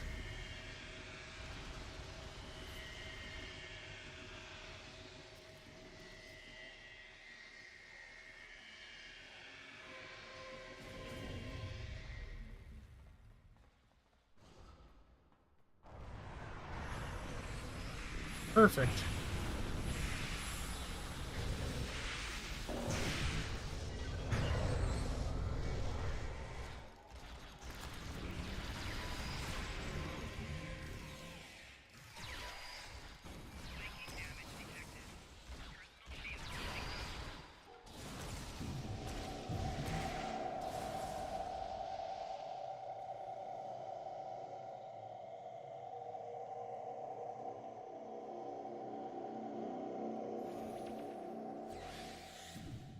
Go.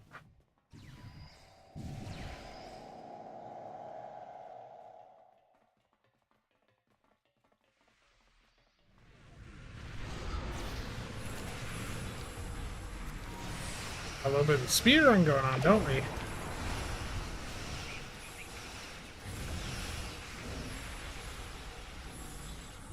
The red team beat the second challenge. I believe.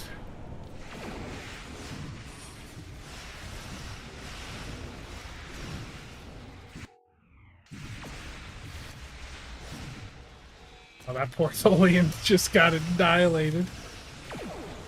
There's so many ball obelisk here, it's just annihilating him.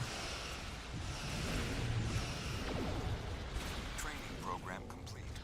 So yeah, by the way, if you ever want to have a better experience on ground, you know, some of the kit modules that very much help.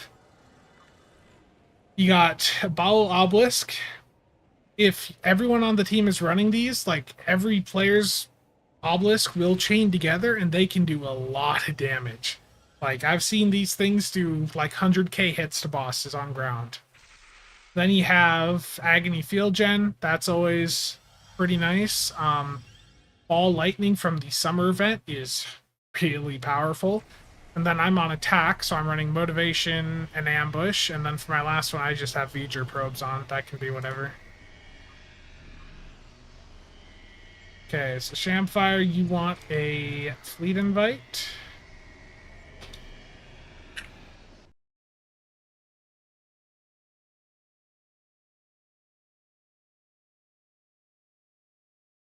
I think it, so Zor, again, Cryptic hasn't confirmed anything, but I would expect a new skin to probably match the Inquiry scene in season 2 or 3 if that does happen. I think that's what was talked about on the 10 forward. Do I happen to have any agony generators laying around? I'm sorry, Rob. I'm completely out. But you're on an engineer, so you can just, you know, use mines.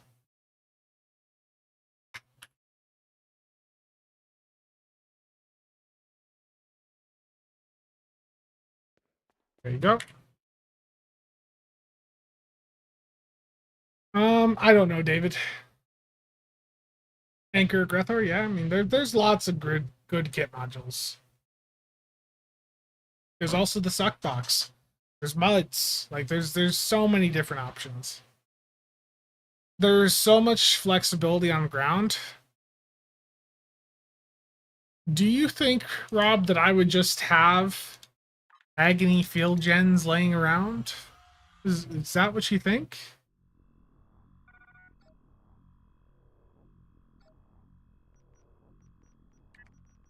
Oh, this is for a rat. How fast is the slipstream on the Protostar? Waldo, I've seen people posting pictures of like 200 to 250, I think. Spin the wheel.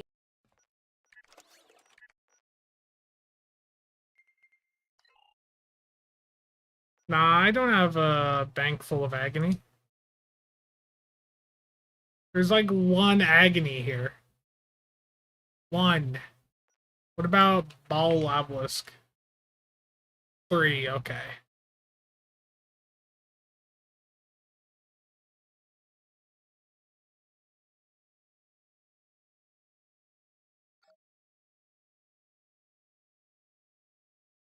PBC has an Armada on both the Fed and KDF side.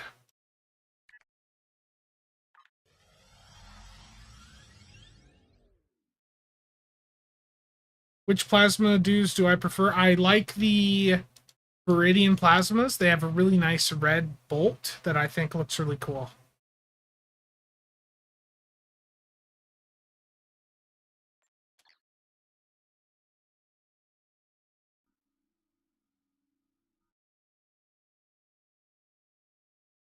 Yeah, you can buy Ball Obelisk or Agony Field Gens off the exchange.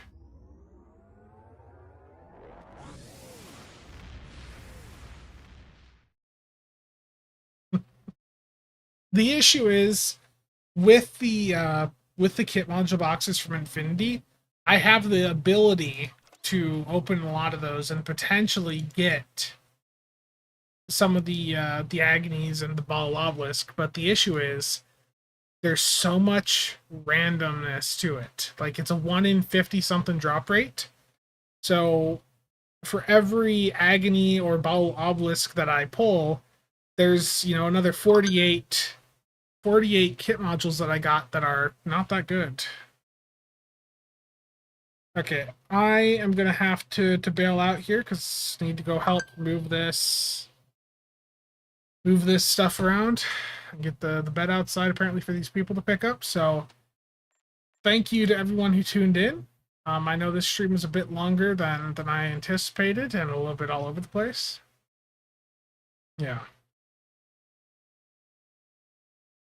Eventually, Voyager. Yeah, there will be some videos up the next couple days. My intention is for there to be a video tomorrow. Whether or not I actually get it done, we'll find out. But I'll probably start working on it when I wake up. Okay. Thank you all for tuning in. I will see you guys around. It's the button. Gym charity stream. Oh no. Terrible. Bye.